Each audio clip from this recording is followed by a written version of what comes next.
years ago. No Halloween, but she got a pumpkin. That is pretty funny. With the auto tune. No Halloween, but she got a pumpkin. The streets going crazy for that one. That's crazy. That's gonna have the streets ablaze. Damn. So Spody Face is here for the record. Lush 1. Word on the streets, my boy is stuck in a K-hole in the car, in the parking lot. They're currently dumping water on his face, trying to wake him up. We've injected him with Narcan.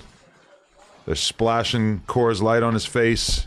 Everything is being done to try to wake Lush up from his slumber. So pray, pray, pray. Oh, I think... Oh, here he is. Undertaker has risen. Emerging from his K-hole. Was about to talk behind your back, bro. With a lit grit. So was. Oh, I can already tell by the slack of your jaw that you on one today. No, I'm sober. I'm sober. Dead ass sober. Red Bull, Sig. What's in the brown bag? What's in the brown bag? Couple of shots. What did Lil Wayne say? It's my brown bag. You feel me? Don't worry about what's in my cup. It's my cup. My cup. What's in my cup? Hey, Don't you feel worry me? about what's in my cup. It's my cup. Don't worry about what's in my Celsius. When Wayne said, "Don't worry about what's in my brown bag," he was talking about the Brown Bag Podcast. Rest in peace. Oh, We need a moment. a moment of silence. Really messed up my weekly listening experience. Yeah, dude. But I will say this. Duno's pod is kind of going up right now. Him and Are you watching it, or are you just looking at the views? the views. Okay. You said him and who? Like Jakarta. Okay. Jakarta is fire. I rock with Jakarta. I'm a little suspicious. I'm not gonna lie. You think that there's botting going on?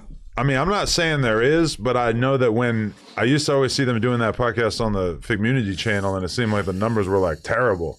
Yeah. And now it's on his channel, and I looked at it recently and saw like hella views on it, and I was just like, that's weird. It's an awful lot of bot service, but I don't know. Maybe they got the good Mexican bots. I'm not gonna lie. I think that there is a lot of people watching it. I have seen some clips. It's pretty entertaining, but I don't know. I can't really fully hate. I would have to watch it. I'm sick of people talking about numbers, so I would have to watch. I want to talk about the quality of a pod if I'm gonna trash a pod. type, you know what I'm saying? But I'm down to just trash a pod, low key. No, you gotta do your research. I see that. Ashley. Like the boy from Chicago. But trashing a pod without listening to the fucking get the ashtray. Trashing a pod without listening to the pod is just too. It's too easy. It's too low hanging fruits, you know. Yeah, you know. Yeah.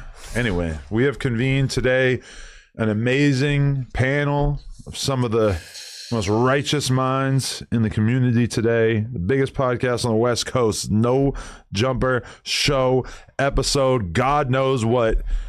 And today we have the one and only.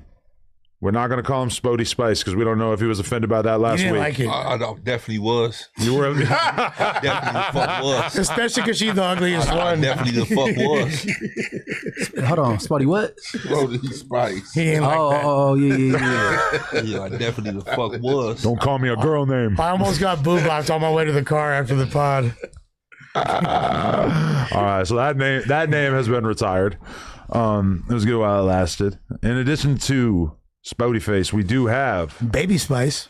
oh shit. Okay, there we go. Meth Spice himself. Meth Lush. Spice, yeah. Uno, can I get a Uno? Oh man, a lot of Unos will get got. Drop it in the chat. You know the emojis. My Don't nigga play Lush with me. K2.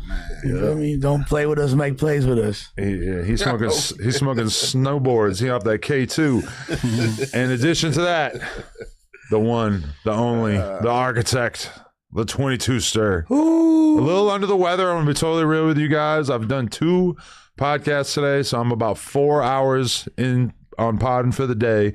Feeling a little crappy after the Cardi B show last night. Got a little bit of a sniffle, but you know, we thug it out regardless. In addition, the one, the only, the king of social media, Aunt Hefe. Man, salute to the pod and the good old people, man. The good old people. What's the good old deal? And last but not least, the mayor, the king of Inglewood, Munchie B. Hey, where the soundboard at? Why we ain't got no soundboard in here? Yeah. You gotta do it yourself, man. Yeah, man, I don't want to clap for myself. We need the soundboard. Seeing Munchie in all his glow in his natural habitat, aka the Savoy, the other day Oh, that was cool. was pretty awesome. Yep, we're definitely gonna get into that. Wait, some people say that I suck at doing the introductions. Can we get an impromptu Lush introductions for everybody so we can see kind of like side by side who's better at this? Yeah. All right, you go. You know the way he motivate everybody from the gangsters to the righteous minds in the Golden State. We got my player partner, Spody Face. What's happening? Well, that was pretty good. I think I'm already beat. Now you gotta do yourself. Hey, I put the Mac in MacArthur Park. You feel me? You already know. Yo, player partner. You ain't saying nada. I'll turn you into a filet gelada. What's happening? Yo, player partner, Lush Uno. Back with another installment. Been balling since Ben Wallace. Been bombing since Bin Laden, but I'm not Islamic. Of course, to the left of me, getting more hoes than a night with Diddy off some ecstasy. We got my player partner, the two-skirt. You already know. Come More on, hoes man. than a Chinese phone book. You feel me? Diddy off some ecstasy is crazy. Getting more hoes than Diddy off some Yeah, Diddy got that pure shit. But they ain't rubbing cum on my nipples. Hell no. Ain't no way. Spody Face just like, what? I got no L's, registration, and blick on me, so I hope they don't blurt me. And if they do, I'm gonna need to get defended by my homie that's holding it down from 83rd Street. We got Young and Hefe, you feel me? The legendary. You already know we in the house once again, man. Salute to the pod. Good old people. Hey, Salute. and since he's royalty, they call him the Hood Highness. Introducing the mayor, Inglewood's finest. Y'all already know Munchie B. Come on, man. All right, you cooked me. That was pretty good. Hey, Hood Highness ain't it. I was just about to- Hey, that sound kind of fake, I kind of was gay, just- bro. Your Highness is like a medieval I type. said since you royalty, Hood Highness. He okay. So Not a Highness. So here's the thing. He be Munchie always grades my intros. Yeah, like What do- on Mondays. Yeah. So what's the grade today? I'll give you a C plus. Overall, C plus. Oh, I'll take that. Because you I'll take like that. out the Pretty close to a gangsters, B. and he not out the gangsters. He's out the gangsters. Got it mixed up. Boom. Oh, And then, yeah. and then, You're and still a then, gangster. Oh, that's why he came out the neighborhood. yeah, like, yo, yeah. Okay. Clean this All right, you're right. I wasn't bad at it. I wasn't bad at it. I just had to clean it up. And then Hood Highness sounded kind of like plausible. Hood Highness. I'm like, West Side folk. You're thinking Heinies? whatever. It don't sound good, bro. So I'll give you a high C All right, I'll take a high. and not the drink. Okay. Munchie has really Bars. become advocating for Cutwater hardcore on the spot. Man. I know I'm trying to get a sponsorship. He switched from the liquor to the Cutwater. I'm trying to get a sponsorship, man. I They gonna never tap had a in. Cutwater. It's pretty good. No, it's smooth. It's smooth. Okay. Yeah. I respect it. Man, so this week, I think we do have a lot of stuff to talk about. Shout out to everybody who's in here with us. We appreciate everybody for watching. Probably the place that we should start is the fact that on last Thursday, we did not technically our first ever IRL stream, but basically our first ever IRL stream. It was about 9 hours in total. And it started off at the Blueface fight. Then we went to a restaurant called The Wood in Inglewood. And then we went to the fight, the King Pill fight in Inglewood. And it feels like the No Jumper fan base who loves to dissect the minutia of our interactions with each other really had a ball with picking apart seeing some of their favorite podcasters doing regular human things. Like, for instance, me being shocked by a bill, or, you know, Lush, well, I guess it wasn't on stream, but Lush basically getting in a huge fight with his girl and having to walk home to his quote unquote ops hood. And yeah, it feels like we would be remiss if we didn't do some exploration of some of the things that went down on that beautiful day. Yeah, man. So should we start it with Bill Gates? We can definitely start with Bill Gates. No Bill Gates. Yeah. So okay, when we went to, this is my main takeaway from this. For those who don't know, who haven't seen the clip, basically, we go to a restaurant. I get the bill. It's $840. Holy shit. I was astounded. That's what he said. I could not believe it. I am a bit of a cheapskate and was definitely expecting the bill to be maybe a third of that.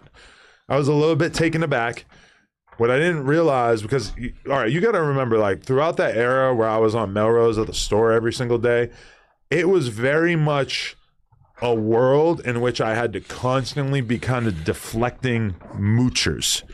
When I say moochers, hanger-ons, etc., there was always people who were trying to kind of get cool with me so that they could hang out, so they could maybe get a photo with Lil Yachty, so they could maybe get to hit the blunt, so they could maybe talk to some of the girls that were coming around, etc. Man, that's real. It was just like, and there were people, honestly, who would just kind of show up one day and somehow were like let him back, and a couple months later, like I would kind of realize, like, damn, this fool been around like 4 days a week for the last 2 months. Damn, how's Lush still here? Like, what happened? No, but you are performing a role. I'm not even talking about people who are on the podcast. I'm talking about people who are just like around. Okay, so Melrose is real accessible. Basically, you can just. Yeah, and I mean, the early days of Melrose were terrible from this perspective, because we would have, you would go in the back of the store and it would be a party every day. Bunch of girls, people doing drugs, people smoking constantly. At a certain point, we started to get more strict about it, but then somehow people would still sort of socially engineer their way into be just hanging out. And, you know, at a certain point, I had to kind of like figure out how to be a bit more protective of my space, because people are around that weren't really down for me at the end of the day, or weren't really friends with us.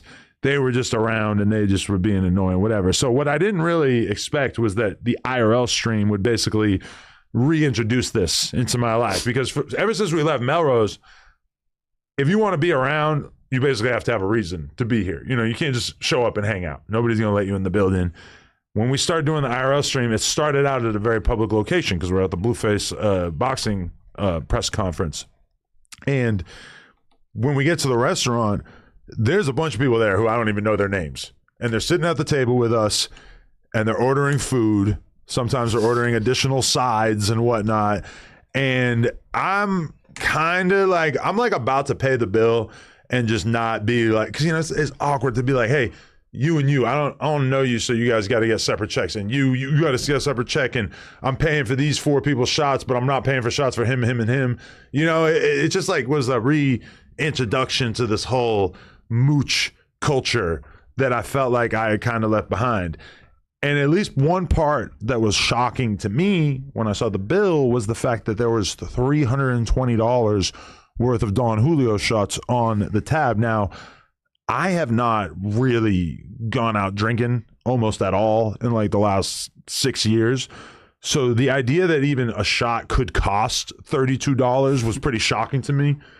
That's just not what I remember when I used to live in Long Beach. That's like the most expensive shot you can get. That better like be a triple shot. Yeah, because No. it was not. Here's the thing. This is something that the waiter did. It was a little bit slick, and because we ordered shots, but he didn't ask what kind, or did we specified Don Julio? no. So what happened was this. He came up when I sat down. He brought a menu to me, right? And I was like, "Oh, I'm gonna get shots for me and my girl." Right. Because like I never go out. If I'm gonna go out, I'm not assuming that anyone's gonna foot my bill. Hey, bro, you trying to save somebody? No, he's kind of just saving himself, if anything. Even though that was I already did save you myself. did give up me money for the shots, which almost was like bad from my perspective, because you were one person that I had just offered to buy a shot for. Correct, but so And I've realized I sound like a brokey, like going this hard on politicking the shots. maybe this is why you have money, because my dumb ass, you feel me? Anytime I'm like up a little bit, it's drinks for everybody, and then I be broke a couple days later, feel dumb as hell. From what I'm hearing, we know who built Boot Gang the bill, right? So your explanation, I'm like, you trying to save somebody? No, but we gonna get into that. But this is something that never got mentioned that I feel like is important though. No pre-glaze. This fool, because the waiter said like, "Oh, what do you want to drink?" I was like, "Let me get tequila," and he's like, "You want Don Julio?" I said, "Honestly, that's cool. It could just be well tequila though, and this is all I can. It could be well tequila, aka the cheapest, but then it's somehow magically transformed to being 40 deuce." That's your Who fault. was at the table though? That's your fault. No, but why wouldn't you be specific on what you drinking? I was specific. I said it could be well tequila, aka, but that don't matter. Like the fact. If you came to Foot Locker and said, just give me some Nikes, I'm gonna give you the most expensive ones I'm trying to sell you. That's a fact. That's not what well means. Well means when you say well, that at a bar, that means the cheapest. That means bottom shelf.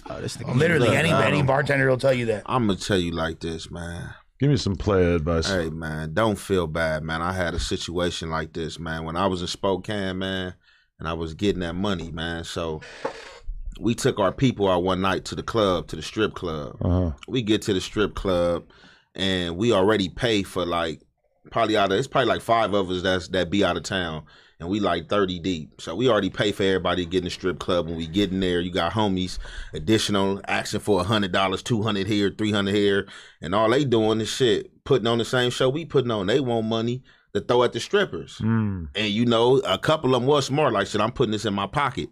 Long story short, we leave the strip club, we go to like Denny's. Denny's open. We get in Denny's, same type of scenario. We get in there, man, everybody order everything up. When the bill come back, man, the bill is something outrageous. I can't even remember what it was, but what it was ridiculous. So you know what I did? It's a lot of sides. Man, I looked at what I ordered. I looked at what I ordered, the circle what I ordered, and I pulled that out. And a lot of people was mad. And I'm like, man, I don't give a fuck. Like, y'all doing too much. I didn't even order this much shit. And I'm like, shit, nigga just probably gave out like a few thousand in the club, just giving homies, you know what I'm saying, sets of ones to throw money. But like, motherfuckers went in Denny's and like did it up. And I'm like, man, I'm only paying for my order. Like, if the homies pay for y'all shit, that's on them. I'm just paying for my shit. People do take advantage, but to touch on that though, to run a Denny's bill up like that is crazy, because they got 2 for $10s and all type of deals up there. So, but my whole thing is when people know it's on you, they start doing extra. You start ordering stuff that you normally wouldn't order. You wouldn't order this if you was paying for it. For sure. So why are you ordering it if you know I'm paying for it? That'd be the type of disrespect and unappreciation that I don't like though. I agree. So we all went through that though before. You know what I'm saying? I'm triggered by this random commenter who keeps saying Adam got paid $20,000 for fighting Jason Lutt. Number one, you think I got my ass whooped by Jason Lutt for $20,000? You fucking crazy. Number two, just because I recently got a cool bag does not at all mean that I'm just like, oh, I'm gonna just start balling out. I fucking flew commercial on the way home. I slept sitting up on the way back from that fight. That's how much of a dedicated cheapskate I am. And my girl's sitting right next to me, and she's sitting up too. This bitch up. I thought she would have forced you into first class. I thought you do that when you fly by yourself. Nah, she don't give a fuck. She's about the flying commercial as well. Yeah. Okay. That's so crazy because I like damn near don't want to fly if it's not business select. I ain't gonna lie. I mean, listen, it's an act of humility. When I walked past Pusha and Malice as they were tucking themselves into first class one time flying to New York, and I was walking to the back of the plane, I just thought, hey, I'm a cheap ass white boy. I don't give a fuck. You guys have a good sleep right there. I'm gonna sit up and sleep. This is like that's like your form of like universal reparations. Like, oh, no, but you got to just stay hardcore. Just, I don't know. I don't like doing rich shit. I don't like doing bougie shit. I'm a regular ass BMX rat from New Hampshire. Okay, back to the balling wood grill allowed. What about back to the wood grill? So okay, basically, like what ended up coming out was the fact that Bo Jackman had ordered 4 shots and a big plate of food. Today when I walked in, Bo Jackman, Josh handed me this. Bo Jackman jacked you. Benjamin Franklin, baby. from Bo. Benjamin Franklin knows who the fuck I am. The problem is that means that I still treated Bo Jackman to like $50 worth of shots and a fucking torta while he was at it. And I'm gonna be real, like, Bo, I don't really know you. I've never gone out of my way to be around you ever. I don't even know you. Oh man, you get that Bo like that? I mean, I'm just being real. Like when I'm talking about the mooch thing, it's like I've never ever gone out of my way to spend time with this person. And as a result, it did feel kind of crazy that he like, and okay, so in the video, you could see that Bo kind of asked Josh, like, who's paying? And Josh points at me. Oh, that's Josh's fault. Or like, I know, that's what I said. No, Oh, yeah, I wouldn't have definitely called him. Like, Josh is supposed to be looking out for my bottom line. Yeah, so that's Josh's fault. No, He's we over here can't, Josh. basically handing the company card to Bo Jackman. Yeah, but what's crazy though is you went to that table and then you talking about who paying. Oh, You said at the table ordering all this, talking Yeah. about who Yeah, paying. I'm like, all right, so who's paying? That's crazy. And there's multiple people at the table who I don't even know who they are. They don't say a word. And I don't really want to like make a fool out of them on camera or whatever. So I'm like, whatever, man. I'm going to eat this. I'm going to pay for their fucking $20 sandwich, whatever the hell it is. But Bo Jackman, he right behind me. He didn't say a word. Hey, no, see, They treat you Suspect like a pointed straight out, he sucker. said, when you said, holy shit, hey, you said $800, no, this must be for them in the back. You thinking it's a different table. Nah, this your bill, right? He said, when you did that, Bo Jackman, like, turned the other way, like it was obvious on camera, and you looking like, oh, shit. Yeah. Now, After you paid the bill, did you feel hold out? Keep it a band. Oh, yeah. Yeah, I felt like a bitch. Yeah, that was the most hoed out I felt ever since I got my ass beat by Jason Love. Yeah, that was a close second. at least make you feel better that like your one homie was like, hey, like I ain't going, like I'm gonna eat this. At least you ain't gotta. You feel me? Yeah, but it was kind of annoying because I was trying to buy you a shot.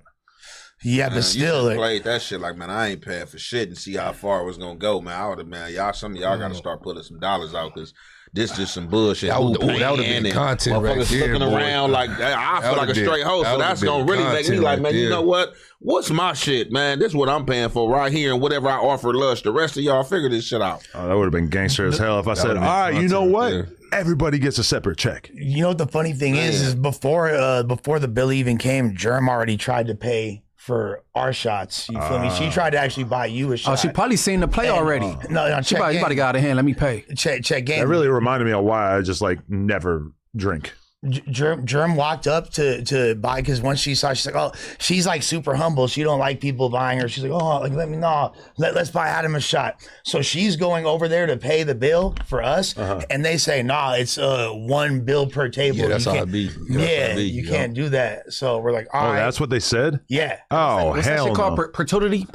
type shit. Oh, Yeah, Gratuity. yeah, that was already included also. It was already included, so it ended up being like $840, and it would have been like $680 or whatever it was without the tip being included. And if it was regular How you feel- well how you- tequila, how it you would have feel- been like probably $80 worth of shots as opposed to 320. Still quite a bit, but Yeah. yeah, much better. All right, but how you no? I mean, now that we on that subject, how real fast though? Are you a big tipper? How you feel about that, bro? They just adding how much they want to on the bill as far as your tip. No, That's been a serious conversation, bro. I like it You can't- kind of because it's they're adding whatever it is, like 15% or 18% or whatever. So they're not adding as much as like I would have probably tipped if it didn't have the tip line. But also once I understand why they do that, because once I saw the bill being so much, I was like, I'm paying the percentage they gave me and nothing else on top of that. So I get why they do that. Hey, the funniest part of the IRL is at the face off of Blueface and Nick Young. Yeah, what about it? Jalis was irritating the hell out of Vlad. Hey, that shit was funny. And then when it was time to leave, she put out like 4 cards to pay the little parking shit. And you blasted her.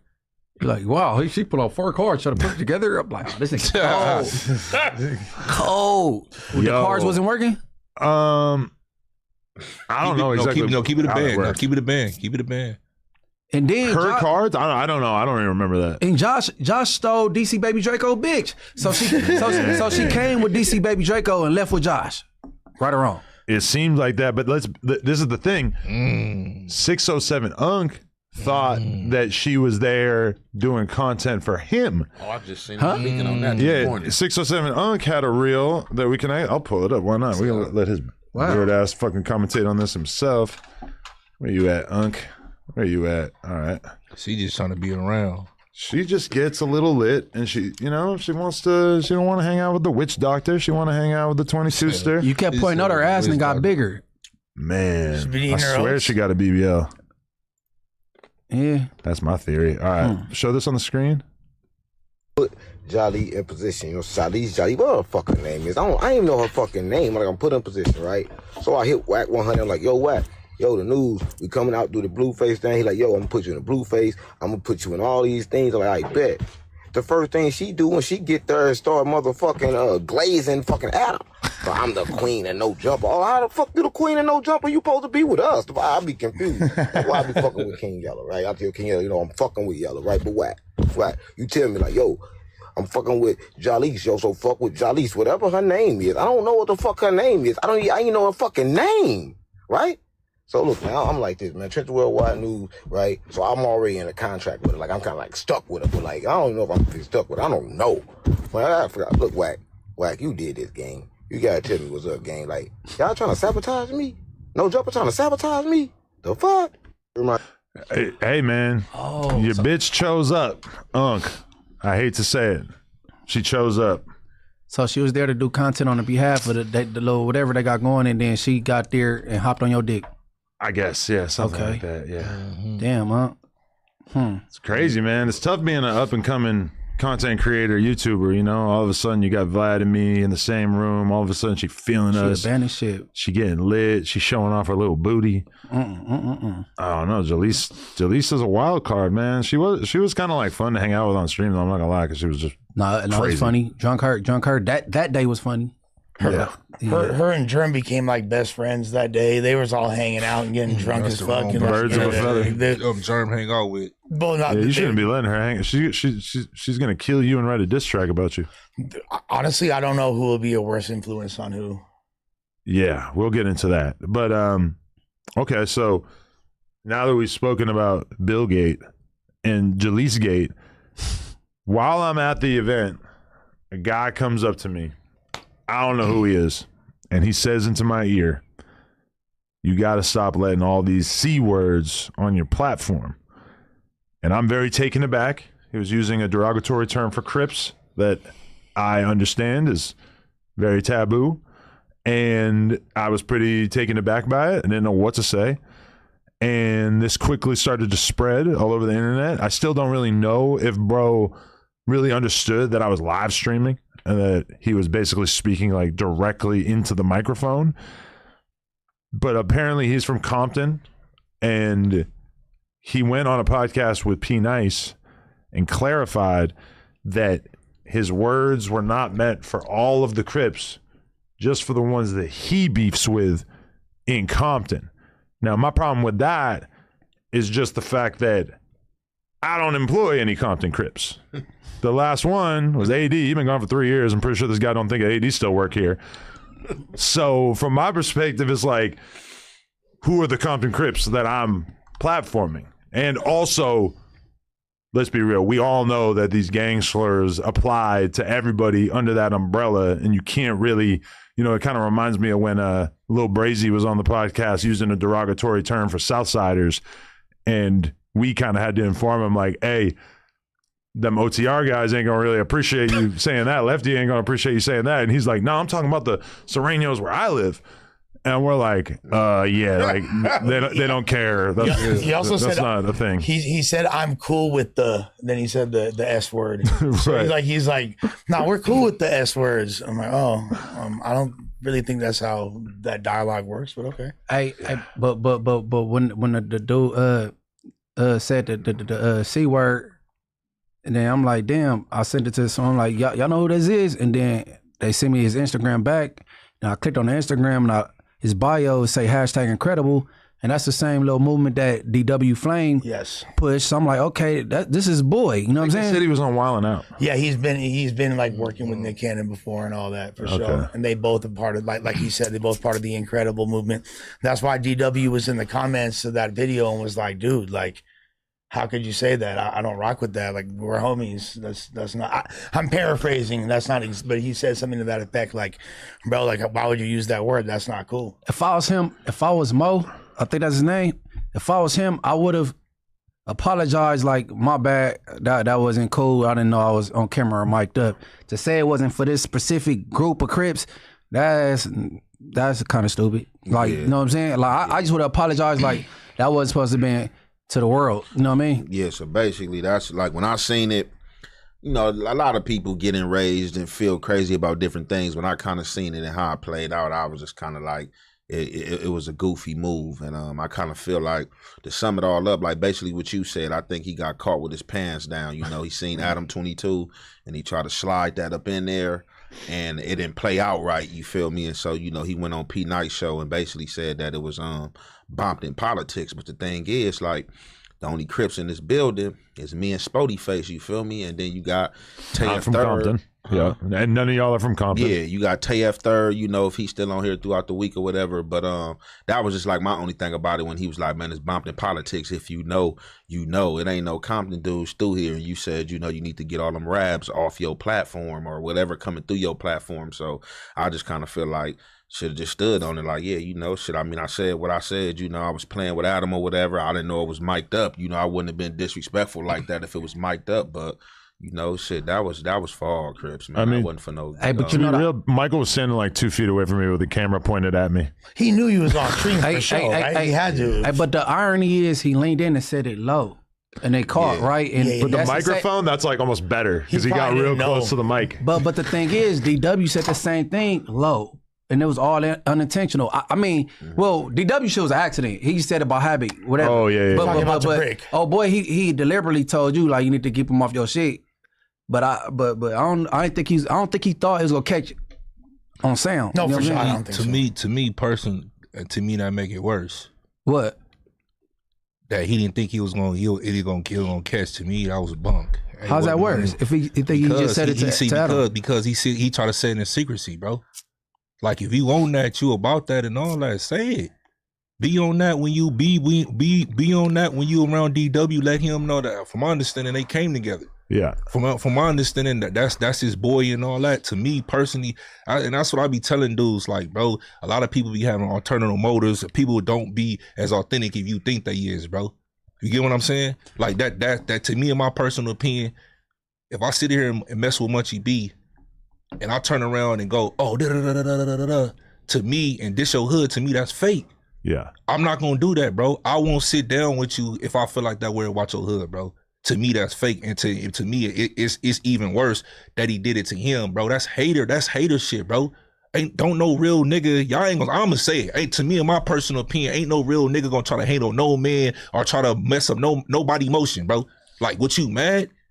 Cause you not up here? No, that might be no. That's his way of putting his application in. Like, get a power up, blood up there. But still, though, whack don't count. He said real power. It's different ways to go about that, bro. To me, that's just bunk. And then on top of that, is like you F with DW. This supposed to be your boy. In order for them the words to come out your mouth, you been feeling that way. Like you really feel that way. So how you walking around here with this on your chest all day, every day like this, but not saying something? To me, that's just bunk, bro.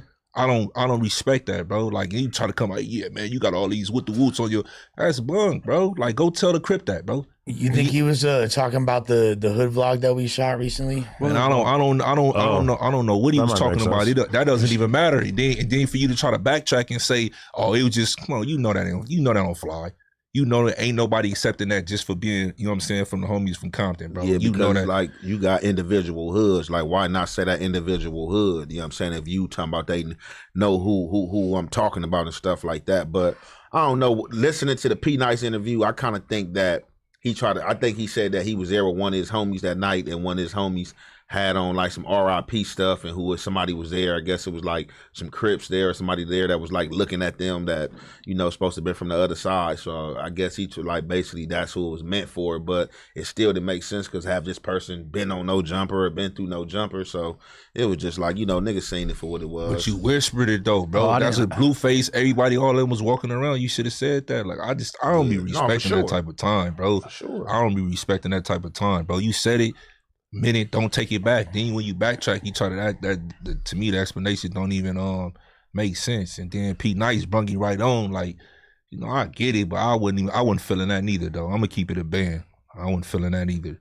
Do y'all feel like it adds a layer of I don't know, disrespect or something that is at a Blueface event? And then there's probably 10 schoolyard Crips with Blueface. No matter where you was at. Like, I mean, you said it. You said it. You know what I'm saying? You said it. You said it. I don't think because you was at a Blueface event, it hits harder. Shit, you had Bloods and Crips at the event. You know, shit, Blueface is just one Crip. So it's just, you know, it's how you try to do it. Like me, that like how Spody said, like how he like to sneak in, like, hey, keep all them woo, like you know, you was being sneaky about it, like it's between me and you. Yeah, that's and they got caught by the mic. I keep it clean though. If he been on Wild 'N Out, he might got dark humor. Is he some type of comedian? Man, that's not. He got incredible in his. He didn't use that as an excuse, I don't think. No, he didn't use that excuse. But you know how people got dark humor though. You know what I'm saying? Yeah, he should have said that dark humor on P Nice interview. Then it ain't humor. Oh, you say you should have said that as an excuse? He got dark humor. Yeah, I don't think that's the vibe. Yeah, I mean it's funny too. Just that like you said it to me, where it's like. I'm the non-affiliated. I'm one of the few non-affiliates in this building. Like, I really don't give a fuck if you talk about Crips that way. It got nothing to do with me. You know, I assume that a lot of gang members use terms like that in private that they don't use publicly, and it don't really got anything to do with me. I still wish that I had like thought of a better response in the moment. No, your lost response was cool. Because I was just You like, said what? yo, he said it. Whoa. You know, I wish I had like been able to. I was behind the camera response. that said, "Hey, no, it's on the mic." You said, "I didn't say it." Mikey. Yeah, but that just goes to show you, bro. People be he trying to impress you. I think he was trying to be funny. Nah, he wasn't. Nah, he was trying to be secretive. He was trying to impress Adam for sure. Because if he knew that, he knew that mic was on, he was going, bro. He wouldn't have said that. That's a fact. Man, I was kind of impressed. He was on the superpower rule on the under, and it just got All right, let's caught keep on it the mic. clean though. But you've been hearing this type of stuff forever, Adam. On the open though. Right? That's I can't tell nobody how to be super. Yeah, but that's what I'm saying. That's what I'm respecting about niggas, bro. Everybody got different supers. Niggas be pretending, bro. If you own that, I respect that, bro. Be on that with everybody. Don't be on that on the cut, bro. I don't like that, bro. Hey, no. Minus the disrespectful slur, right? Adam, you've been getting that for a minute though. But like, who you should have on your platform? There's too many of this, too many of that. A little bit, but usually people don't really say that shit to me. Like of all the Bloods I've been around, I'm having a hard time thinking of anybody who really like was talking crazy about Crips like that or vice versa. Because I feel like most people know that I don't give a fuck. It don't really got nothing to do with me. I would put anybody on the podcast, regardless of where they're from. It don't really. I'm just interested in if you're a good conversationalist, if you got good shit to say, and I'm not worried about where anybody's from. Even somebody like Crip Mac was like, I don't have any memories of Crip Mac talking crazy about Hoovers when it's just me and him talking. He could do that for social media, but he don't really like say that when I'm just talking to him because he probably knows that I don't give a fuck. Brick Baby. I don't remember Brick Baby ever using the S word or any of that shit. It's just like most of the people I deal with are not really on that type of timing. Like all y'all are not really like, obviously y'all are from where you're from, but I don't really feel like I surround myself with that many people that are really funking with people to the point where they're like doing some name calling when me and them are just chatting, If I don't like you, I ain't gonna come around you. And if I come around you, so just make something happen to you. It's not even his politics. You bringing street politics to him, to Adam. What for? But a lot of people do. That's what I was pointing out. Yeah, but it's only. But he got caught. Reason you're trying to impress him. For what reason? Why are you dissing the C, bro, to him? For what reason? No, you have no reason at all. So if you talking like that, talk like that. Don't talk like that. Man, talk like that in all your conversations so everybody can hear. Because clearly you're talking like that. That means you're suppressing your inner paru when you come around Keyways. Because if you're not, you'll suppressing your inner paru. That's a fact, nigga. That's a fact. Because if you would, you'll be speaking freely like that, bro. This is a fact. If you wasn't suppressing your inner paru when you're around Keyways, you'll be right in the crowd. While Blueface can hear it, Flame can hear it, everybody can hear it. Like, nigga, I don't like you niggas. Every time you nigga refer to a Crip, you'll be calling them that. If you wasn't suppressing it, so you suppressing it some way, somehow, when you get around certain individuals or you get out of earshot, I just don't respect it, bro. I don't know, dude, but you know what I mean? It is what it is. That's my personal opinion. It wasn't a good move, man. It wasn't a good move, baby mo, man. You know what I'm saying? We got to do better, man. I'm pretty sure if bro knew that the mic was going to pick that up, he wouldn't have said that. I don't think he was. I think he was. That's Buster shit, then. That's Buster shit. Y'all not saying, I'm saying that's Buster shit, bro. It sound like a fade, but if you set up all this the fade phenomenon, because you feel me? That ain't nothing. See, he a part of the Incredible Family. That ain't nothing. Sporty face of no jumper. Yeah, that ain't. That's easy call. Because you been looking for an opponent. That's all. I'm not saying that. That's easy. Y'all not saying it to me. If he can't say it in nigga face, that's Buster shit, bro. Period. And I do think that also he's trying to give niggas excuses and give ways out. No, I ain't no excuses. But I just said I know he been hurt with that. Even Lefty Gunplay got mad at him for the Northerner being up here. I mean, you can't really give nobody excuse. I mean, he giving his own self a way out. He said what he said. And we know what that specified, but he went on there and said, look, I'm not talking to dudes over here and over here. This is what's the name politics. Do I think it's bullshit? Absolutely. But you know what I'm saying? You know what I'm saying? Hey, it's a lot of bullshit going on out this motherfucker. That ain't the worst bullshit. You know what? Like, I do think that if there's like a culture that's created over here where people think that behavior gets rewarded, that's why people do things like that. Like, oh, Adam likes this kind of shit. Maybe if I say it to him, it's finna impress him. Whether or not it gets heard, whether or not that's busterish activities, that's like, I think the intention was probably kind of what Munchie said as far as trying to impress, bro. Like wanting to, you know what I'm saying? I mean, DW used a bad word to break, and it's a different situation because he immediately said, "Oh, my bad," and like it was pretty obvious that it was just him misspeaking. The thing is, DW said it out of habit because that's how he talk on his own time. In the car, and it was unintentional, and he apologized, but he deliberately said the C word.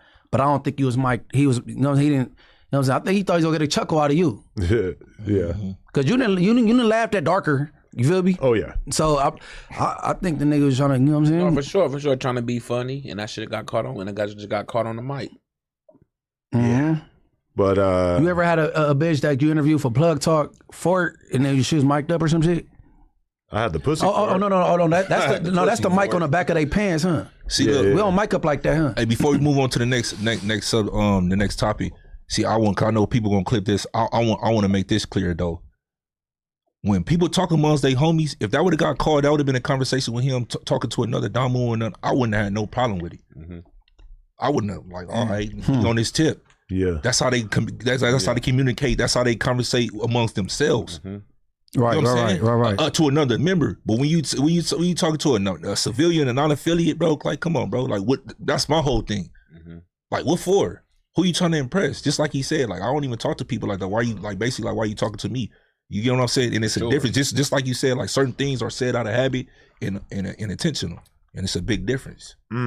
So yeah, that's like our first IRL stream, and that happened within like the first hour of us starting it. It's kind of just this realization of like, oh shit, like this is the kind of stuff that could definitely happen on a No Jumper IRL stream when you're around dudes who don't hold their tongue. So it's kind of wild. Because if that had happened in like an interview, we probably would have just bleeped it. Man, y'all pick and choose what y'all bleep out. Man, fuck all that. On everything, bro. For sure. No, for bro. Sure. It's been disses on here and it stayed. Sure. You feel me? And then, you know. Not really, though.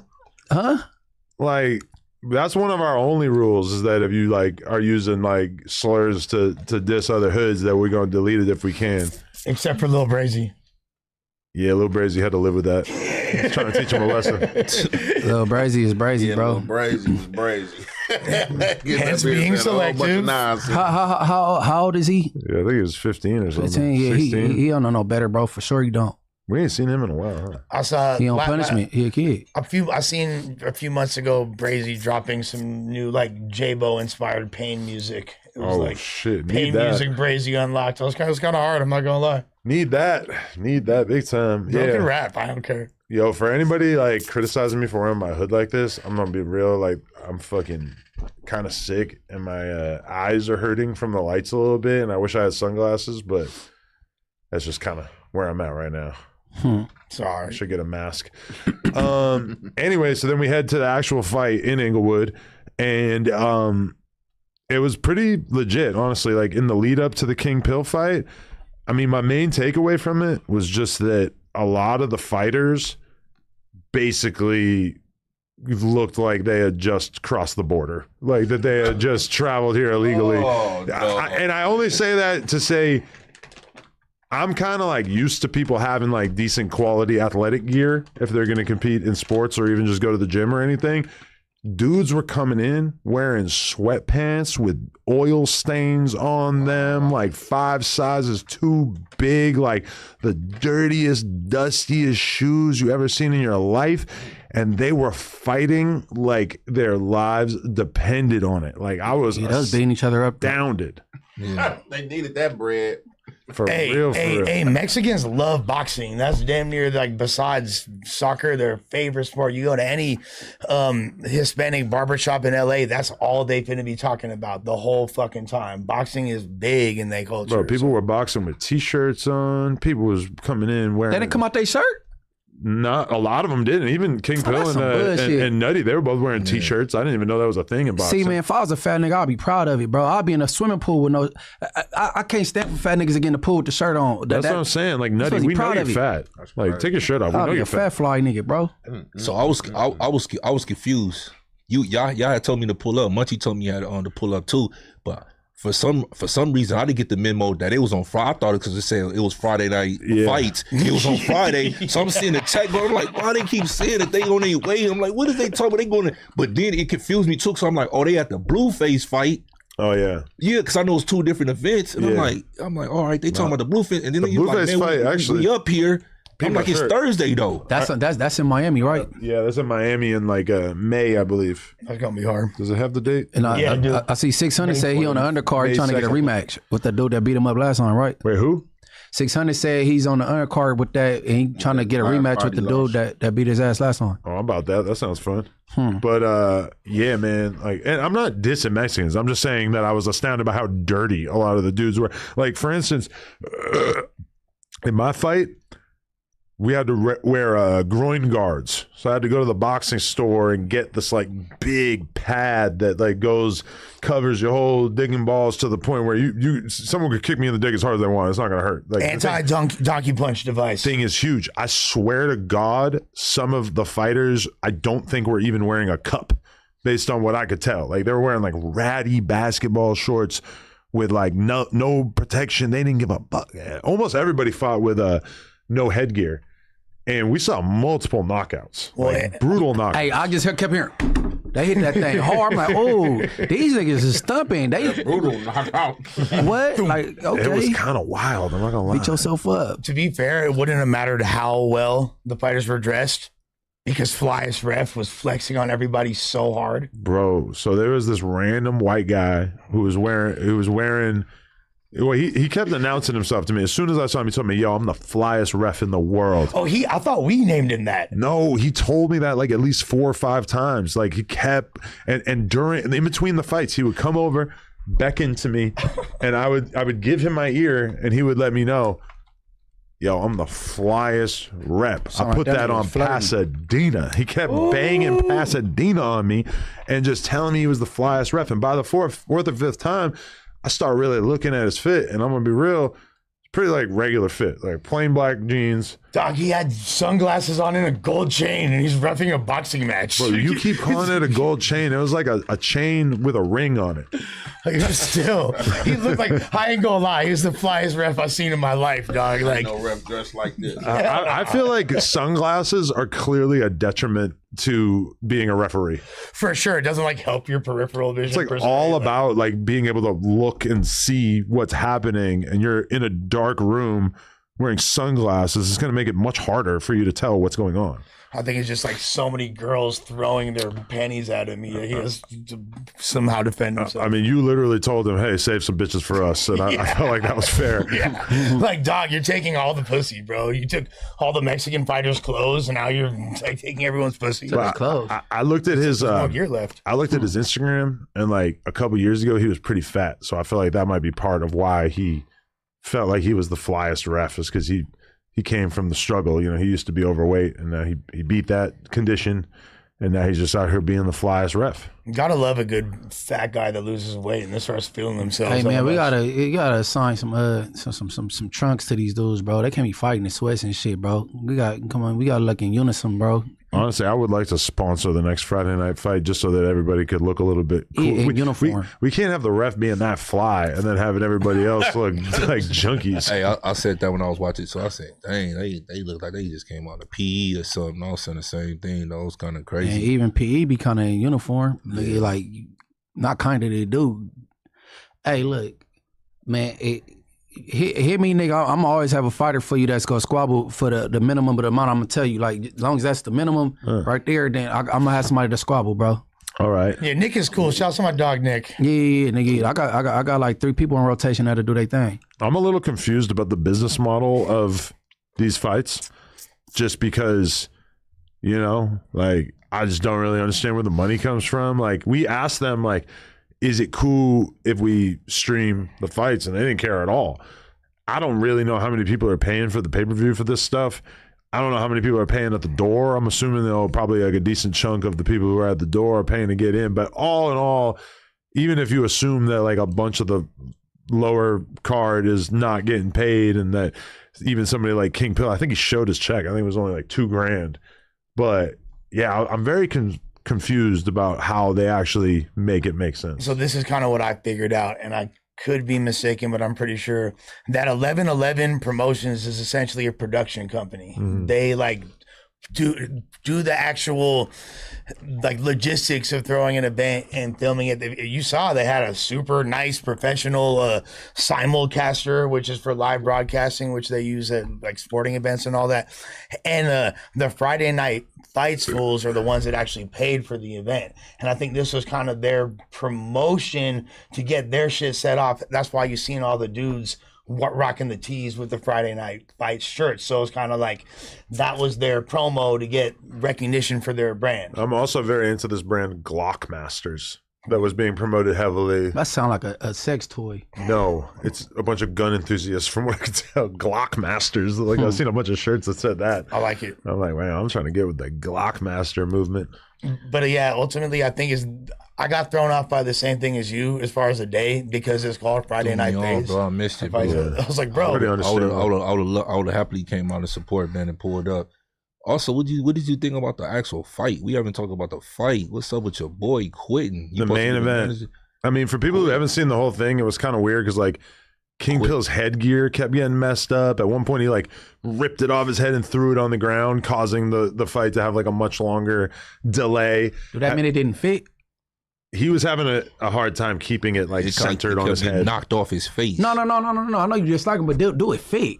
Because they got recycled gear and shit. Who helmet you got? Who shit you got on? They had a couple of different headgears that like they were trying to. I feel like King Pill just has such a gigantic dome that they were having a hard time finding one that appropriately fit his. Because I remember DW, he socked Moneybag Roll shit like cricket and shit. Like, so do this shit be fitting? Like, you know what I'm saying? Even when I was doing sparring, yeah, you get hit a certain angle and it does like move.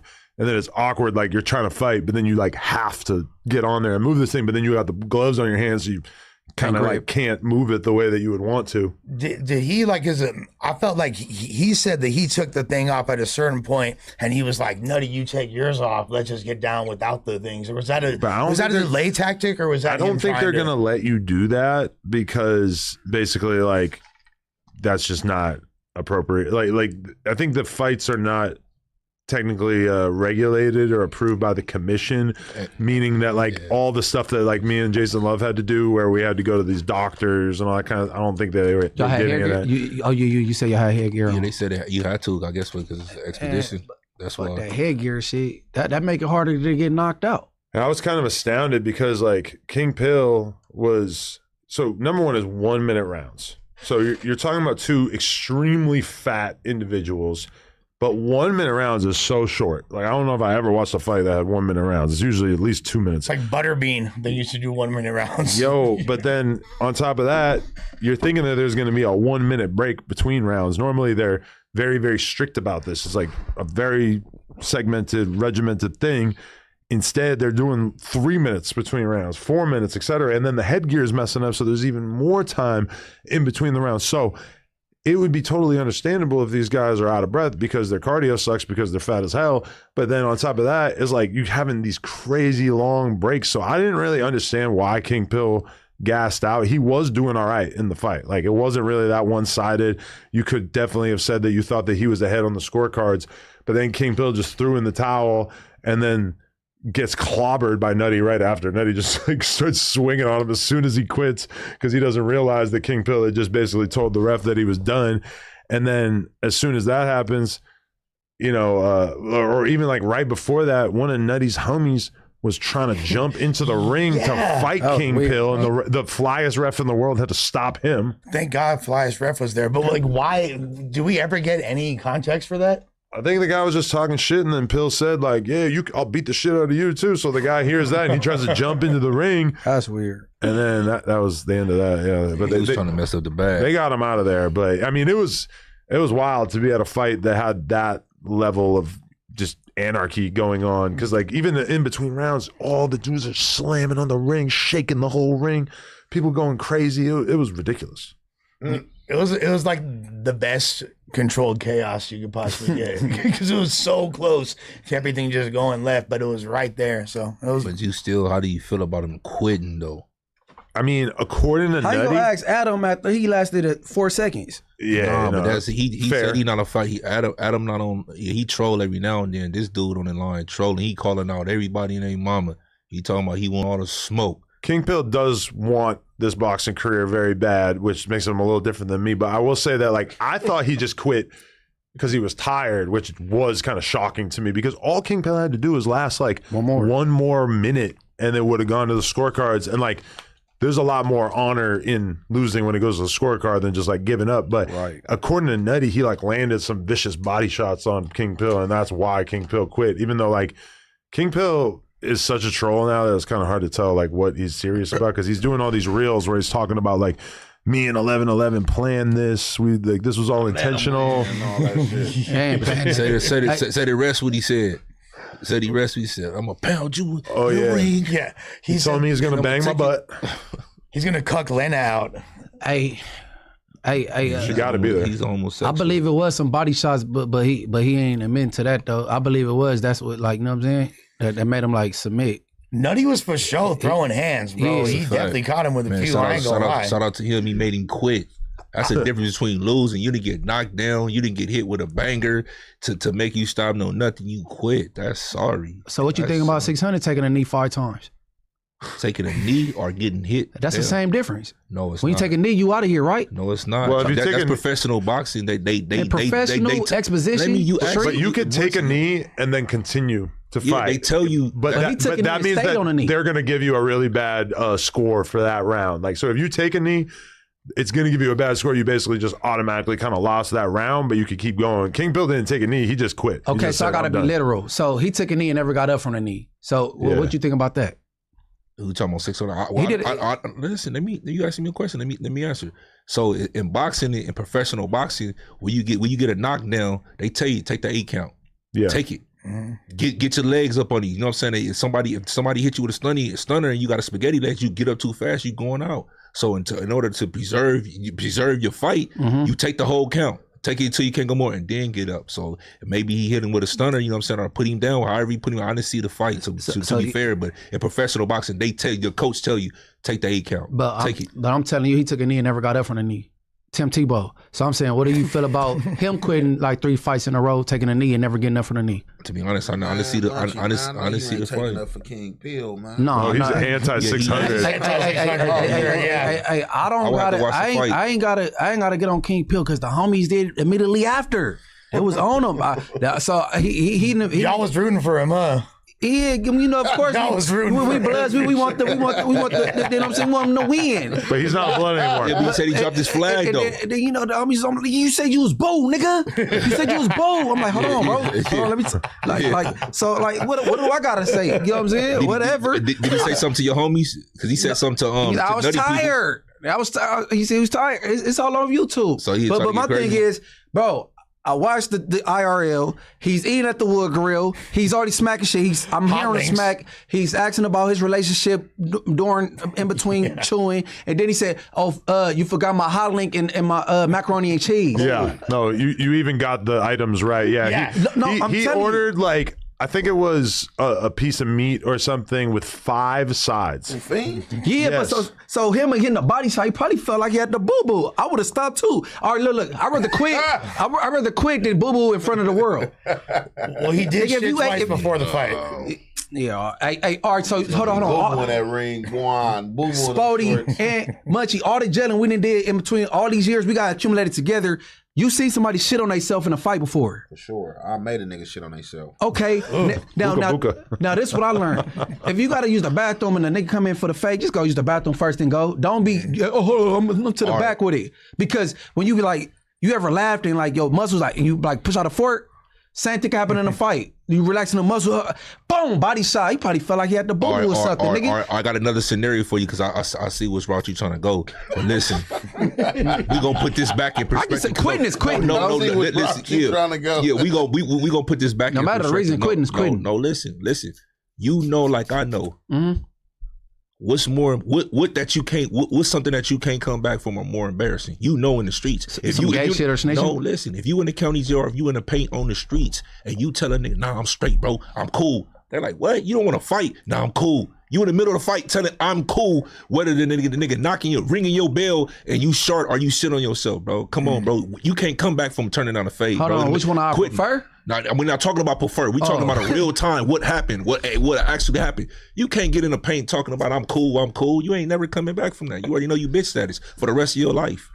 The rest of your life. I don't care who do it. Quitting. Hold on, I gotta poo first. Yeah, it doesn't work like that. No. Because they ain't like take it for pill. But quitting is quitting though. That's saying like you less gangster or you less who you then because you got knocked unconscious, bro. Sometimes you go out, he hit that button, you get a swim banger, it's over. Bro, if I got a fade and I gotta take a shit first, I need my homies to hold it down while I boo boo. Because if I shit my pants and it's running down my legs, we've got a biohazard situation. Like, I may just sound weird, me just using that excuse, but I know witnessed it, and I seen the science of it. Like, nigga, but all the time, you ain't got a boo boo. Like, you know what I'm saying, sometimes somebody just hit you in the wrong place, and you'll have a bowel movement. That's just like even they say when you die, they say you had like a bowel movement or some shit. So, heard of that? Motherfucker, you'll just get hit like full belly. You on that full tank. Bowel movement. You probably didn't even know you. You know what I'm saying? It even came down. It came down yet. That hit made it come down the pipeline. Blue. Hey, so Monday's macaroni salad. Damn. No. The answer, Spuddy. Ain't no reason to quit in the middle of the fight or you know what I'm saying, whatever. But I was just asking how you felt about, you know what I'm saying, either one. You know I'm not. You know, again, because you said you didn't see it. Though. I was in prison. You know what I'm that's saying? That's always gonna be good. I was going. Unfortunately, I didn't see the footage, so I already can't. I can't. Now, why you didn't give me that for my birthday? I was in prison. I was in prison, bro. You know what I'm saying? I was in prison, bro. Okay, but like, so in between rounds, you're supposed to sit in your corner. Like, you're not supposed to stand up. We warriors, bro. When you call that out, we not supposed to quit. You go to the death, bro. But normally the boxers sit down. Bro. King Pill did not sit down. Yeah, he didn't sit down because you're talking about like the things you're supposed to do during a fight. Like, okay, that's his take bad, your though, Lush. That's like when you in there, like you in there trying to mark you out, like, you cool? But even niggas, you cool? Even what Adam was saying, it was so long in between the rounds. He should have been cool. He should have been not even winded standing up. But you can't stand up for 5 minutes. Well, yeah, you started sitting after the first. I think it was just the first round. He was standing, and Nutty was sitting. Like Nutty was taking. I feel like Nutty took it more seriously as far as the actual fight. And I know he wasn't perfect with his conditioning either. He was still getting drunk and eating out the best because I was talking to him leading up to it, but still. He should have been out of gas. Type, but before Fiend, he should have been out of gas. I would have expected him. They both big guys, though. Yeah, he bigger. I would expect. I would have expected Nutty to be out of gas. How much you say Nutty weigh? 350, I think they said. How much Bill weighed in there? 290. 3, and he dropped 10. I mean, that's the same with us. He trying to use the same excuse that he. No, he didn't use the way as an excuse. We just throwing out the way. Yeah, he did, bro. He keeps saying it's all the reels. He say he was 350. Yeah, 6'3". Nobody saying that when he was trying to fight Bosco. 6'2". He was 6'2". Same with him. How much you 290? I'm 232. That's the same difference. Don't try to use that. Bring that up right now. When you trying to sock on. Didn't I just tell you all me watching, catching and watching that shit? No, a lot of shit I don't catch and watch either, but I did see that, like him trying to make excuses, like Adam said, he made a lot of excuses. Like first he one of them was like that he threw the fight, that he had that set up, they let him win. Then one of them was like, man, anyway, shit, man, he weighed this much more pounds than me, and he's 6'2", 6'3", and all that shit. Like, man, we chop trees, man. Don't count. You should have been hitting him with body shots, chopping that tree, man. Don't count. You wasn't saying that when he was about to fight Bosco. No, that's even in the streets, though. They about the same height. Ain't Bosco 6'something"? Bosco said he weighed like, nigga, 150 more pounds than him. How much Bosco weigh? Bosco ain't the weight. Yeah, Bosco, though, like, he's definitely has a lot of reach on him, but I think Pill for sure got hella size on him. Yeah.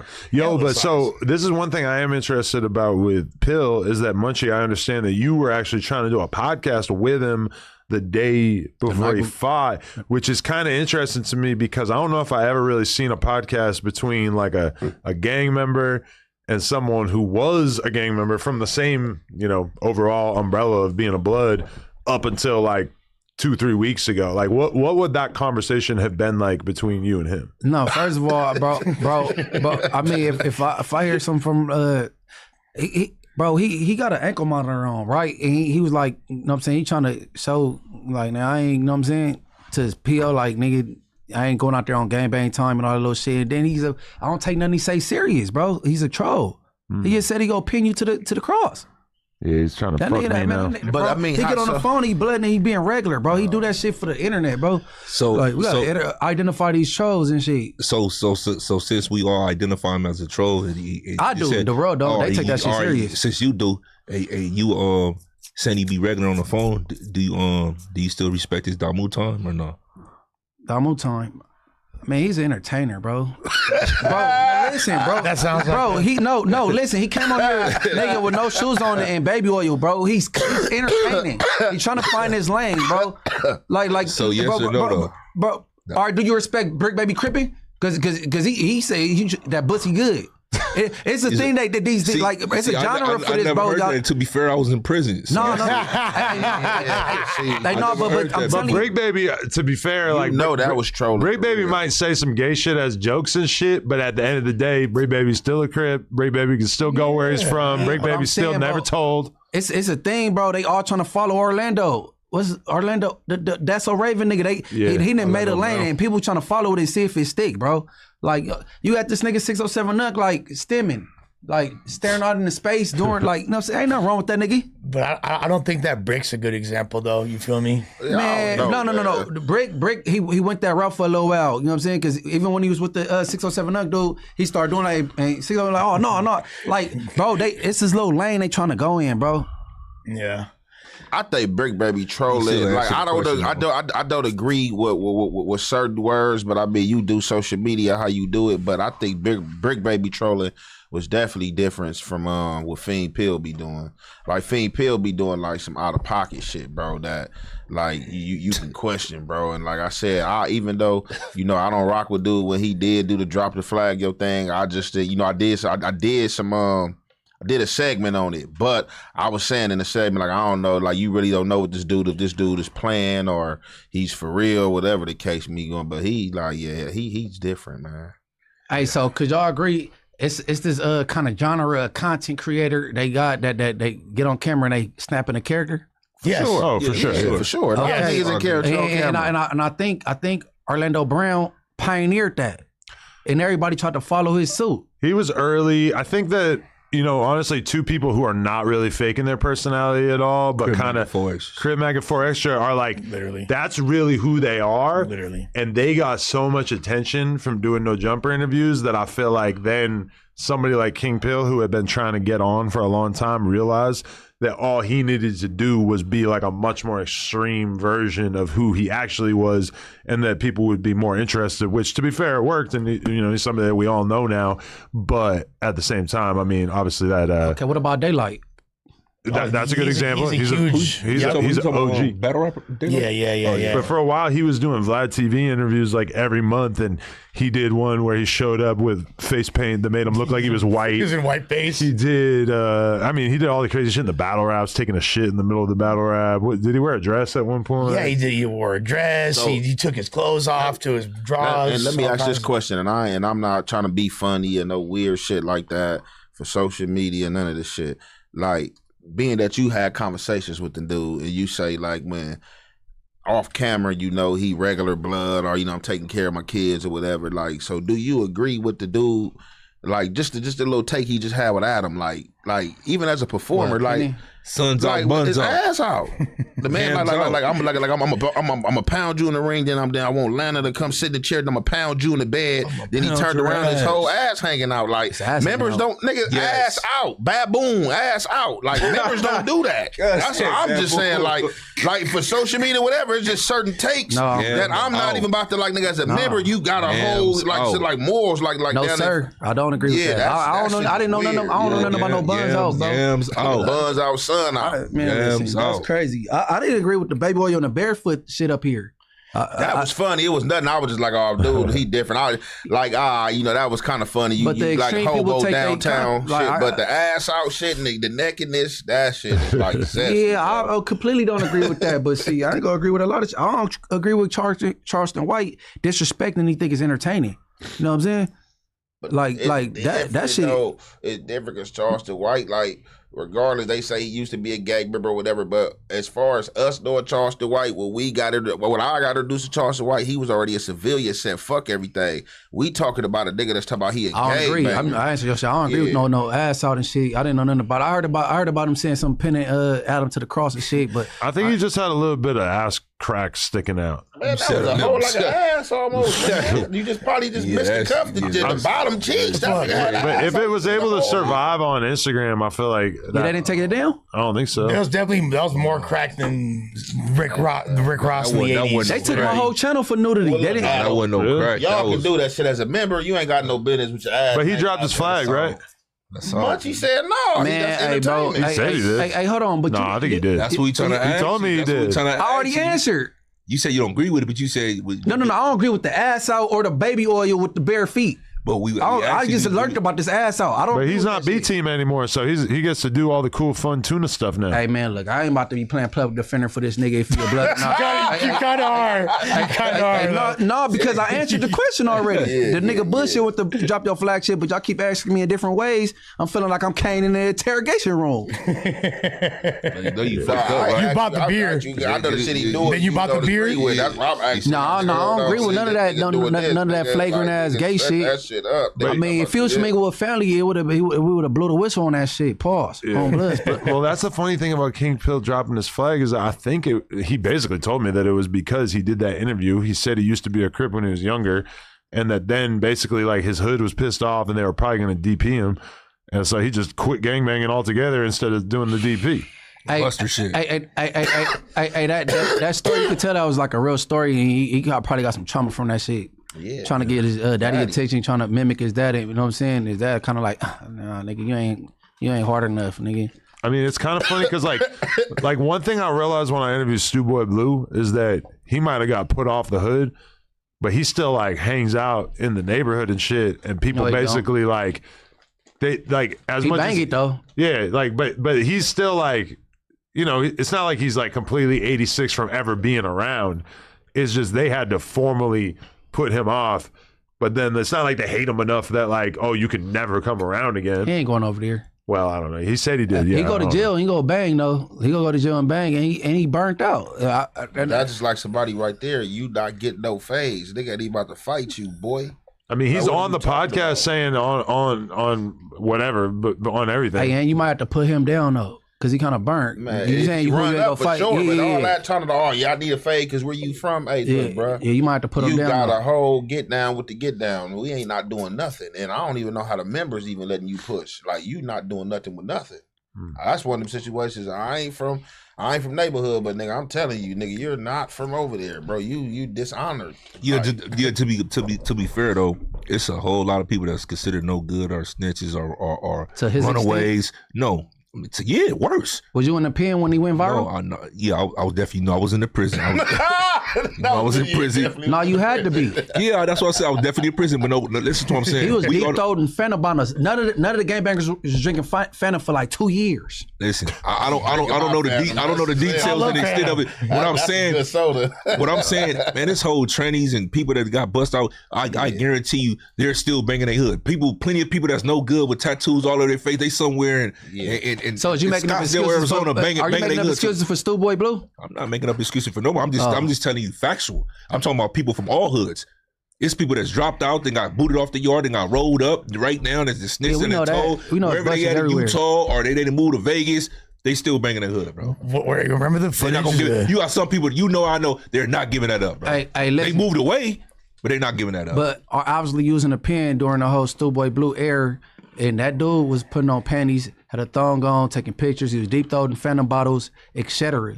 But your hood was basically incentivizing him to do so.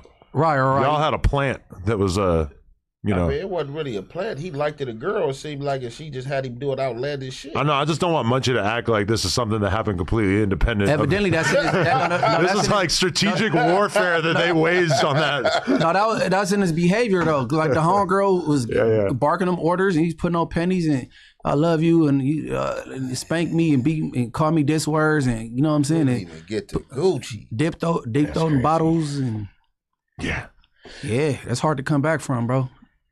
Yeah. Yeah. I ain't even about to fight you. Like, cause I even told you when I was in the feds when they had the other little situation come up there, and I'm like, and the homies was playing, laughing, but you had one homie trying to entertain me, like, oh yeah, they talking about they want to get on count. I'm like, man, look, bro, you dudes just crazy. But see that and that motherfucker gonna be up out of here. I've been knowing that gay dude for a minute, like, cause my sis from over there, and he used to always be with her, but you know he got family from over there, so you know what I'm saying. Yeah, y'all don't remember for you what your family do on the streets. You ain't riding, but we ain't riding this in prison. That ain't happening. There's that. Talking about him? Nah, it's the princess. There's that one clip, remember, like a few years back, and it was some banged out fool, and he was like in a dress. Did y'all see the footage of the fool that was on Fig? Yeah, there's like here's some make Trey and did content on that nigga already. Oh, for real? Yeah. Nah. And they came in. I ain't talking about that. You're talking about the guy who was like, oh, the big homies told me it was cool for me to be out here selling pussy. He ain't. He ain't. Oh, Spotty, you asking about what Ant brought up to me? Yeah. Yeah, I told you his name. I don't think you want to deep dive into it though. Yeah, I'm definitely not. Yeah.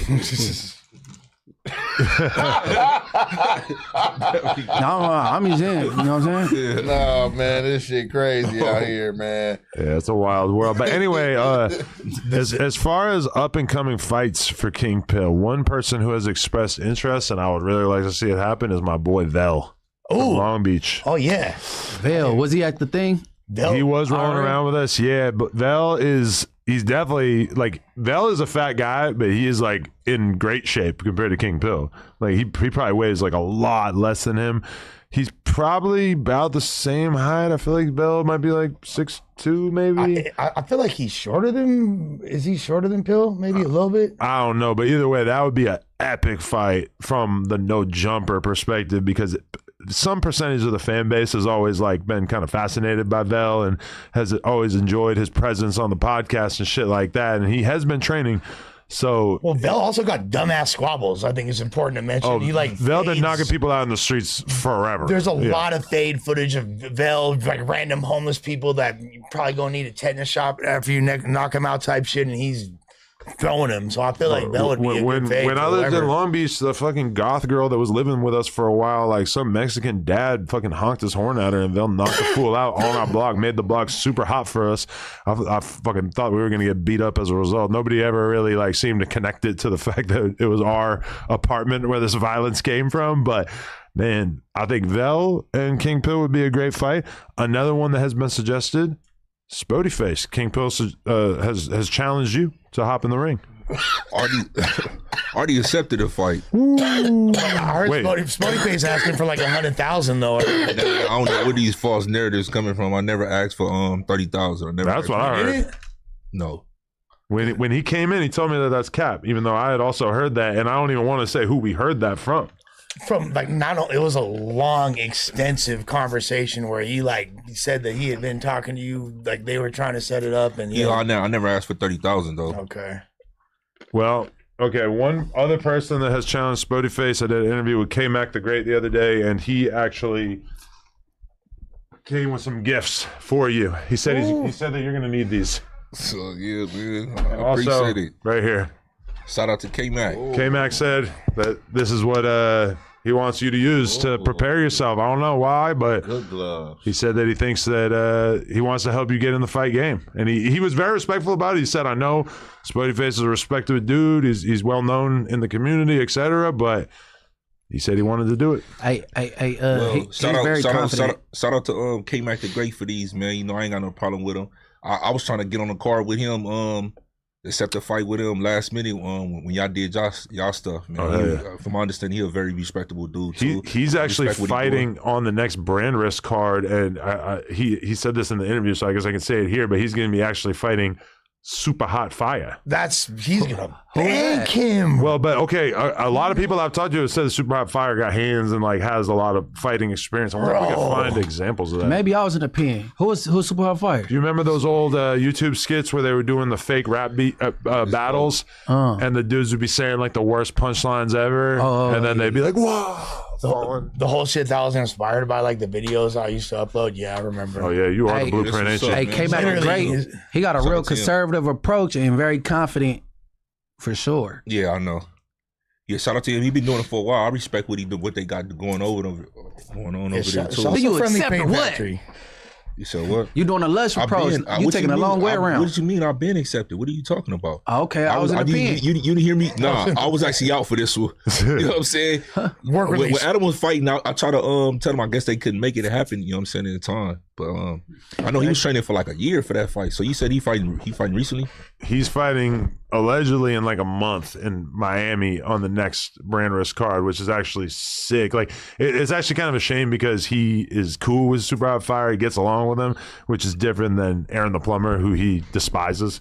So there was going to be a lot more bad blood in the Aaron the Plumber fight, but I don't know if Aaron Plumber will ever fight anybody at this rate. Aaron's super lame for ducking that. Aaron is the social media Rod Wave. You know how Rod Wave always cancel. Man, shout out to Aaron the Plumber, man. That's my boy, man. Wait, really? How you know? Not showing up. He ain't got enough gas to get there. Aaron the Plumber. That's my boy. He wasn't lying when he said that's my. Listen, you should have smacked him up in there. Nah, he was doing his thing, bro. Oh yeah. That's a Hold on. He was in LA County. Nah, we was in Arizona together. You know when there was hollows and those out of state, I ended up catching an attempted murder out there. Okay. So I ended up doing almost 9 years out there. So is he supposed to be a blood? Brusky? He was definitely on Damu time. Oh, for real? He acts like he's non-affiliate on interviews and shit. I mean, shout out to him. To be honest with you, you know, he got a lot of. I ain't gonna say haters or you know what I'm saying. You know, he told on a nigga from 60s in Oklahoma. I don't know. Listen, again, you know, I was in prison. I can't say that for sure. I haven't done my due diligence or anything like that. I don't know nothing about that. Why did you attempt to murder someone? I mean, I went to trial. No, listen, I went to trial and lost. So you know what I'm saying. So it's on purpose. I didn't try to do nothing, man. You know what I mean. Listen, what they say? You're a demon. No, listen. Allegedly, I stabbed somebody and threw him over the tier. This public information. What, in jail? In jail, that's a fact. Oh, so when California was overpopulated, they were sending us out of state, Mississippi, Tallahassee, Mississippi, Siri, Oklahoma, and Arizona. What? I was on all three of those. So long story short, when I landed back down in Arizona, that ended up happening. But since it happened in Arizona, even though we was California inmates, they tried me in Eloy, Arizona, which is Pinal County. And I went to trial out there and lost. They gave me 8 years for 85% out there. Wow, that's intense. And I was like 8 months to the gate. So I was doing like 6 years. I maxed out on the 6 years, and I turned around and did another 8. Damn, it's fucked up. That's some gangster shit right there, buddy. Man, I don't want the props. I wish I had my time back. You know what I'm saying? Sure. Wouldn't be where you was at now if you ain't go through it though, right? You feel me? Yeah, but you know it's crazy because ignorance of the law is crazy because listen, I did the most. I ain't gonna say I did the dumbest move, but I thought law was in every state the same, and that's what I was ignorant at. So you know, in California, you gotta have a witness. I got a right to face my accuser. 9 times out of 10, if they don't got no witness showing up or anything like that, they not gonna proceed with the case. In Arizona, they have something that's called a no victims law. They don't need. You can get convicted of murder in the state of Arizona with no body. They don't need a victim to prosecute you and convict you of a crime. And I didn't know that. Since my crime was on an inmate, it was on inmate on inmate. The inmate never came to court, never cooperated in the institution, never talked to the police or nothing. They had supposed footage. So he never came to one court date or nothing. So I'm thinking like, they ain't got no witness. He ain't coming to court. So what your lawyers, your lawyer didn't let you know that that's the law? No. Damn. I'm assuming you had a public defender at that point. Absolutely, I did. In a jury pool out there is 99% white. Oh wait, so even like no, so at least a high 90s, and then they got Native Americans and stuff out there. Jury pool is not. There's no blacks. I had But wait, so they actually do jury trials for infractions in? That's not an That infraction. wasn't an infraction. That was a charge. Okay, but yeah. So is it like that everywhere? Like if you catch a charge, they gonna have a trial with jury? No, in California? no. So California, listen. They So don't do that out here, California wasn't tripping. Yeah, you go to trial. Okay, you got so- a jury when you go to trial. But, You got a but I'm judge. saying like, so if you already locked up and then you accumulate more Yeah, charges, like you still go to court. Okay. and you go to trial. You gonna have a jury that has to judge. Okay. But you got, if they pick it up, you got the outside. option to do trial by judge or trial by jury though. yeah. No, out there you gotta No, I don't know nothing about Arizona law. Yeah, it's kind of different. But real fast though, my mistake is like I said, they was offering me 2 years. I'm like, I'm not about to take 2 years and da da da da da. I had been fighting my case like 2 years, bro. So I would have had time served. Damn. I would have had time served, bro. Can I just ask, like, what happened to the guy's body when it went off of the tier to the bottom floor? It went Like, thump. A riot happened just Oh, other night. for He was real? out the dude was out the whole riot. Everybody stepped on his face. what? Yeah, just because you fall off a tier don't mean that you. Man, he's a mutant. What he fell with, second, third tier, first tier? He was nah. You know the 270 design only one Okay, over. yeah. You know, It wasn't that far fall, but not that real. I mean, it was far enough. about like a good 15 feet. That's a 10 fact. miles, yeah. That's a Floor fact. should You have land woken wrong, up. you could be in a wheelchair for the rest of your It was life. only, for it was only sure. one tier. Sure, or crack your head. Yeah. Shit. Yeah, that's a fact. Damn. Call him a crackhead. They called him crackhead. Man, definitely. I remember Lloyd crackhead Banks shit. saying something like, I'm going to crack your head open like a pistachio. Bars. Leave you looking like a pistachio. Lloyd Banks, the truth. Yeah. That's a basically fact. cooking. He's so underrated, boy. No, Shit but could get uglier than the Masterpiece sneaker. I feel like if it comes down to it, everybody know like Banks and Fabulous like are the mainstream rappers that could battle rap if they wanted to.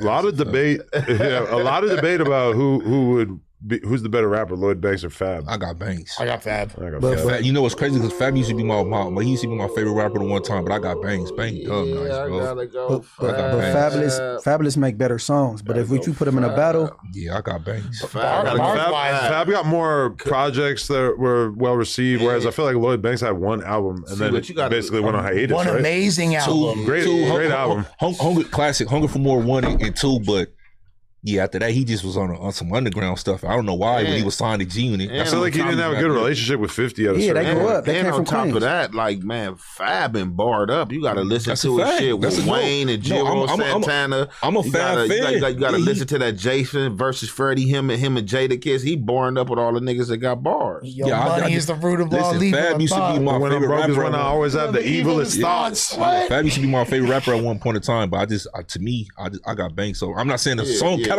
yeah. I'm going with Fab for sure. As far as like rap, I think like he probably had battle- more hits. I think Fab will always go for sure red. he do. Talk about Fab got- catalog. Fab will win in the Fab battle. had more hits in his first year than Banks' Fab in career. the battle. They'll go I don't bar know for about bar. that. I like Fab in the First battle. year? They'll go bar for bar. They should put that together. I bet you everybody will tap in pay per view. Guess what though? And then when we start having this combo is when I say I like Jada better than both of them. Ooh, Hey, but I'll listen, take though, Jada all day. I'm for gonna sure. tell you this, but do. Yeah, I was what. You think Fab keep it a minute? You think he got a classic album? Classic Street Dream- album? First Street I Dream. gotta dig in the crates. Banks got a classic album, a hip hop classic album. That's a fact. He do bro. have a That's a fact. he do have a more closer to a classic album. I agree, but I'll say that the Soul Tapes were great mixtapes, and they're not technically albums. That Fabulous dropped the Soul Tape series. Yeah, I Yeah. But Banks for That's- sure got a hip hop classic. That Hunger for More is a classic. He bro. definitely do. You ain't got to skip no song, bro. Yeah.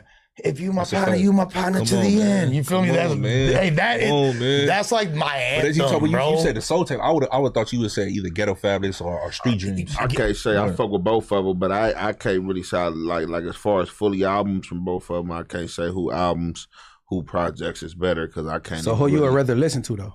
Fab. Me too. And Fab definitely Fab, not. that's just because Fab He got more is commercial songs. still around and he's still doing shit and we ain't heard nothing from Banks. So it's like kind of like when you got that fall off and the motherfucker ain't heard nothing from you out the loop. I would agree. He just took the money. I don't know why he was underground. Fab, but to believe it or not, Banks got like 20 but then he got like 15. Right? He was dropping stuff. It was all underground though. I don't know why. Peak he Banks did was all that, those bro. mixtapes that were never like commercially released because Yeah, Fab came out. 100%. little later, I think. Well, no, because Fab came out before. No, Before Fab was out Banks. before, and he was also Way doing all before the Banks. Desert Storm tapes and all that shit too. Fab was So out like 2000, 2001. Fabulous. He was 2000 Yep, for sure. yep, And Ghetto Fellas, 2000, 2001. 2001. And that's when all those songs like Holla Back Young and all that All was that. like, Ghetto Fellas, that was the first I one. think I had a two-way back Yup, then. You had a yup, two-way alert. I remember that. For sure. him rapping over all them Neptunes and Rick Rock beats. He was like literally, he had a West Coast production. He had the one with Nate Dogg. That was fabulous. He definitely, I would say he definitely got a better catalog than Banks. I just don't think he a better rapper though. They both fire.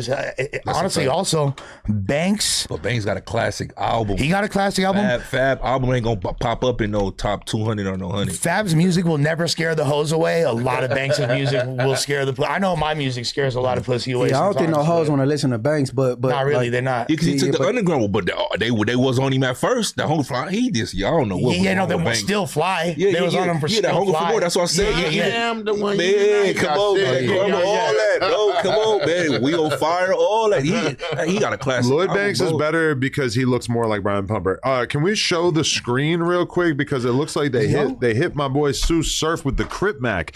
Sto Surf has completed his 2023 RICO sentence and was scheduled to be released today, but according to jail records, immediately upon release, he was transferred to another jail in Michigan to serve a 2011 gun sentence, which carries a term of 12 to 30 months. Bullshit, bro. Damn, that's crazy. I'm lost. How you do that? Hold on, serve a 2011 gun sentence. So it was a Fed is- case that he he was on a run? just got done serving, right? And wasn't it for drug trafficking like every other battle rapper now? After that RICO case, they could have they probably just refiled on it or something. so I'm He still su- had it going. But That's then too this many is years state for a charges in Michigan that he had a gun charge. So 12 to 30 months. Man, you got a feel for him. He thought he was coming home, and now he That don't make no I sense. think- I then. think- yeah, that- 2011, then that don't make sense. Then I can see 2021. That's so old, but was he that- just on the run for mad years? No, he was not on the run. Yeah, he was boarding flights. He'd been incarcerated in multiple times since then. So that makes no sense. It has to have been like a refile, like a dead docket that got refiled. Literally, I don't care what You don't state have you in. dead That's too docket in long to refile, California. bro. I mean, it depends. Depends on the statute of limitation, right? For good? It depends. I don't know the statute of limitations for. 2011, that's too long. That's too long. The only thing that got a long statute of limitations is murder. Like it don't rape have now. statute of And rape now. limitations. Other than Anything that, sexual, yeah. Robberies and stuff like that, it'd be like 5 years, 6 years. So I can just imagine like a statute of limitations on a gun. That is crazy. And Cali, I it's think it's 7. not even a Most states statute. is It's like the 7. time to refile. It's even less than a statute. Yeah. What they got a year? No, they got like a year. But law is different in different states. I know Cali, but it's like a Yeah, year. you or learned something. that the hard way up. Yeah, I That's learned crazy. already. Your lawyer is fucked up for that. Well, California doesn't technically have dead docket, correct? We don't have something What do you mean by called, dead docket? Well, dead docket is something that they have in other states where basically the DA just is, I guess the best equivalent we have is a DA reject. But the difference is like in Georgia, for example, if they file a We charge. ain't got no dead docket. Correct. We ain't got that shit. Correct. Yeah, they can basically just stop pursuing the case at a certain point, and they just call it a dead docket. Whereas, like, they could technically reopen it whenever they want, No, and then what- blame you for it, like That's for just trying to called pursue dropping the it. case, but then But like, they don't technically drop it. They just just bringing say it dead back whenever docket. you want in my life. That ain't. You can't just do that. It's like, you playing tag with the homies. You're like, oh, this is a safe zone. Like, it's like you touching the safe zone. Like, hey, this shit don't make sense. It is pretty crazy too that Crip Mac was only supposed. They were saying he was only about to go in and do a week after he got up of the feds. It's been like 3 weeks or some shit, and he's still locked up. So I don't know, like, if they were selling us a dream with that, or if he's just gonna pop out any random day now. I haven't really heard any Well, I updates. thought, didn't they say like, did I hear 30 days? Like, that's. I was. I hope it ain't no 1 to 2 that's years probably- like that. They probably what they was just like feeling like pertaining to the charge. He probably just gotta go through the channels. It's probably, you know what I'm saying, they probably just thought it was gonna be a week. It's probably gonna be like a month, a few shit. You never know, depending on what he kind have? of case with the judge is on though. But he in Wayside though. He down there, you know what I'm saying, out there in Wayside, you know what I'm saying? Hey, you know, it's crazy because I when I came down for doing time and I was about to get out, bro, I literally traffic tickets, bro, that I didn't take care of. Remember we were speaking about this last time? I was going to court every day. And when you got tickets, You don't clear them up in all. You go to court. If you going to Long Beach court today, you going to Hill Street tomorrow. You going to LAX the next day until you clear them all up. You know what it sound like with Crip Mac, bro? Yeah, heck yeah. During that time, he had to go down there in the county jail. It sound like Crip Mac had a joint suspension. So. Now he's serving a joint suspension time. That's what it sound like, bro. Hopefully he be out though, bro. I don't know what he had, but I just can't. The whole Sto Surf thing don't make no sense to me. I can't even wrap my head around 11 it. is crazy though. Yeah, that's crazy. There got to be something else there's got to be a Typo or detail something. we missing or something here. 2021 or something. Got to be like a typo or something. I blame Lush One for giving all these battle rappers hope and thinking that they were going to be millionaires forever, and then they all had to just become drug dealers to stay fly. Fools were making a lot of money, bro. They really were. Like battle rap. I still don't want to believe that, Lush. Hey, no. If we talking about Geechi Gotti didn't touch the bag. He didn't won a battle that was like 100K plus. We saw Drake hand him $100,000 in cash, Right, like no. on And he stage. got that a couple times. Yeah, several times. Gotti was No. He was touching it. Gotti was touching Jans, bro. Yeah, He was touching Jans. Who's had tragic downfalls since like the whole battle rap era seemed to have come to a bit of a close? Because we got this Geechi Gotti situation, we got the Sto Surf thing. Anybody else come to mind that like seems like they've had bad outcomes as a result of the battle rap world kind of imploding?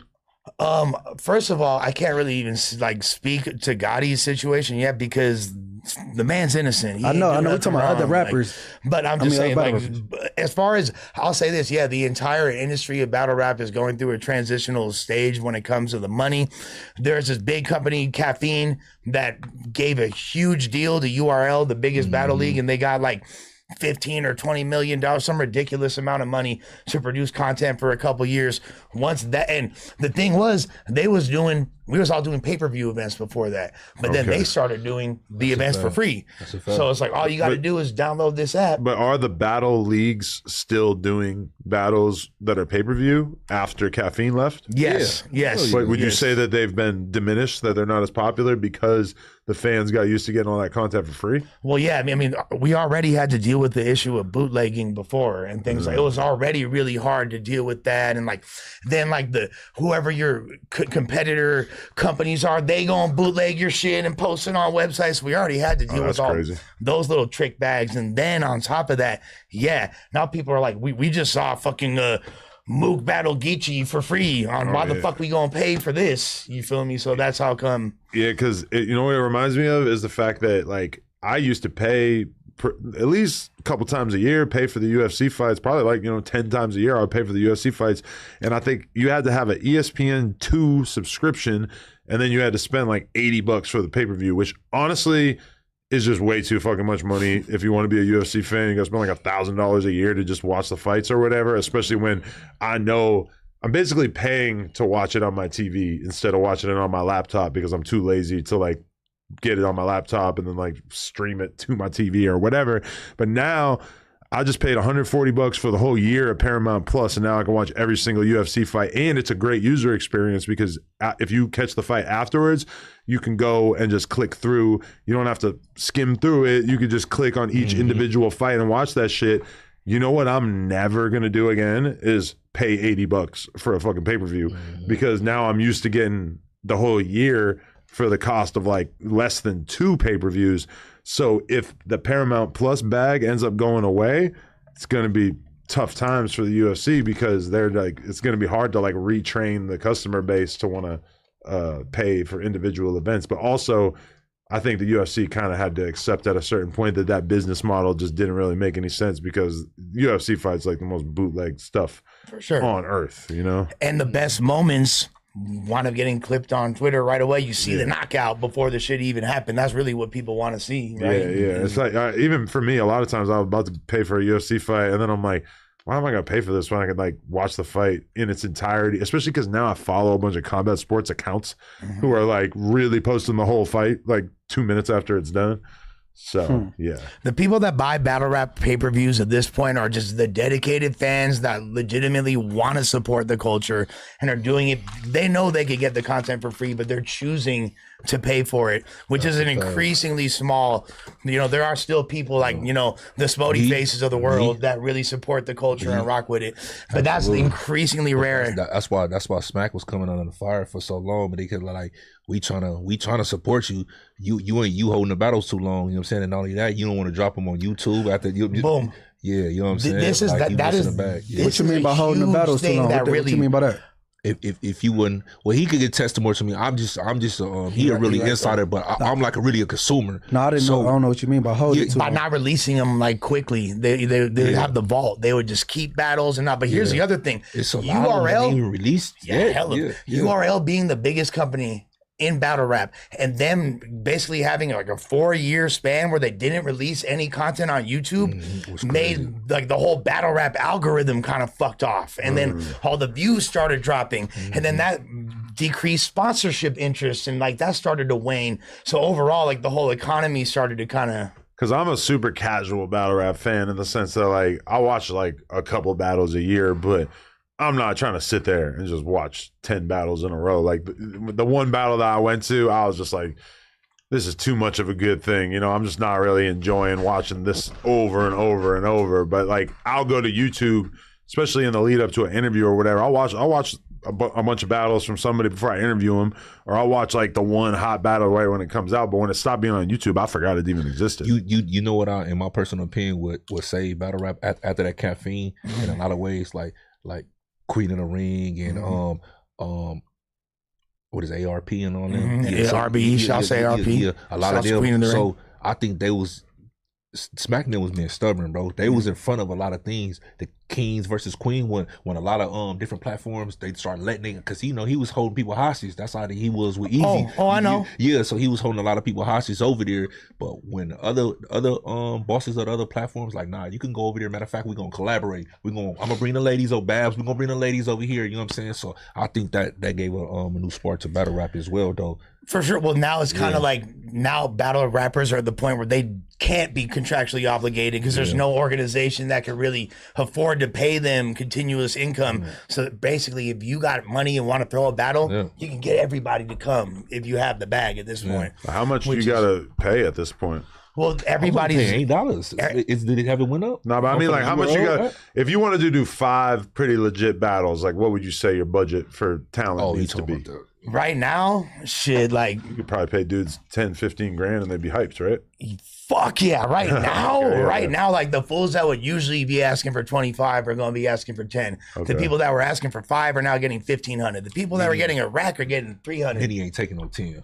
Who? Nitty ain't there. Nitty my friend. You feel me? But bro, he ain't taking no 10. Hey, somebody should kick off the like an underground battle rap league where they ain't like, you know what I'm saying, establish this shit and everybody just make their name. You know what I'm saying? And there's a gang of that. That's what Geechi did. The Riot, the Riot, all of them. They built that up over there. Every single city in the damn near world at this point has their own little backyard battle league. The trenches. There's We Go Hard. There's I Battle. There's all these different leagues all across. But at this point, you could still make money. Like if one of these billionaires would just get off their dumb ass and drop another bag on a player, you feel me? I know for 1.5 million, I'll have that shit going up, and I'll have Lloyd Banks battle Cassidy or something. But you run off with Jerm 30,000, ain't nobody gonna trust you. Shit, you feel me? That's why I need Jan, so I ain't gotta run off with some measly 30 watt. You can't run off of crypto. You pay you in crypto. You know? Paying me in crypto. Can I just say before we get into any other topics, though, it was pretty fascinating seeing Lush's relationship play out in real life at the boxing match because, number one, Germ was looking a little drunk. Her hair was a little messed up. She was looking a little frazzled. She was hot, though. I've told you before that I think your girl's hot, and you seemingly enjoyed that a little bit too much. I'm not going to ever say it again. But I've said it several times. Busting up. Listen, I'm a horny guy. Is that 2-on-2 coming soon then? No, definitely not. 2-on-2? He ain't ready for Lena. He ain't ready for that. He's not ready for Atlanta. Damn. I don't know what would happen, fool. Damn, that would be Germ's dream come true, huh? I think Lena would be psyched if we're being honest. Dang you. Lena would be psyched. I'm sick of all these big buff podcasters. I want Lush. Yeah, exactly. She's like, fuck these. Soon, man. Fuck these pornographers. I seen him coming in with the same color scheme as Wicked and like was like, oh my God. But and then why did you guys get in a big fight that led to you having to walk home? Hey, you ever heard the thing where first of all, okay, so it's like 1 drink, she loves me, 2 drinks, she hates me. It was kind of like that. So at a certain point in the night, Germ was faded, definitely enjoying herself. I was faded, definitely enjoying myself. I had a couple little irritations that had occurred. By the end of the night, we leaving. I'm driving home and she getting mad at me. We get to going back and forth in the car, and I think we're about to like catch a fade, like in the middle of like the road. Mm-hmm. Gotta fight your girl. No, we were about to get down. So I was like, fuck, let me pull over and get out before something bad happens. So I just pulled over and let my homie with us too, though. You feel me? My homie Mango. Shout out to my boy Mango, who I said rap amazing and make great music. Mango there. I'm like, just take this bitch home. I'm out. You feel me? I'm a trooper. I know where the fuck I'm at. You feel me? Don't be calling John no bitch. Oh yeah, but you feel me? He's hip hop. It's like a term of endearment. Hey, but when you shit. text and said you was belly, it wasn't that long after the fight. That's why I texted back like, where you at? Because I had a homie come scoop you or something. Muchie was going to snatch me up out of there, but I didn't even know at the time. I was already out of Inglewood. Like, so I was already damn near like Rodeo and Adams or Rodeo and La Brea type shit. You feel me? Like around there, which is from territory I'm very, very familiar with. Very, very familiar with. Yeah, you're talking about some ops. I don't know if I believe it. You really got ops. It's not like it. I was drunk and I got on my tagging shit and I was like, you were in the group chat making it seem like you were walking through I wasn't gulliest streets on earth. No, I for sure trooped through a gang of trenches, bro. I for sure in the fuck did. Yeah, but it wasn't no ops though, bro. I mean, sure. But, you don't know my struggle. Sure, it was. My dumb ass could have made trouble for myself, and I was definitely in no position to be a. Man, they would have turned you to a quesadilla. I was looking for it, to be honest with you, but my low is on. Y'all know I share low with everybody, with like my partners. I don't got your low. Yeah, the whole group chat got my low. Nah, you can't access that from the group chat, can you? Yeah. Really? Y'all know y'all got my low. You feel me? So I'm not like I don't move in silence like the G in lasagna. You feel me? But wait, why? Flacco an hour and a half ago said that I was telling a phenomenal story, and before I got to the climax, Lush interrupted. We will get to that to tell part of the story we don't care about. That's why I brought his back. I'm like, all right, back to the wood grill. It's funny because he said that before. He sent that text before then, which is the crazy part. I literally Flacco is talking out the side. That's why I said that. Oh, okay. So I did tell. I don't even know what story he's talking about, but he don't know. Phenomenal story. He don't know. But yeah, so basically, long story short, yeah, I wound up going home, and Germ didn't remember in the morning, and she actually, in the first time in the history of our relationship, apologized, took accountability. Wow. That's the power of the stream.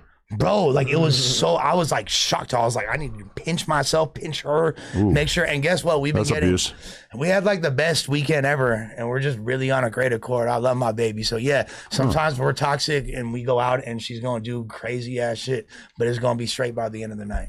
I like it. Okay, wait. So now, courtesy of Poetic Flacco's YouTube channel, we can watch some footage that is newly viral of Geechi Gotti speaking about his past crimes. And this is in no way to suggest that he is guilty of the crimes that he is currently being charged with.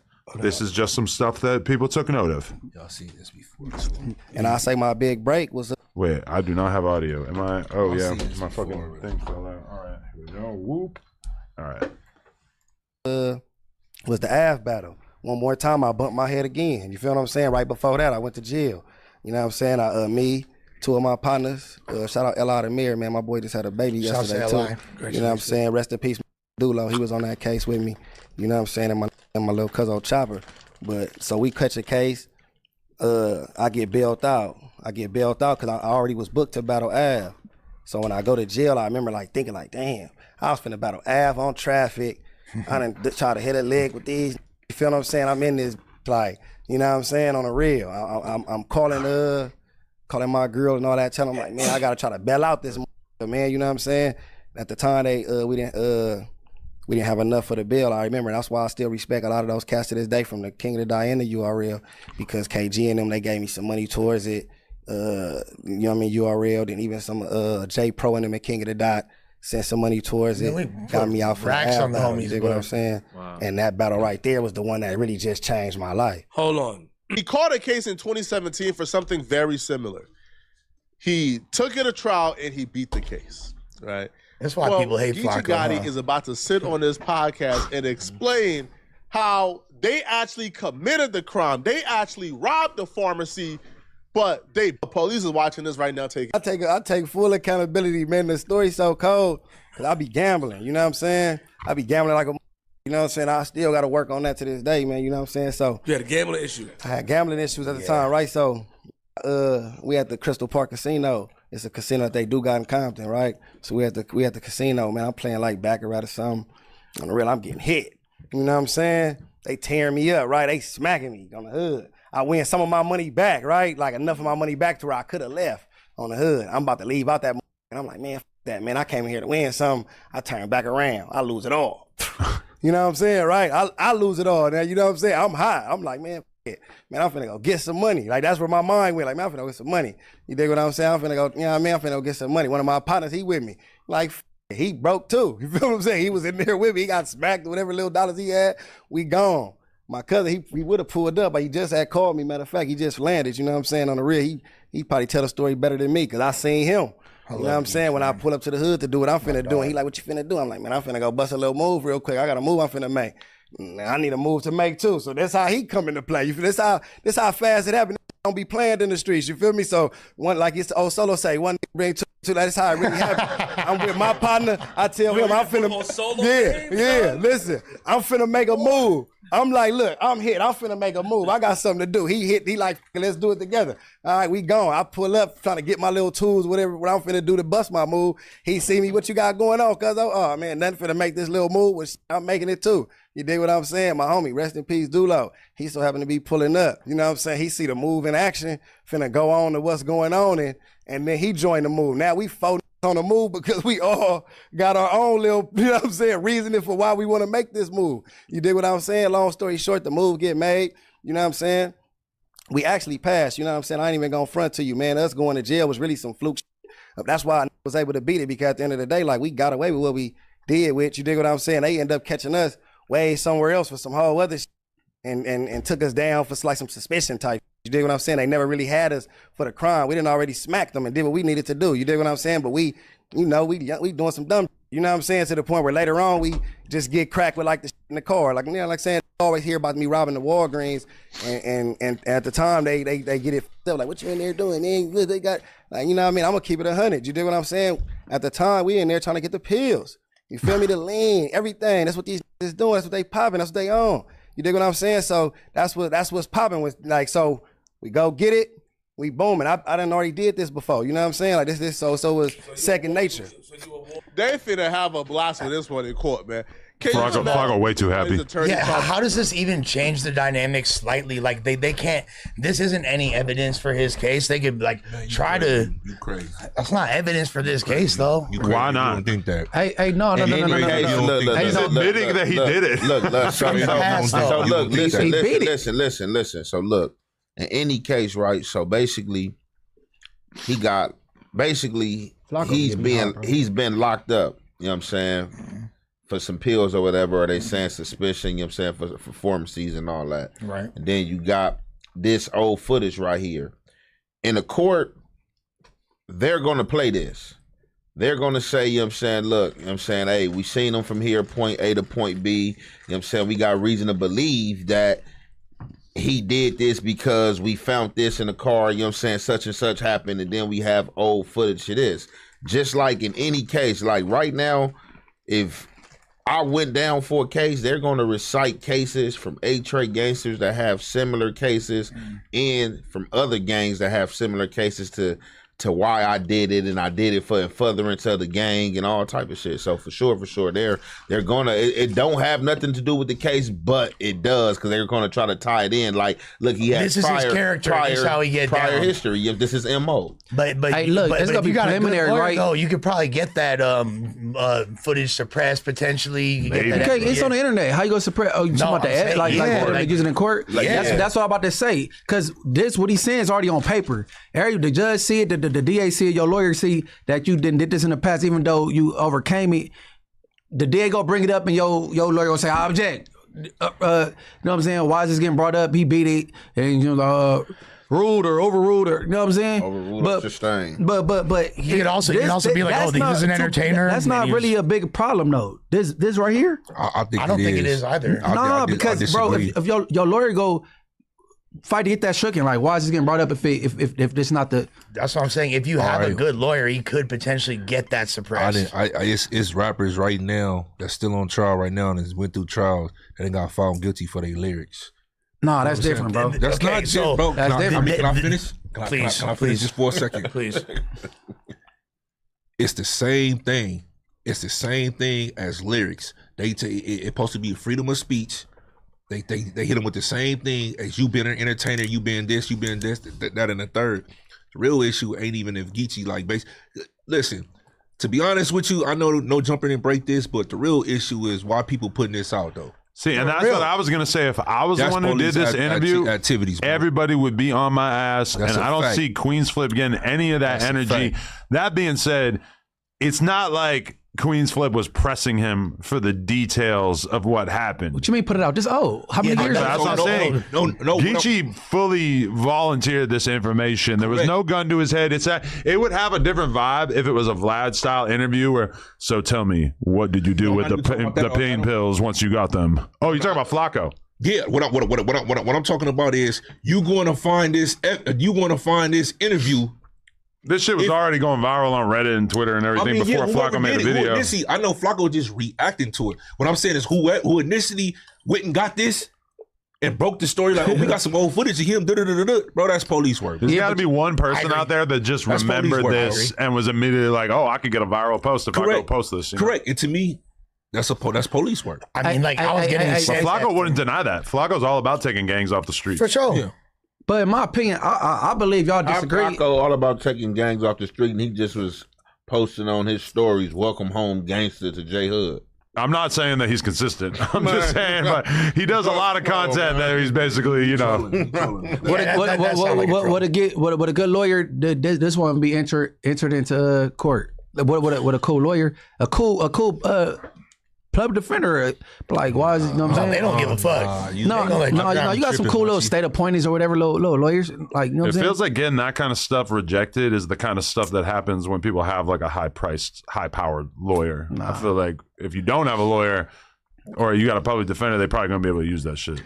1,000% they using that. One thing that Geechi has pointed out a grip of times on his pod, when I was on there with him, on this pod, on multiple pods, is his gambling addiction. So beyond, like, even when bro was making, a half a ticket or to a ticket a year, which he was at his peak off of battle rap, he like them damn casinos, bro. And I think that's probably the biggest thing I've seen fuck up battle rappers more than anything. I think it's something about the personality type that's attracted to battle rap and gambling that overlap a lot. Yeah, because a lot of battle rappers be getting destroyed by I wouldn't trade my drug addiction for they gambling. Imagine doing 10 years and you like are just sitting there thinking like, damn, I should have just not played baccarat. Dude, that sucks. Literally, like, I don't want to believe. I know, Geechi.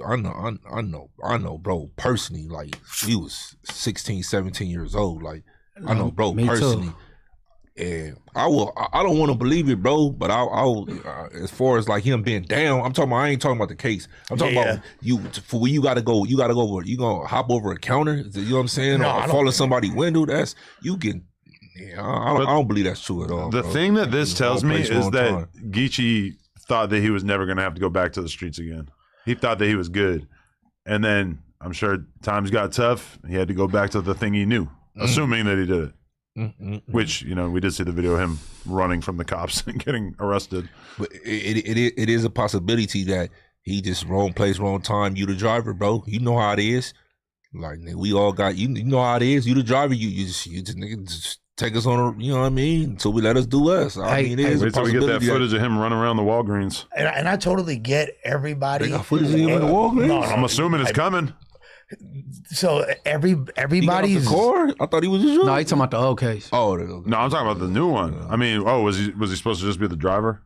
I don't know. I mean, look, once That's again, what they're saying on the internet. They saying like the car got approached and he was apprehended. They're saying that he was a driver. You could say he was just hanging out with the homies. Anybody that's a part of battle rap, like if you're a battle rapper or like an outspoken fan of battle rap that's a part of the community in any capacity, organizer, what bop that be doming fools up at the events, or whatever the fuck you are. They got that?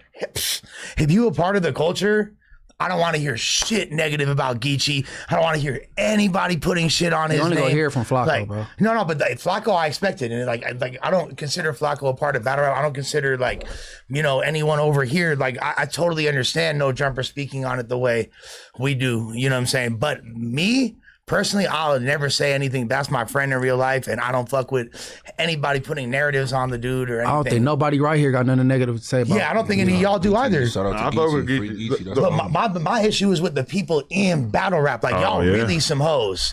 Y'all really some hoes if y'all are going to have something bad to say about this dude. You mean like his ops or people that he was previously cool with? Both. I mean, you know, like honestly, Geechi got no really. Geechi ain't got no ops in battle rap for real. Yeah, it's more just like the same people that are encouraging like these bars are like, yo, headshot, had to piss on my hands to get the gun residue off, and then like they love all that shit, but then some real life shit happens and it's like, oh, how could he do this? Geechi's throwing it away. They're already convicting him. First of all, the judge ain't even convicted him. They already like, how could Geechi do this? Like, bro, has not been convicted, and it ain't no sex charge, ain't no weird charge, ain't no snitch charge. Like, the only thing is, come on, bro, support the homie. I don't know Ohio law. That's the only thing. But man, everything be seeming real in the beginning, and then later on, it ain't even all that serious, bro.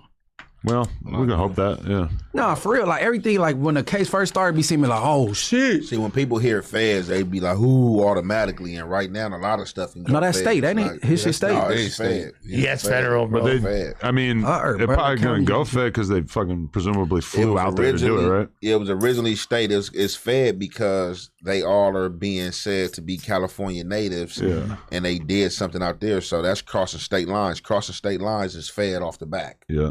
That's federal off the back. Just you crossing state lines. Yep. And doing a crime.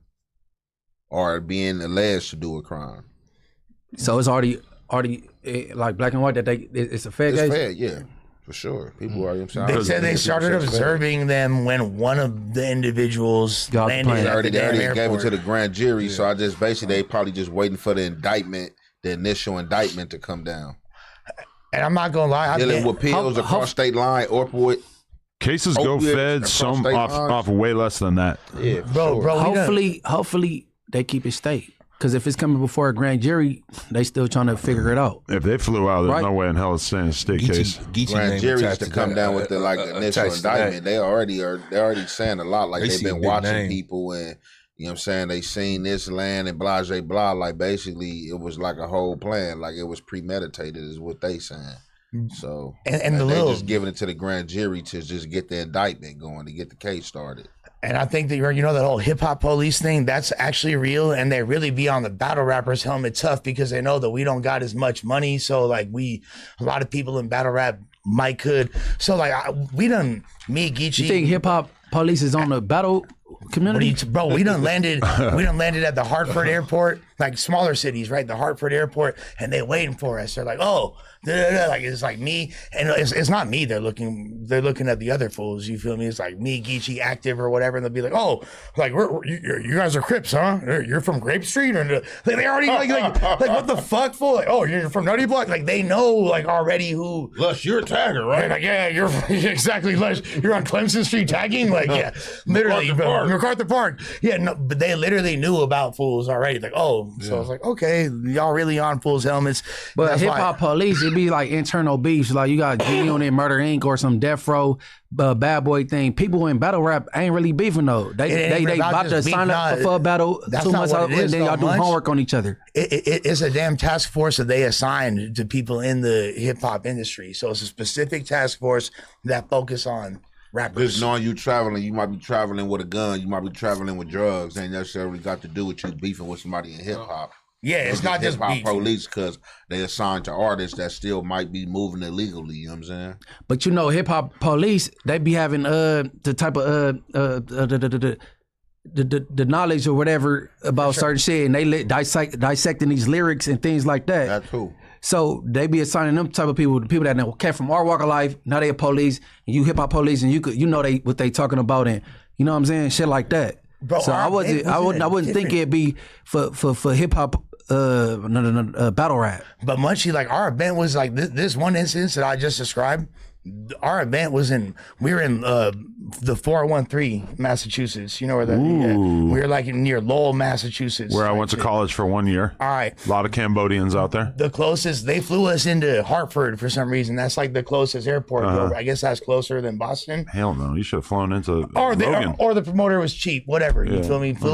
They flew us there. We was in a different state, and they already knew we was gonna be at that airport. Cause y'all got a flyer. I'm just saying they knew he was gonna be at that airport though, and they was already like, oh, these guys are here. Like, I wouldn't don't trust you to steal thousands of pills from a pharmacy. I feel like you might just take them all. Yeah, definitely. The funniest comment I saw, and I couldn't even get mad, like, even though I'm like super butthurt that my boy's like caught up right now. The funniest comment was almost like Lush hella hot that the pills ain't making back to him. Free my nigga Bebe.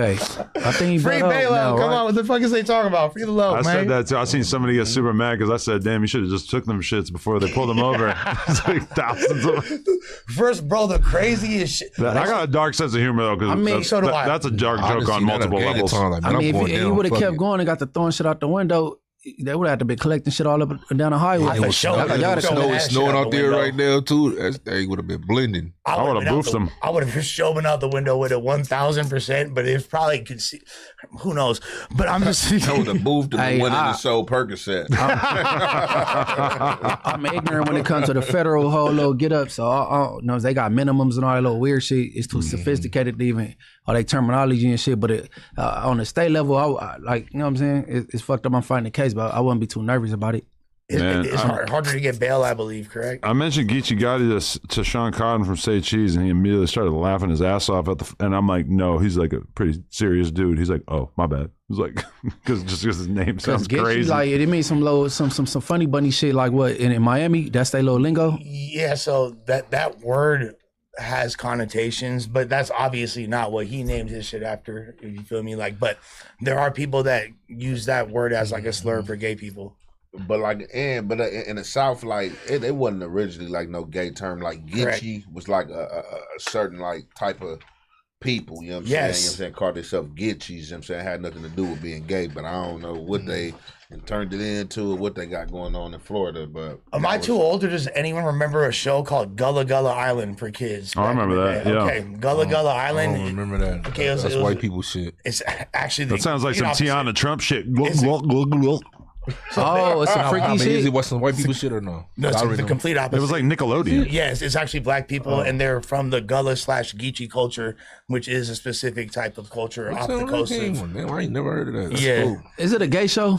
Nothing gay about it. Gay show for kids on Nickelodeon. Yeah. Oh, you said okay. Nah, I was referring to what Ant, because Ant broke it down. It's a specific I know like what Geechee people is. Like, Yeah. you know history.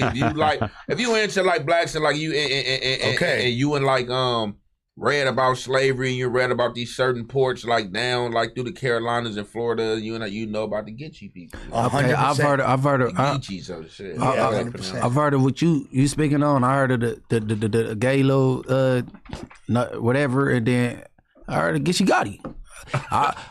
But see, cause shit be having different meanings, right? Cause them Bay Area dudes get mad at us, like, cause we call niggas G's, like you a buster. Yeah, yes. Okay, so and the Bay Area niggas don't appreciate that shit. That means something so different down here than it do up there. Like Right. he is just a greeting and it means like, oh, I'm excited up there, and it come from Richmond, by the way.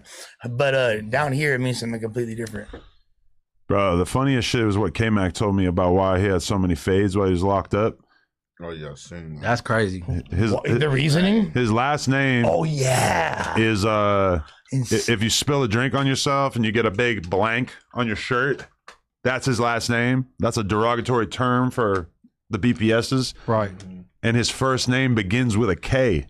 So on his prison wristband or whatever it is, Juvenile Hall. it says blank K.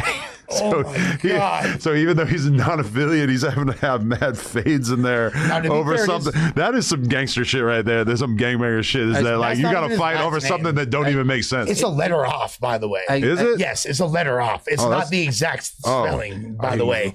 Just to clarify. Oh, okay, my bad. No, but that's even funnier. But that was some juvenile hall shit. And juvenile hall people, everybody immature, bro. Like that wouldn't be an issue on a higher level. Like kind of. That's bro's real life name. He can't help it. You feel me? Like, what the fuck you gonna do? But in It's his juvenile real life hall, name. everybody kids and immature. Like you feel me? Like because you know everything is a diss. So you know what I'm saying. And all the fools and all the little stupid shit. You know what I'm saying? They need to let me in Los Padrinos lawsuit, even though Them kids will beat your ass. All right, I'm gonna lie. I remember I was in the day room one day. And I'm chopping it up with one of the homies, and I said a word to a hood. You know what I'm saying? We don't even beef it. I'm just talking to the homies like, yeah, woo, woo. And somebody from that hood happened to be sitting right there, and they like, man, watch your mouth. I'm like, what? Damn. I'm like, nigga, you know, I ain't watching nothing. So I'm like, man, like I said, woo, woo. But man, dude ended up getting down though. But that shit was crazy. Juvenile Hall definitely was like that for sure. What? You want to start? Remember when Alex? Adam asked like, oh, what's like our like what's out for us on this? Like, you know what I'm saying? We all like we ain't Our triggers. Right. And I'm not washing my mouth like the spot on the shirt. I'm not saying that. You know what I'm saying? Like, so if I'm having a regular conversation, I'm gonna say, you know what I'm saying? Spot on the. I'm gonna talk. You know what I'm saying? Like, nigga, I'm an adult. Yeah, for sure. Yeah, JF Third got mad at me because I guess I didn't even know. I said a word that was an insult to his community, but that's crazy. If I had no clue, and it wasn't even about that. But bro, any grown man like the diss for his shit, bro. If it's being said, bro, and you know you're not disrespecting your hood. And that's the thing. I know the diss for they hood, and it wasn't that. It's another word related to that. And that's really You crazy. feel me? Like, No, civilians, you shouldn't be tripping. But members, nigga, you know. Hey, bro, I'm not Especially, washing my mouth for nothing, bro. I'm not doing no code names, bro. If you, I mean, shit. I mean, that's the relationship you have with people. There, nigga, people want to suffer the consequence. If you're around members, you have to be conscious of what you say. You have to. You have to be. It's nothing. But listen. I'm the type of person. It's all about respect.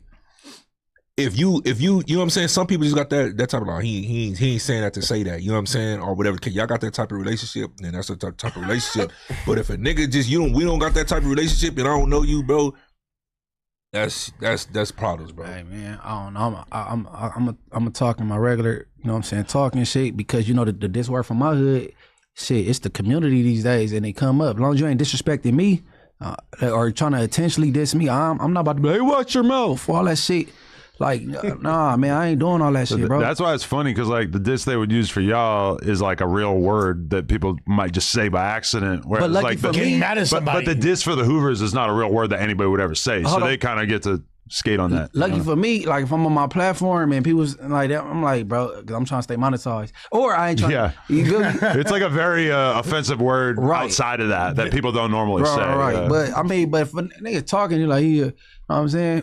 Brick Baby taught me some cool ways to not diss gangs. Like, for example, one day Brick Baby calls and I was asleep, you feel me? And I pick up the phone and he was like, oh, my bad, you was taking the neighborhood, you feel me? Like, and I was like, you're fucking hilarious. Yes, I will call you back. You feel me? Brick is so Brick funny. wasn't finna say that shit. When we were outside of the prison or the jail, his girl had balloons that said 38, and he had to call her and be like, yo, you got to make sure the balloons stop going backwards. But you can just imagine them sitting in there like these dudes ain't got nothing to do all day. Man, break, man, it's all good, man. That's hilarious. Hey, man, not since I get it though. This all about to be on camera. Yeah. You will remember this. Like, okay. It's like the coolest thing that he's had happen in a minute, and like his girl's out there holding the balloons. You gotta make sure the balloons stop going backwards. Can you make sure they're the right way? Yeah. That's so fucking great. But I mean, shit, they got nothing to do in there but sit around in politics. So that's like not even surprising that would get that kind of reaction, Okay. Anyway, Free Brick, free Geechi Gotti. free my boy Brick, man. I miss him. Free 'em all. Free everybody. Free the forgotten population. All right, so let's talk about this. Colorful Moolah. Show the screen. For people who don't know, Colorful Moolah is basically like the graphic designer / one of the main creative minds but behind Glow Gang and super close with Chief Keef, etc. And he basically 22 hours ago tweeted out, why this N-word Lush keeps saying he was Sosa's A&R, LOL. And what Lush say? And what Lush do? And I got a phone full of receipts. Lush quote tweeted it and said, because I got him signed to $1 million deal in 2015 and I was literally his A&R / executive producer of Bang 3. Fuck wrong with y'all. And then Lush included, some screenshots of him. Wow, what a different Lush this is. Hanging out with Sosa, who this is like a timestamp on this that he's on the hoverboard. That's Scott Storage Lush. That really was, bro. I ain't gonna lie. Yo, this is the flyest ref. That's Flyers Rep. They gave my brother Grant. that's the guy. No, it's not. That's not Flyers Rep. That's my brother Grant. You feel me? Literally since diapers. And this is literally, you see Chief Keef signing the deal that I got him right here. Literally. So did you middleman it, or you had a title for real? Middleman, I was his A&R. I was the executive producer of the project. I was literally booking the studio. So is you on the credits for being an executive producer? Yes, I'm the executive producer of the project. Wow, yo, this Pull it is... up.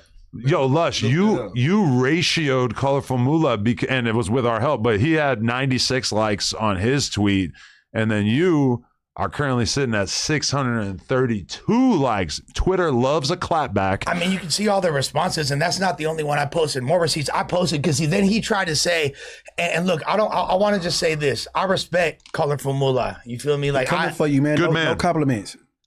I don't give a fuck. I'm just saying what I'm saying. You feel me? Like, I respect him.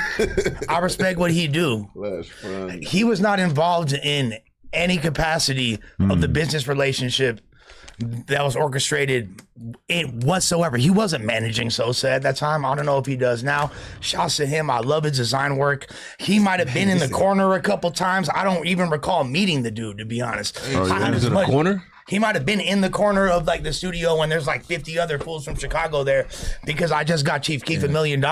So you're saying you and Sosa cucked him? I'm sure.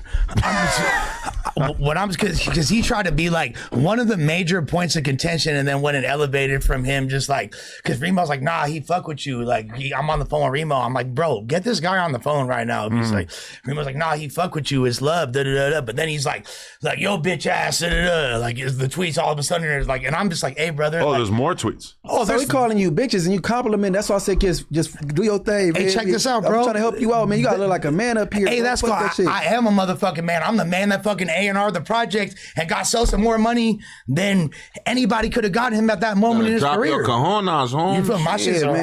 My balls are on the table, on the ground. It is what it is. No, you my boy. I don't need to.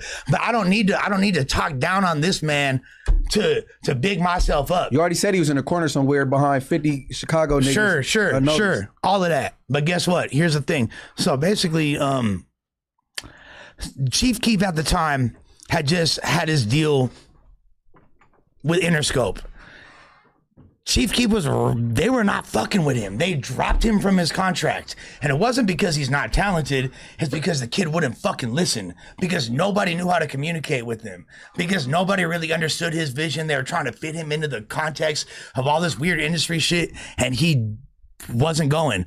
He also wasn't showing up to video shoots. The song Hate Being Sober, the lead single where they got a feature from 50 Cent and Wiz Khalifa on there. By the way, Sosa didn't want either one of those features on that song, but they put them on there. He liked the version without them better. They put them on there. And guess what happened then? He didn't show up to the fucking video shoot. I heard 50 talk about that. That was a legendary moment where we realized that Chief Keef really was as nonchalant as he seemed. And around that same time, I don't know if y'all know about this. I think I spoke about it on here. Kanye had flown him out to Paris to work on the Yeezus album. He flew right back. You want to know why he got 7 bars or like 6.5 bars on that? It's like a weird odd number of bars because that fool went to France and said, I don't like the weed, I don't like the food, went home, left all his people out there. You feel me? Like Legend. And he was 18 years old at the time, whatever. Point is, nobody was trying to sign him for anything close to the amount of money that I was able to get him. I not only was looking out for him, but I was trying to get deals for the entire Glow Gang. I had a situation in place for Tato to get a deal for an album, for SD to get a deal for his album, for Ball Out to get a deal for his album. We were about to sign Famous X2. We were actually in negotiations with Slim Jesus. You feel me? Like, so we had a lot of shit on the table. I went to great lengths to make sure that Chief Keef had a situation for no other reason that I was a fan. I liked his music. I'm not fucking out here saying I'm a part of Glow Gang. I never once said that this is like my lifelong friend. I'm not from O Block. Is it anything we could type in this like on record that you was an executive producer or anything? Absolutely. That's just on the internet. That's a mic drop. We got that? Yes. I recall this being like the most trash era of Sosa's musical output, though, because then they put out like an EDM style pop song that was like probably the worst Chief Keef song of all time. Yes, absolutely. So there's a lot of competition. So, and I want to give Moolah some credit for one thing. I'm going to give the reason why I know why Moolah feel the way he do about me. It's because he hated Alki and he hated that whole situation. Oh, yeah. And this is why. Moolah, I know why you hate Alki. Is as soon as Alki was like, hey, I want a percentage of the merch, which is what his whole thing was, and he's creating the imaging and all that for the merch, he was like, fuck this guy, he's weird. Yeah. That's why Moolah didn't do the artwork for the Bang 3 album. That's why he didn't do the artwork for that. And also, we got into it because he said that he introduced, it's because of him that Mac Miller and Chief Keef have a song. No! It's because of me and my boy Grant that Mac Miller and Chief Keef have a song together. I actually posted the picture because he tried to post like, oh, this is when they met. I said, this is when they met. I was there too. Like, I don't know who brought him to the studio, but guess what? Mac Miller was because at that same studio, and by the way, it was at American Studio in North Hollywood. Meek Mill had a room there. Chief Keef had a room there. And Mac Miller had a room there. I don't know, maybe Moolah was the one random person who actually talked to Mac to make him come into that room that day. I don't want to take that away from him or not. But guess what? I was the one that set up the studio session 3 days later at fucking Paramount and got the song recorded. I'm the one that made sure Mac Miller got on the I Just Want a song, which is a song that I got recorded. How many songs do they got? They have 2 songs, and I'm responsible for both of them. You feel me? Both of them. And I'm not saying that he didn't do anything, but Sosa, I'll just say this. Mac was way more. Mac was. You ain't saying he didn't do nothing. Mac was way more. Mac was way more adamant about doing that record than Sosa was, and it took a lot of coaxing from myself and Grant to even get those records complete. You do realize you proving your point, and then you keep backtracking. No, explain how. Because you keep saying, but I'm not saying he didn't. And then you proving your point. Because, well, maybe he brought him in a room. Or like he could have been in there because that's what I'm saying. No, I know for a fact him in that studio. But because like I think he's hinging on the fact because I made him look wrong. Like he was flat out wrong about what he tweeted. Because first he said like, if you the one that got the songs done, I still have the files. Why would you even be backtracking and saying, well, maybe he could have been in the background doing this. You the one got it done, so you would know if he had something to do with something. I have all the text. I can show you the text between Mac Miller and me right now. But we asking why you keep backtracking on your What I'm shit. backtracking on is he might have actually been the one that was like, hey, Mac Miller, come walk in the studio right now, meet Chief Keef. Oh, that's credited to him then. That's what I'm saying. He might have been that, but I don't even if that had happened, that the song wouldn't have gotten done. Neither one of those songs would have gotten done. We are the ones that had to follow up. But that's like saying you booked a room for me and the bitch to go in there and I fucked and you crediting yourself. No, it took me to fuck. It took But guess what? In this instance, So I'm the dude, the girl, and the hotel. So you credit on the album? So the fuck- You credit on the album? and all Yes, that? I'm the executive So producer of the album. Can we get what is- can we get the screenshot? Let's pull it up. Sure, I got a million screenshots for like. So what is he I don't talking know if we about? have That to you go credit million. you credit on the EP No, it was the album. It was the album. I just want the credits. Like I on the album. Yeah, I mean, so we how could shut you Moolah disputing that? up and the homie can start knows 'cause backtracking. He even said so. What Moolah said then is he's like, but Lush wasn't Chief Keef's A&R. He was Phil Mon's A&R. I don't think he understands what the word A&R means. What A&R means, artist and repertoire. Yes. Dumbass, of course I worked for the fucking label, you retard. Rappers don't have A&Rs. You fucking idiot. Whoa. You feel me? Like, rappers don't have A&Rs. The A&R is a liaison between the label and the rapper. Not only would Sosa have not gotten that deal, which probably was paying for your gay ass designs, which are fire, by the way. I like your designs. You feel me? Which But, are fire, by the but way. you're gay as fuck for trying to talk shit about me. Trying to talk, honestly, you wouldn't even probably have had a career with Glow Gang, because I don't even know if that shit would have, I don't know what would have happened, bro. Nobody was trying to give those guys money at that time. It was a tough situation. And I went on a limb and was able to finesse a billionaire. Now, was the deal that he wound up signing? The deal was cool. The execution was whack. Within a few months of that, yeah, my homie did almost get in a shootout at the fucking office, and then I fucking got unceremoniously relieved of my duties. Is But this I shoot still, documented? well, the incident's documented. Did you tell? I think you just told. You gotta think about it for a long time. No, I didn't tell. Did you make a Police have statement? Activities, Lush. No, this is like, I think you you make a guys told statement? me the statute of limitation. If it's been over 10 years. Did Be you a make a quick statement? thinker. It's been 11 years since this incident. So we're past the statute of limitations in the state of California. Yeah, there's this whole little thing that went down. You feel me? Guns was drawn, whatever. Dumbass shit. It don't matter. That part we talking about music, man. Yeah, it don't matter. The fact of the matter is, I did a great thing, and I was Sosa's A&R, and it's unfortunate the way the situation played out.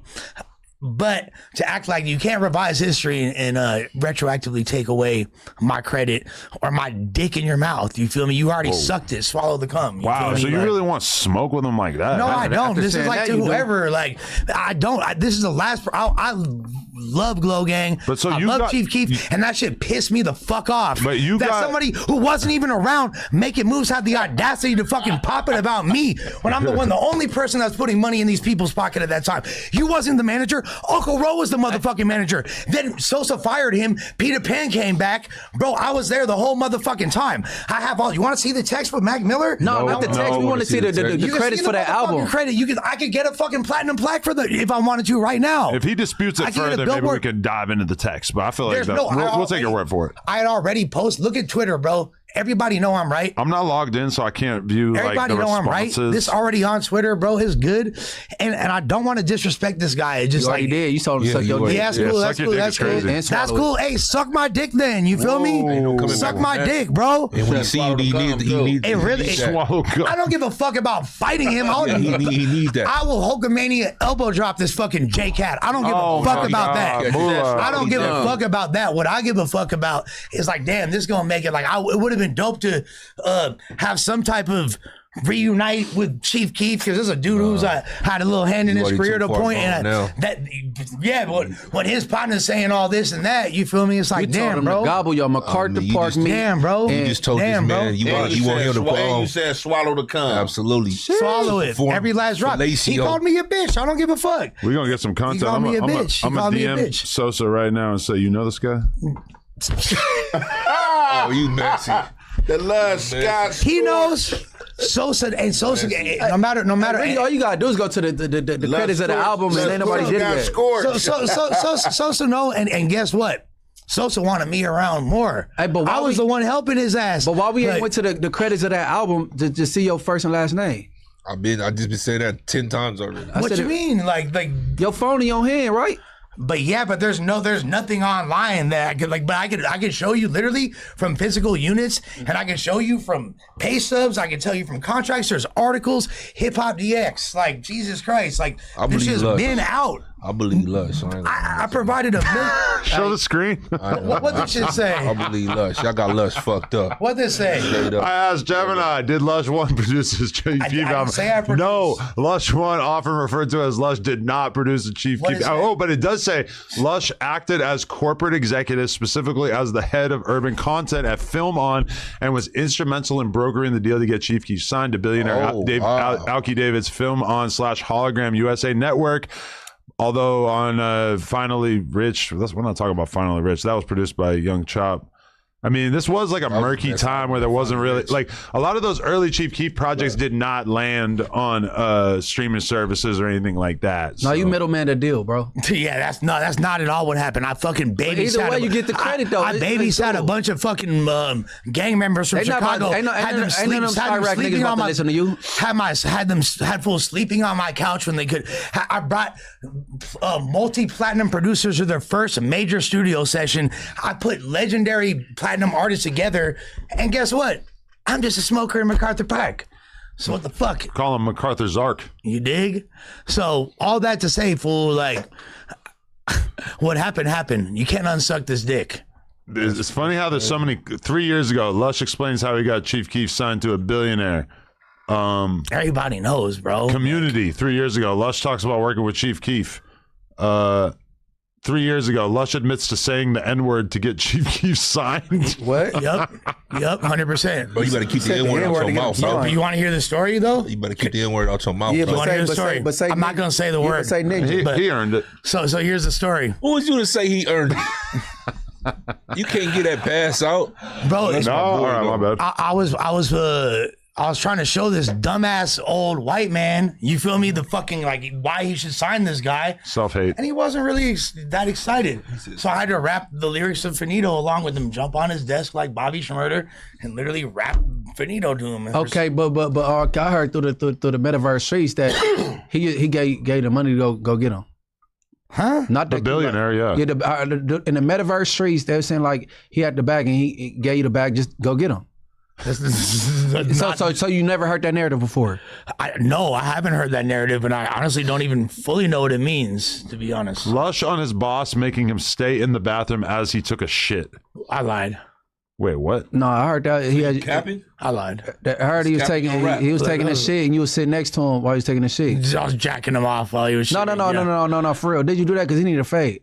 No. Look how fat you were. Lush on becoming one of the biggest drug dealers in LA. This is like the day I met you. That was the second time. Your hairline second is time. crazy. Well, it's all legendary content. The fact of the matter, like, look, dude, look, it was a fucking crazy situation. It was a crazy time, but guess what? It happened. I'm sorry. How you go from GD to Crip? It happened.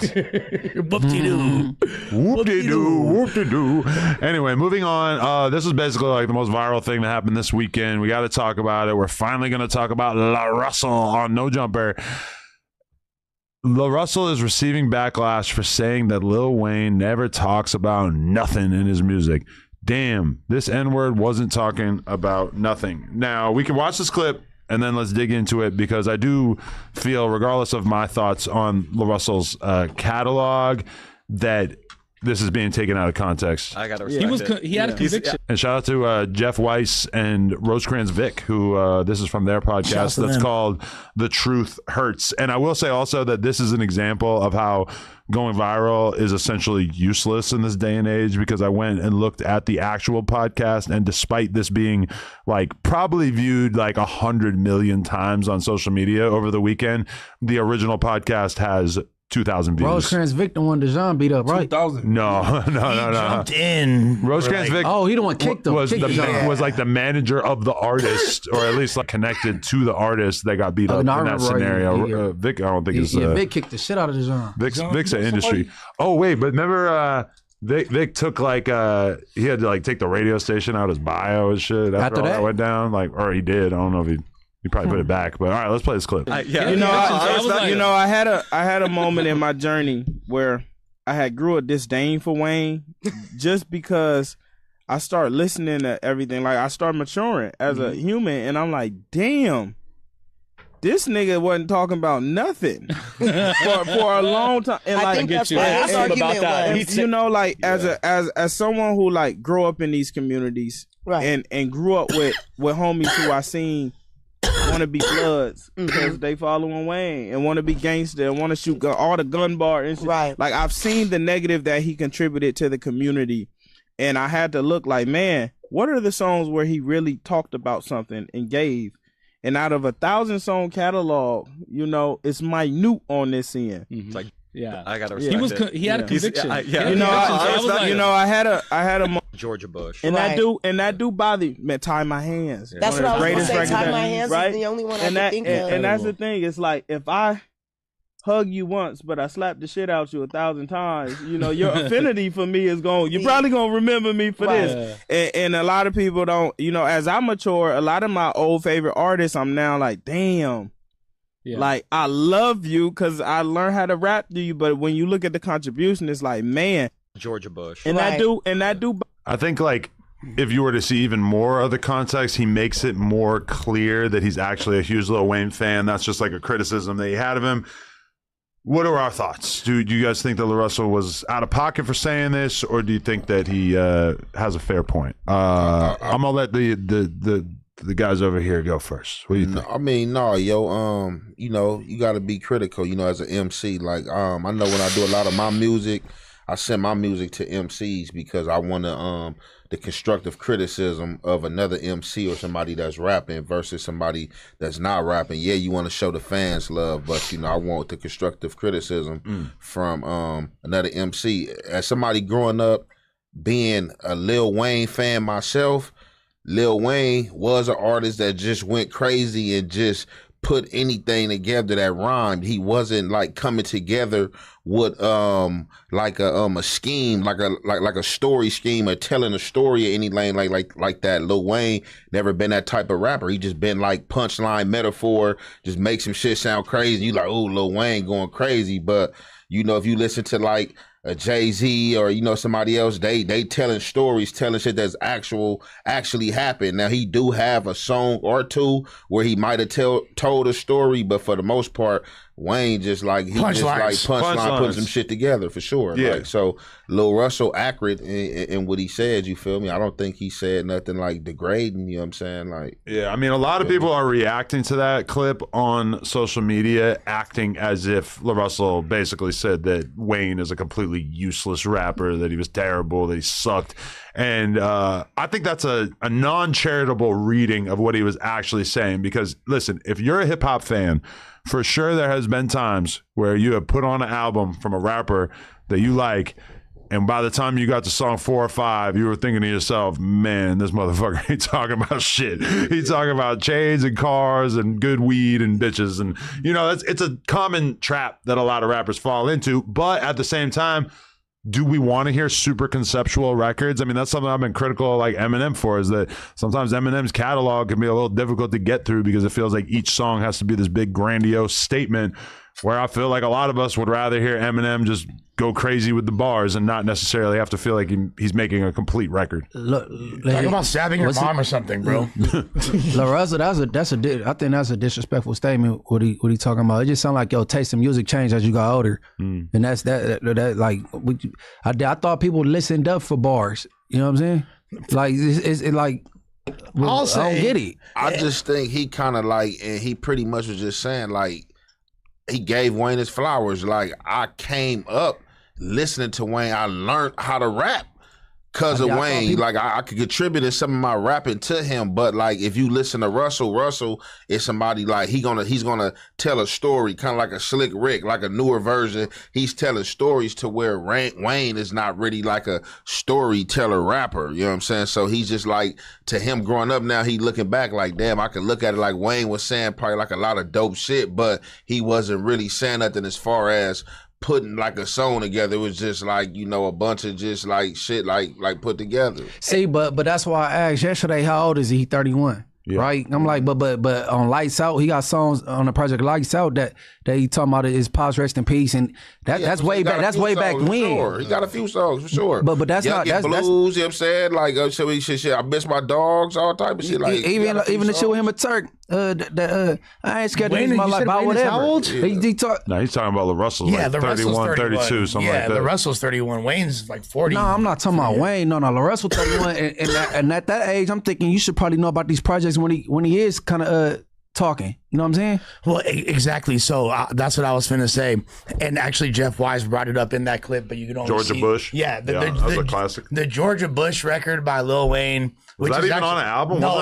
It's actually a remix of a Ludacris. It's a freestyle over a Ludacris song. Wasn't that on the Dedication 3? If my memory serves me. That's Dedication. That's mixtape. Damn, I got a good memory. Yeah. And that's an incredible song where he's talking about like Hurricane Katrina and the results of that. I also want to point out, and super on point with the Slick Rick observation that's going to go over a lot of people's heads. But that lineage of stylistic rapper that's more relaxed goes right back to Slick Rick. He is the original of that style, which Snoop, Mac Dre, and all these other guys kind of... I think that's part of why that take got such a hyperbolic reaction, is because when we think about our favorite rappers of all time, there are examples of people like Jay-Z stands out as probably the most extreme example, where it's like every bar is gospel. He got very few bars where he's just saying some fly shit. It's like really he's putting you on game. He's telling you about what he's about to do in his life, et cetera. And then he kind of delivered on everything. But, we just used up a lot of oxygen talking about Fabulous and Lloyd Banks. And I'm not saying that neither of them ever made conceptual high-end projects and certain songs, etc., but probably 90% of their catalog is them putting together punchlines, talking about how fly they are and how dope they are.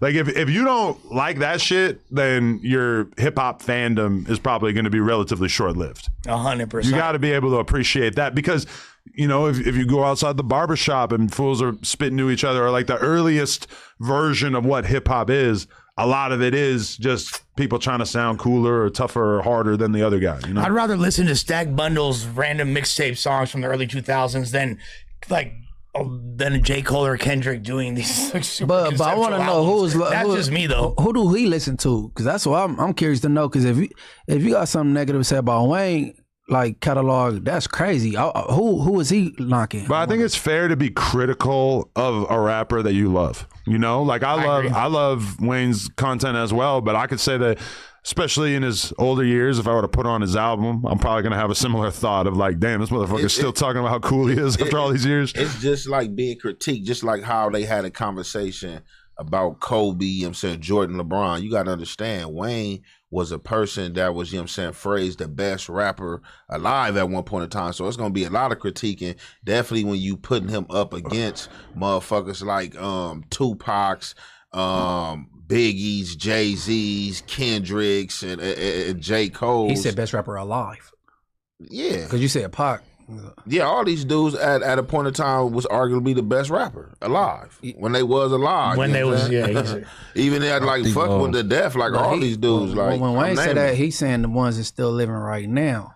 Well, regardless how you trying to paraphrase it, like he's still like in that debate when like names gonna come up. Who was the best rappers? To me, in my personal opinion, I felt it was disrespectful. I ain't gonna lie to you. And not only that, I mean, you look at his age, then it tells you that he wasn't like to be fair. Wayne last 3 albums was trash. So I'm just keeping it real trash to me. I ain't even heard him. But listen, Wayne to me like today is like a Nicki Minaj. Not like that, but let me land. Nicki Minaj's music, her last couple albums to me was trash. But if you put her on any feature, she kill a person who. That's the same thing like Wayne. Mm-hmm. You put Wayne on any feature, he gonna kill. He just gonna murder anybody on anything. And I don't think the young dude. I mean, to be fair, Nicki, like, she never made an album for us. She always, every album had a lot of songs that was for the girls, for her young ass girl audience. She was always barring up though. Yeah. Anything, if you put Nicki on a any feature, female? It's not even close, bro. That's a fake. But I don't think at 31 years old, I don't think he got the experience. No 08, no 07, 08, 09, 010. Wayne, when he dropped, he had 100 singles that charted. That's you know crazy. What I'm saying? So he that went means, on a run that's never been done before. So that means he wasn't. So if he can't absorb that music, then he wasn't. Because that's the same time that the hyphy movement was cracking, and his whole thing is hyphy revitalization, right? And what was the lyrical themes of hyphy in general? Was we're having a good time, we're getting fucked up, we're hanging out. It's like it's not really anything super deep on average. So to conclude my analysis, to say Wayne wasn't talking about nothing, what year you talking about? That's blasphemy. Wait, it is. What year? Because he was talking that talk at least like 4-5 years in a row. And I'm talking about all his peers gave it to him. Like, man, you can't. I'm talking about literally this man had over 100 songs that charted in He was talking on 500 Degrees. He was talking on the Squad Up tapes. He was talking on Carter 1, Carter 2. These kids, they only know about Young Money. They don't know that T Streets and Gutter came from Squad Up. They don't know about that. That's a fact, bro. They don't know about that. I listen to all that. I just feel like he's saying like Wayne. He feel like that Wayne music like didn't have like substance like as far as. But like, he's 31, you know what I'm saying? He couldn't enjoy at that age. You can't enjoy no 500 Degrees, Gangsters and Pimps and Carter 1. Come on, man. Carter 1 to Carter 2. He can't. You can't be saying that Wayne wasn't talking about nothing on a Carter 1, Carter 2. Carter 2. Carter 2. The block is hot. Fire. Hey, let me The block is hot. Carter 2 is peak Wayne. Saying like, What? okay, so what message was he delivering for you? On which album? For whatever album, because this is what La Russell talking about. I think he's critiquing, saying like, and I'm a Wayne fan. Yeah. I'm just saying from his perspective, I think he's saying that like, yeah, Wayne nigga was the shit, was a hard artist. I came up, he sort of taught me how to rap, but now looking back when I listen to his music, like I don't think he was delivering a message like as far as like some of these other great artists who can say. Let me point something out to you, right? He said, you know how many people became Bloods or whatever, right? But how many songs is he really like? How many dudes he made become Bloods? No. He did say that. No, let me land, bro. Oh, what? Damn, they went at that little bitty ass airport y'all landed in at the battle rap, nigga. Let me land. Look, what I'm saying is, he ain't got that many songs where he just blooding through there. And his version of being a Blood was not some crazy, let's go kill all the Crips ass Blood. And it was more just, we're Bloods, we're fly, we're dope, whatever. It wasn't, people off. It wasn't the most negative interpretation of being a Blood, which I thought that was kind of weird. But he said like he talking about his music and what he talking about in his music. But how many songs he's really just big blooding in? It's not that many. It ain't that he's big blood and art. So most of these guys that get Grammys, you know what I'm saying, at the Grammys, like, they song selection, you know what I'm saying? Like a lot of times it be like something behind it, or, you know, a story behind it, or he was talking about this. Wayne was just born up. Wayne just had a lot of crazy bars and songs that was just born up. You didn't know what the fuck Wayne was about to say. Wayne to say anything, and I think he's just kind of saying like Wayne like didn't have a message. Yeah, and that's my I didn't take that from that. I took from it. My take was from it. He said, Wayne, when you saying you ain't talking about nothing, he ain't talking, that mean you are not lyrical. That's exactly what I got it from, as far as from an artist perspective, in a consumer, in a literature. I think he would have said that. He's acknowledging that he's lyrical. He's just saying that he didn't have substance. But that's exactly my point. Like no, lyrical and having substance is totally different. Listen, punchline rap is something different than being lyrical. You can't tell me that Wayne is not a lyricist, bro. It's different. No, he was saying he's not saying nobody could ever take that away from him. He would have said Wayne is a punchline rapper. No. What he said was he wasn't saying nothing. That's exactly talking about the substance. The substance. Like saying, what kind of message is he trying to send? Correct. Exactly my point. So if a person is saying this rappers don't have no substance, that means you're not lyrical, bro. That you're not lyrical. You're not talking about you're not lyrical. You're saying two different things. Like having substance and being barred up is two different things. Yeah, because you can rap all day about how big your gun is and how cool your cars are, and you're lyrical if you say it in creative, funny ways. But substance is you're making songs that address real issues that go in depth about things. Social commentary. But we all know that Wayne is an alien, bro. He don't even know who in office right now. Well, he know because Trump is his boy, but I don't agree with that. Spotify hates agreeing with anything. I think the main. You right. Though I don't. You right. He's a contrarian. I think it's disrespectful. Period, bro. It is. Like, what you mean he ain't saying nothing? Like, what song? Like, I can ask what songs where he saying shit. I really like. But it is a relatively small percentage of his. Well, I really like the video Flacco made commenting on this whole situation, but I think he left out something, and there's something that most people have missed. So I got a little hot take. Hit it. All right. So I'm actually glad that LaRussell announced that he is officially has a relationship with Roc Nation and with Jay-Z, because beforehand it looked like he was basically being used as a public spokesman, paid under the table, and it seemed very disingenuous. When he came out the closet and was like, hey, I actually do have a deal with them. It's not just for distribution. I am signed to Roc Nation. I love Hope. I was like, okay, at least you're being honest now, because at first it seemed like it was being meant to subvert people, and it was this whole marketing scheme that Roc Nation was doing for their new distribution service. And who better to run that through than the face of independence, LaRussell, Mr. DIY, Mr. Fuck the Industry. I think you might be giving LaRussell a little too much credit. He is very much a fringe character in hip hop that 99% of rap fans don't know who he is. That's not the point. So LaRussell kissing ass going at Wayne for Jay-Z. He pending it. That is okay. He is now essentially Jay-Z's like spokesperson / pitbull. Do you think that Jay-Z has ever said the words Lil Wayne to LaRussell? No. I'm going to go out on a limb and say no. But you know, some people will take it upon themselves to do like go at somebody for you just for some brownie points. They're gonna. I think he was actually just speaking his mind and making a pretty nuanced point about someone that he professed to having a real fandom of. Or Jay-Z or Lil Wayne did.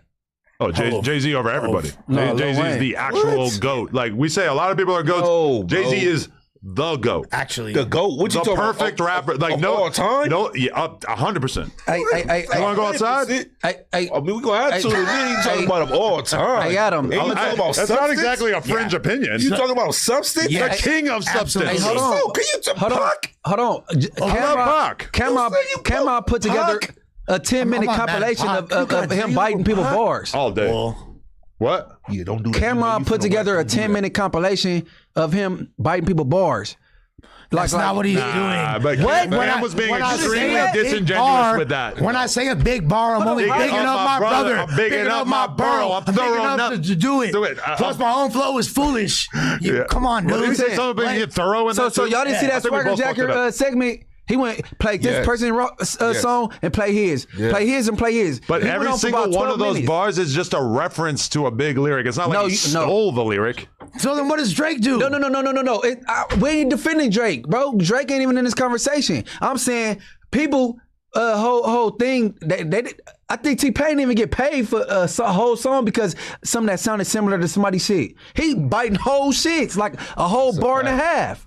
And he did that to 20 artists. That's actually, and they put it in a compilation. What you are saying is demonstrably false. Jay-Z was using big bars to pay homage to someone that he was very close with. Times are you gonna there was no secrecy. Yes, it is. He was not doing anything underhanded. He was not trying to hide it. He was paying respects to one of the greatest rappers of all time. Pac didn't even like him. Bro, hold on. He did it to a lot of rappers that ain't even got that much notoriety. He bit little people. Who else? He wasn't paying homage. You got to listen to it. I heard it too many years ago. Yeah. Bro, this has been out for years, bro.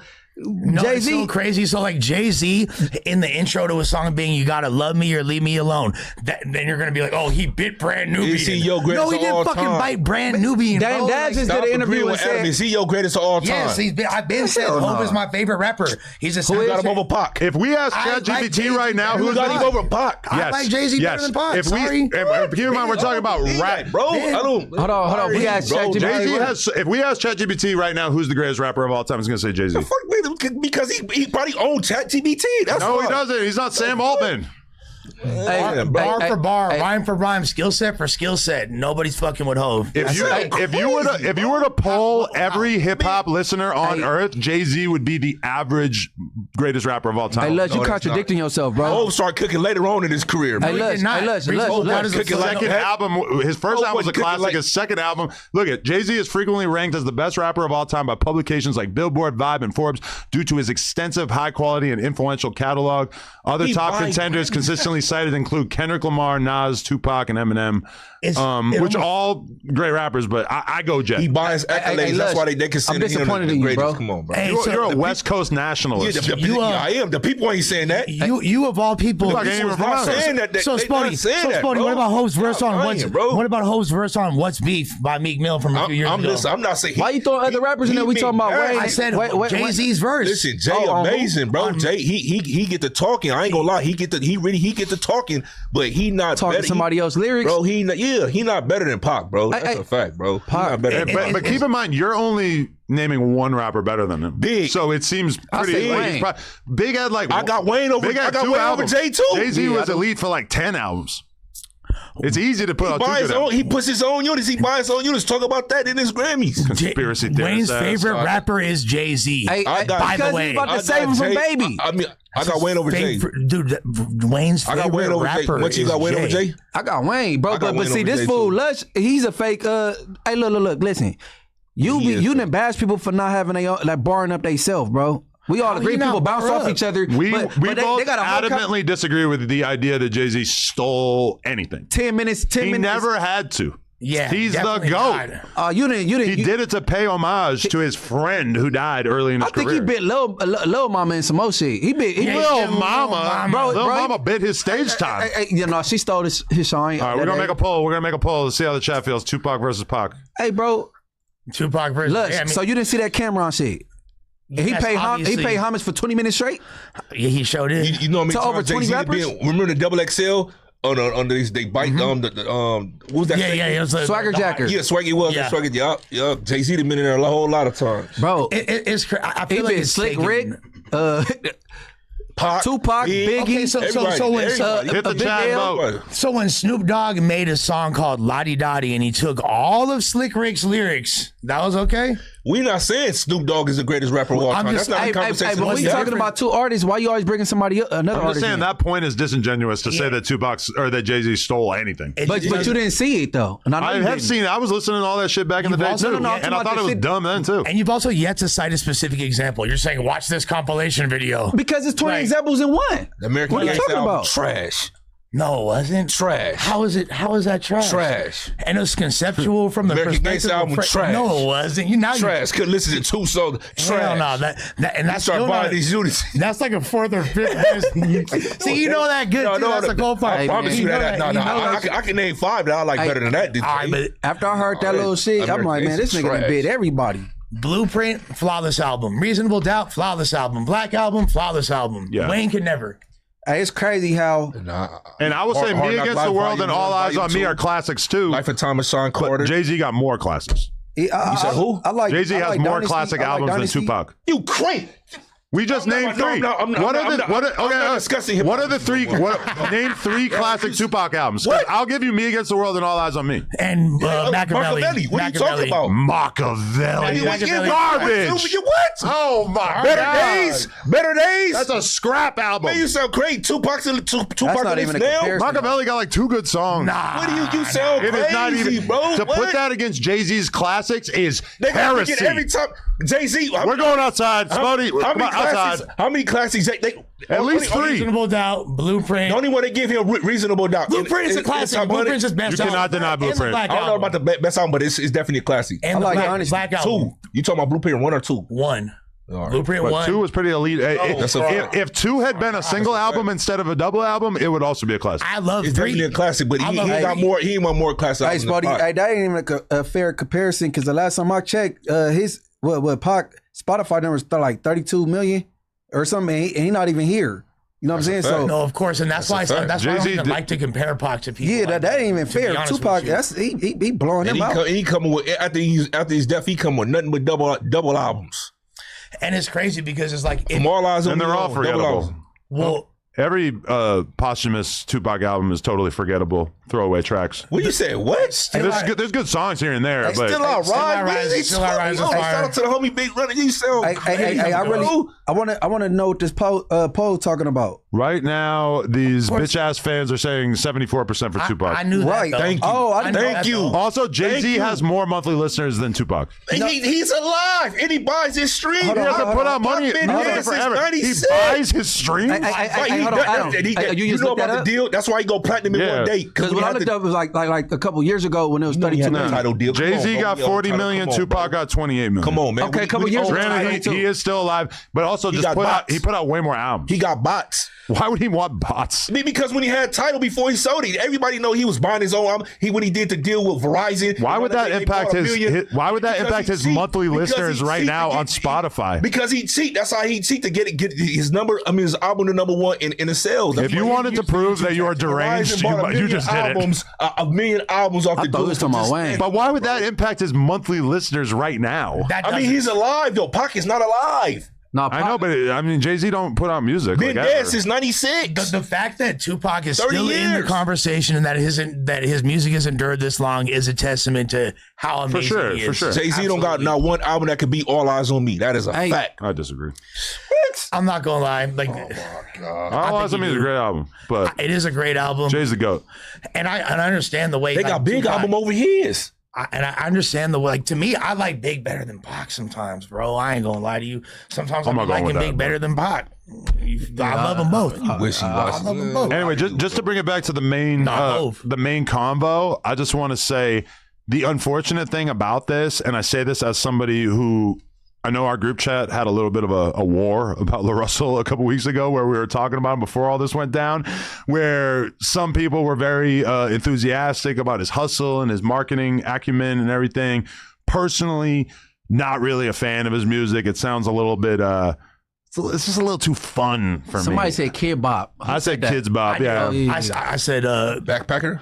Well, no, I said it. I called it. It's too jolly. It's the rapper. Gentrified, hyphy pep rally music was the exact phrase that I used. But I do. I could separate the fact that I'm not huge on his music from the fact that I really respect Lil Russell as a marketer, as a mind. You know, you even see him on the podcast. He's better. That's the irony, is that he's willing to have a conversation where he makes a very nuanced point about Lil Wayne that the average rapper would never attempt to have. And so now he's being crucified because he was willing to have a conversation that is typically the territory that music journalists and radio personalities and podcasters would have. Like, if I came on the podcast and said, this is my criticism of Lil Wayne, nobody would be all that shocked because this is kind of what podcasters do. He's a rapper. So now every single bullshit verse that he ever spit is being reposted on Twitter and people are tearing him apart because now everything that Lil Russell says and does is being held to the standard of having to have substance and be better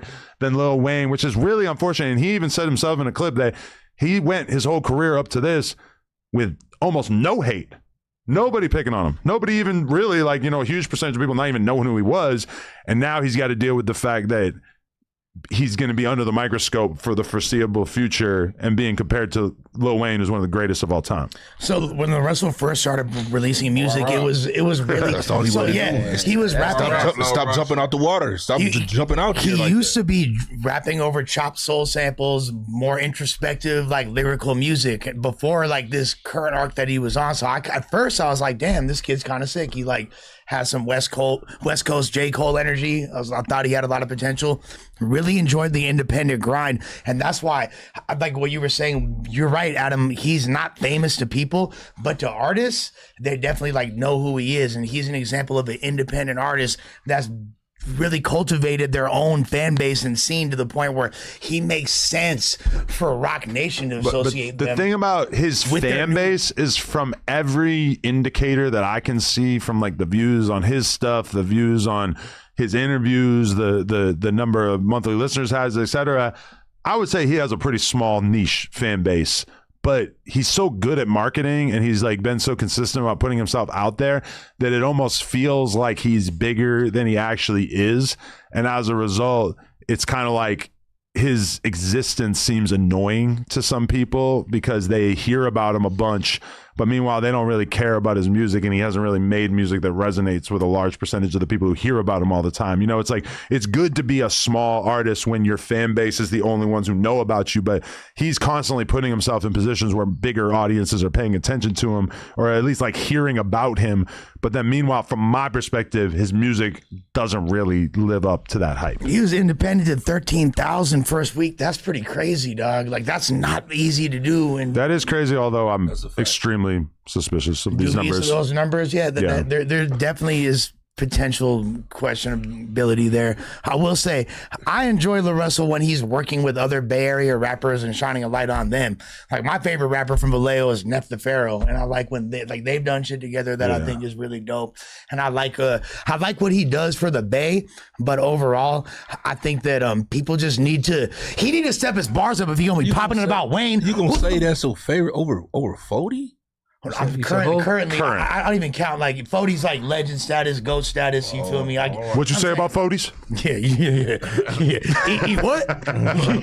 No, he the ambassador for real. That's a fact. No, Fody like GOATed, but I'm saying of like the younger crop. But I also, all the time, regardless of what I think of his catalog, I do want to see him win, just because I appreciate seeing anybody who's thoughtful and he's pushing the Bay Area and pushing Northern California. And let's be real, it's kind of cold for Northern California right now as far as like people who are getting national attention. So he does have an important role, regardless of if I'm a fan. I think Jay-Z overrated. I don't give a fuck. You think he's overrated? Jay-Z? Oh, what the fuck? You still on that? Jay-Z being overrated? That was like 10 minutes ago. Yeah. That still got me fired up too. I would literally do like a 10-hour podcast with you guys about this if you want one. Like, you want to do a song battle? Because like we could do. Hey, so hold on. So you, Adam, so you think if Jay-Z and Lil Wayne did a versus, Jay-Z will win? Yeah. Never. I think it's going to come down to age. It depends on the age. No, in recent years, can I say this? In recent years, Jay, his best music than been on features. Could we agree? He stopped putting out albums. He stopped putting out albums, and I think wisely, because the project that he did with, what's his name? Who's the dude that he did the split project with? Jay Electronica. You know, he didn't have to do that. Yeah, thank God he did. That's just tight. You liked it? It's been a while since I heard it. 444 put you to sleep. Meditation music. Oh, sorry. That was a pretty good album. For an old head, that's a good album. Oh, sorry. It's a lot better than Wayne's recent output. Oh, sorry. Jay-Z was trying to teach us fiscal responsibility. No. Sorry, he was trying to educate Jay-Z people. ain't the type of artist that give you game. He just bash what we got going on now. Oh, put money phones in my ear, bad connection, or all that little bullshit. He had a point. No, but motherfuckers don't put money to their ear anymore. But you can't knock people for what they doing. And man, you ain't like that. The Bono too. He turned it quick. Jay-Z made y'all stop wearing jerseys. Crazy. Jay-Z made you take the rims off your car. Still wearing headbands. Hey, look, listen. Bro, Jay-Z and this music don't give game. He just bash people. That is such a reductive perspective on possibly like the most game-giving rapper of all time. No, he's not.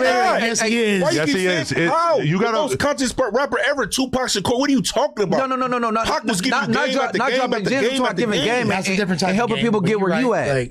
But I'm talking about like business game, fiscal responsibility, like life advice game, like how to become what he then eventually did game. He ain't got no song saying none of that shit. What the fuck?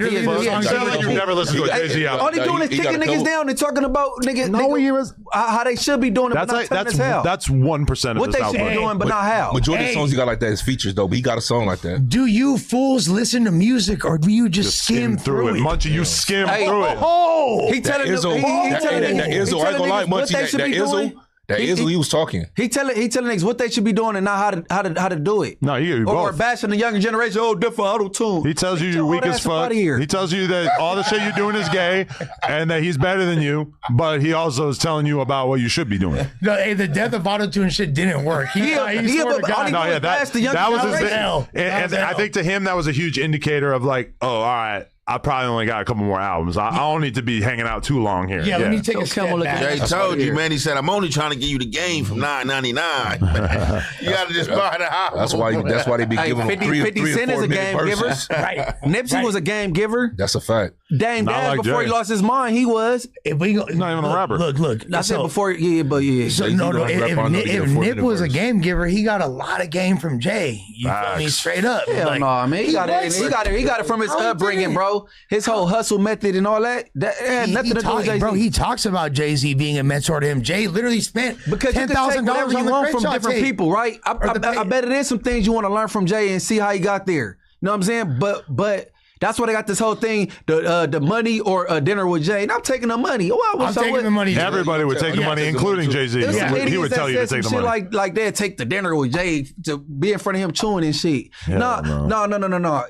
Nipsey give game that didn't come from him, and you could tell it's organic, and it came from like, you know what I'm saying, learning experiences. And I'm talking about shit depreciating, you know what I'm saying? And, I'm not saying that all of Nipsey's buying came from Jay, but to act like he wasn't an influence is disingenuous. Everybody got a little influence from a little here and there. Nah, you hate his ass.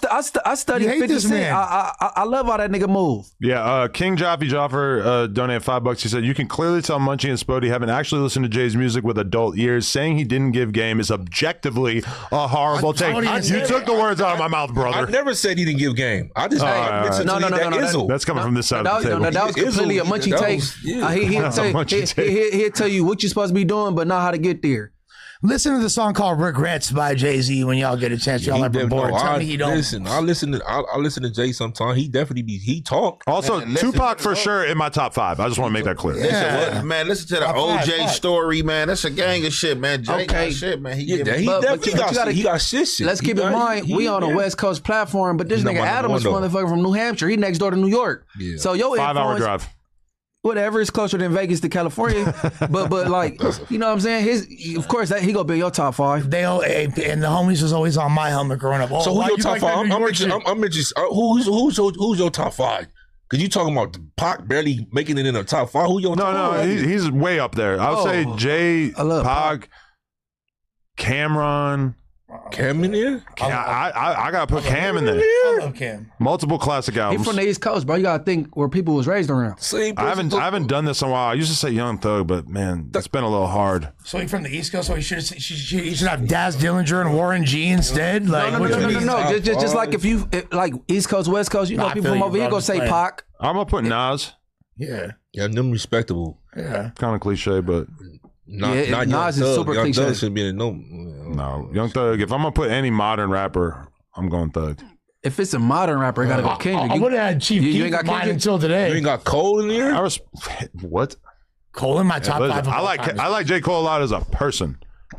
Musically, not really my bag. But you like Jay? I'm a thug. Well, yeah, like Jay talks about way more interesting stuff. Who the fuck are you? You ain't fucking with Jay, man. Come on. And it's funny because Bodie's face likes Jay-Z. By the way, guys. Jay hard. I ain't like Jay hard. Jay hard, but he's not better than Pac to me.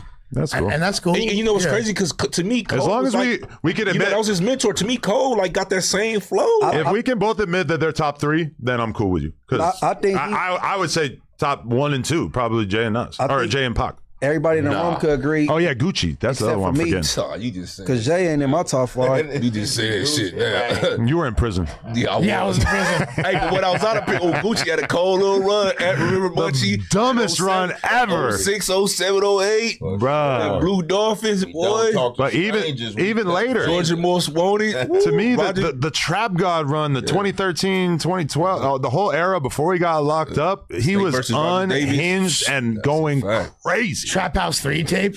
Oh my God. I could listen to just Gucci for the rest of my life. I'll be all right. Pulled up in the driveway. There they just killed Lush. Gucci, hold on. So you Gucci over Jeezy? 100%. What? Yeah, I'm sorry.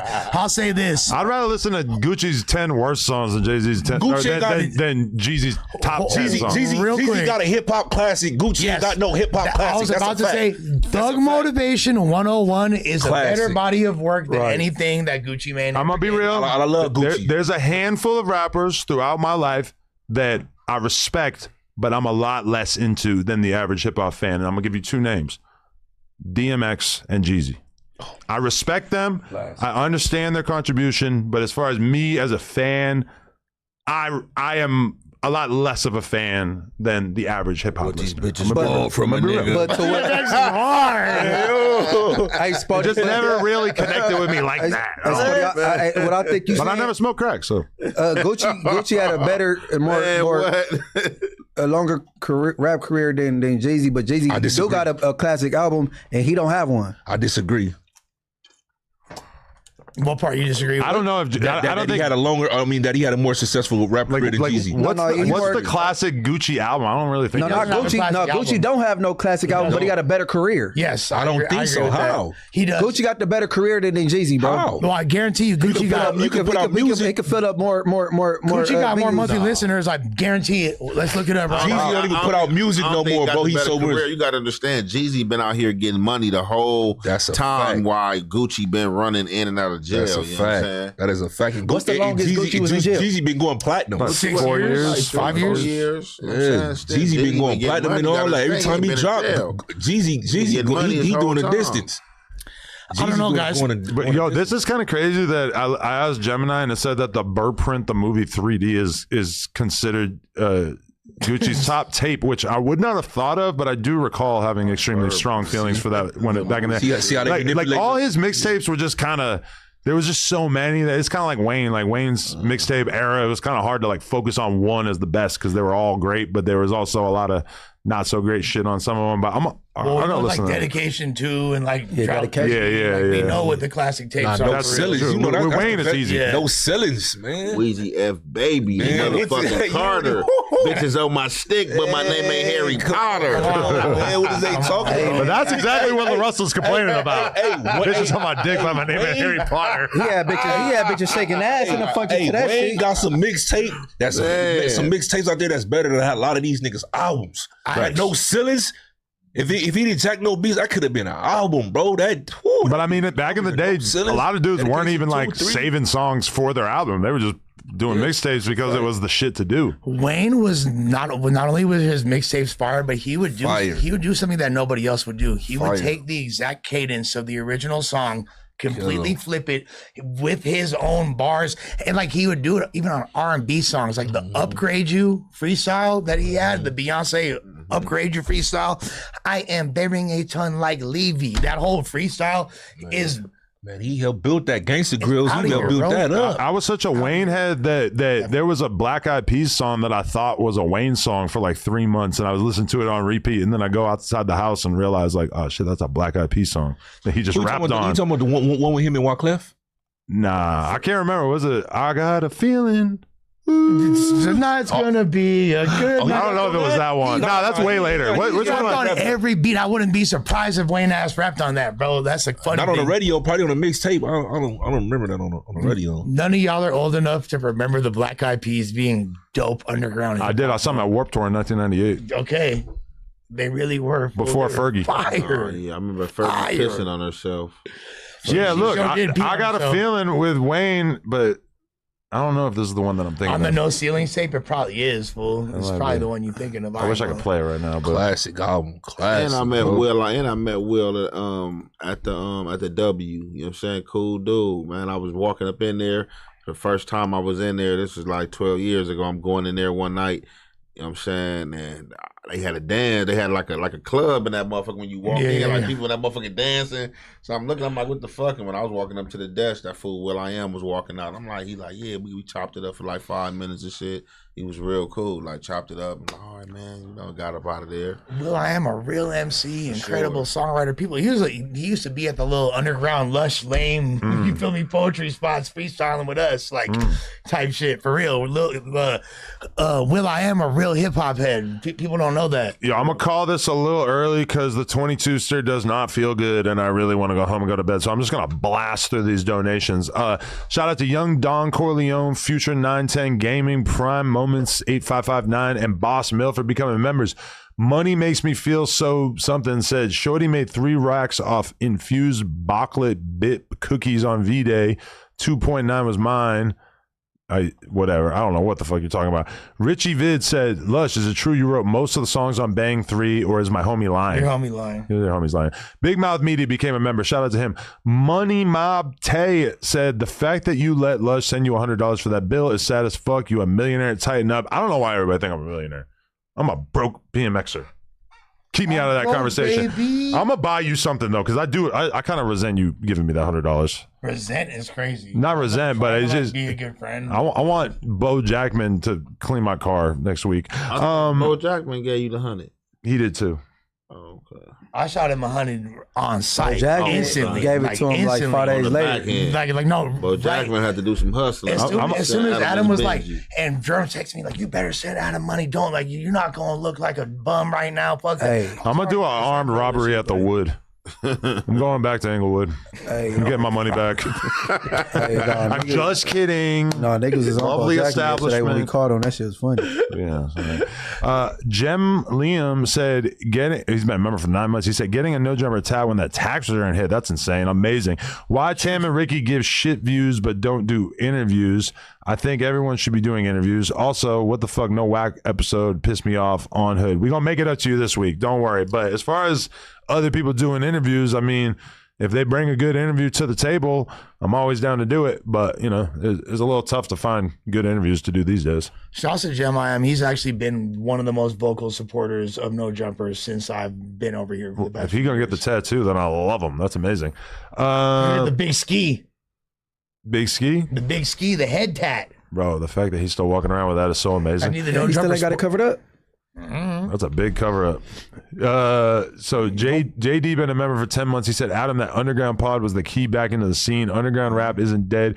It just doesn't have a real media space besides Twitter. Also, shout out Munchie B, the B team in Louisville, Kentucky fucks with you. Yo, yeah, that podcast definitely had some potential, but certain people on the podcast were really expecting to get compensated to a degree that we weren't really capable of. So that was kind of short-lived. But shout out to the whole underground. We always trying to do more topics about that. They're playing the same shit that I showed this group chat 5 months before anyways. You're on fentanyl. Berto the Frog said, Adam, we need new emojis for the members. That was a great idea. I don't even remember how we get emojis made, but we definitely need new ones because definitely there's a lot of old ones of like hosts that haven't even been on this podcast for like a million years. Cirque Tebow said, Spody speaking facts, don't whisper that. He's talking about the C-word incident. He's saying, don't whisper that, say it with your chest. Nick Cannon's dad's from Lincoln Park and they've been beefing with the Pyrus down in Dago. Shit, okay. History lesson. Christina X Tina said, P Nice tried to have bro clean up the disc so they could move forward with their upcoming business ventures, but it was a failed attempt. Shout out to my boy P Nice. Shouts to P Nice, man. I seen him yesterday at the Cardi B show. And actually, I seen OT as well. I was going, OT was trying to a whole lot of work on the peace treaty. Talking to P Nice earlier before I came up here. P Nice everywhere. Like P Nice everywhere. He's like a diplomat, moving around the city, connecting people. I just want to know what Cardi B's dressing room smelled like. Bro, her ass on stage. It was like a Cardi B ass worshiping festival. Like her ass is so big, moving so much. It's a great ass. She said she's getting her implants removed from her ass after the tour, though. Cardi, please don't. I beg you. Yeah, you got to fill it right back up with some BBL fat or we need something, some man. Early 2000s cement, if anything. Yeah, like, I think that is what's in there, yeah. Oh, yeah, we going to need to switcheroo. Well, because girls will be like, yeah, like porn girls will be like, yeah, I got the same concrete implants that Cardi B got at the same place in the Bronx. That's not a good thing, No, that's not good. But you said her shit shaking, though. It looks amazing on stage. I never gripped it, so I wouldn't really know. Jerm said I get a hall pass for Cardi B, no cap. I love how she gave you a hall pass with someone that would never happen. I need a hall pass for that ring girl. She got OnlyFans. Like I said. By the way, all women. I might need to invest. No, I'm talking about the blonde one. You're talking about the other one. Oh, yeah. Who, I fuck with her, too. She was hot. But I figured out who she was dating, I think. So that's a little funny. LG Venture said, Adam, speak on illegally streaming the Friday Night Fights. Do more IRL streams with Crash Out Jalis and maybe Tam. Of course, Lush, drink more tea with honey for that voice. Thank you, bro. We did not illegally stream it. They gave us permission to stream it on the stream, which is great because it would have been a much less exciting fight. Imagine if that was like illegal, like we're just streaming on the low, the 5,500 people watching. Were they mad after that though? Did y'all do more views than they did? Who? Yeah, of course. So that wasn't it. I would assume. Yeah, they wasn't tripping though. They was very happy. They was very happy with Philip said the ref really won. Bro had on sunglasses and a chain. Fucking everyone's bitch. As For the record, it was a ring on a chain. Does this guy who sent the super chat know where his girlfriend is right now? Yeah, she's probably with the flyest ref. Might be with flyest ref. Robert Hart says, shout out to the cast tuned in from South Carolina. Adam, you still interested in hosting boxing matches? If so, I need that undercard. 5'5", 150. I am not interested in hosting boxing matches, even though I would like to be more part of that community, go to fights, etc. But as far as actually being the guy running the show, I think I'm gonna just respect my sanity and not do that at this time. Young Lou said, Adam, what if we get Jason Love and Brian Pumper to box? I see potential. That would be a very, very beneficial fight for Jason Love. I think Brian Pumper's going to sleep. Yeah, can we just say that anything that is involving Brian Pumper is you already know what time it is. He lost his mojo. He don't got the motivation. He not doing nothing. He's smoked out now. I'm friends with the fake Brian Pumper on Facebook. I'm friends with a couple of fake Brian Pumpers on Twitter too. I feel you. It's a Smurf bot said Lush is lying. He said give me your top shelf, then changed it and said give me the mid shelf on my dead sister. Watch the VOD. Yeah, I kind of think I said that's what I said. I'm not gonna dive into that right that's now. Like low key. Like you're right. I did say that. It's kind of like what I said. Mr. John Doe said calling somebody fiend pill when you're known for falling asleep on camera is crazy. King Pill would be tweaking, but he'd be awake. That's for you, Ant. Yeah, I know. Hey, shouts to everybody, bro. Fuck y'all. Fiend pill again. Young Lou said, did y'all see Rampage's stream where that dude got slapped LOL and he forgot this was real life? Yes, that was hilarious. That dude Larry Wheels smacked the shit out of homie for disrespecting his girl. That was a good one. Well, he was like walking up on his wife being hella extra'd out. He kind of deserved it, no? Like, I mean, yeah, for sure. I don't play with a man's wife like that. I don't know where the fuck that Larry Wheels guy came from, but he's fucking big motherfucker, man. He's hilarious. I gotta do my homework on him. Philip said it would be dope if No Jumper got a No Savage interview. He's the hottest rapper in DC, probably the whole DMV. Plus, he just got out for firing off in the mall. Yes, he was supposed to do the podcast a little while back. Still definitely want to make it happen. Shout out to DC. Wasted XC said, I don't agree with certain words. Ann Hefte, founder of Alter Ego, Prox, Insimity, and more. Oh, we know. Very funny. Adam78B said, happy Ramadan, Aunt Hefe, and all the No Jumper fans celebrating. May this month bring clarity, growth, and blessings. I like a sincere message like that. That was nice. Official Mr. Something said, I would like Munchie to break down how he chooses his outfits daily. Go to Morals Over Money TV. I got you. A whole lot of red, really. You feel me? His whole closet is just monotones. Hey, guess what? He don't be looking goofy. No. You feel me? Like, you don't be looking goofy. So whatever his process is. Never underestimate the mayor. Black Ox said, and he sent 20, shout out to him. He said, my guy Aunt Hefe look like he ain't worried about shit. A bomb can go off in front of him. He gonna sit there, light the blunt on the fire, and walk off unburned. That's the Hef effect. Straight shit. Shout out to Hip Hop Council. They sent me more of the Sto Surf information. We were kind of past it by the time he sent that in, but I appreciate it. Official Mr. B said, Lush, please do something drastic to make us actually want to be a podcaster. You flaunt your brokenness, leading us to think there's no money in your account. Accolades as a battle rap host ain't shit. I don't really get what he's like saying he wants me to do, though. He wants you to be more inspirational. Oh.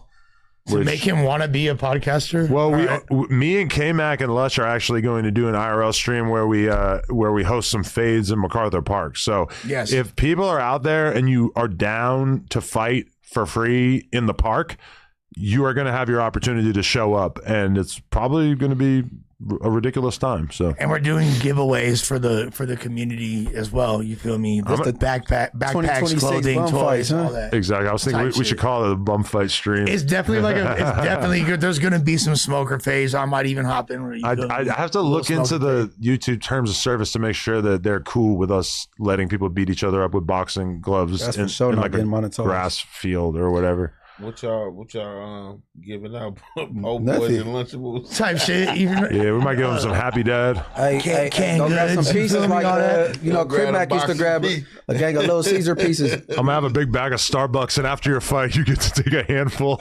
I ain't gonna lie. You spend $20 on the little, like, if you got all the little New Amsterdam shots, you the man. You the man. You the man for like a half hour. We're gonna let you hit the blunt if you win.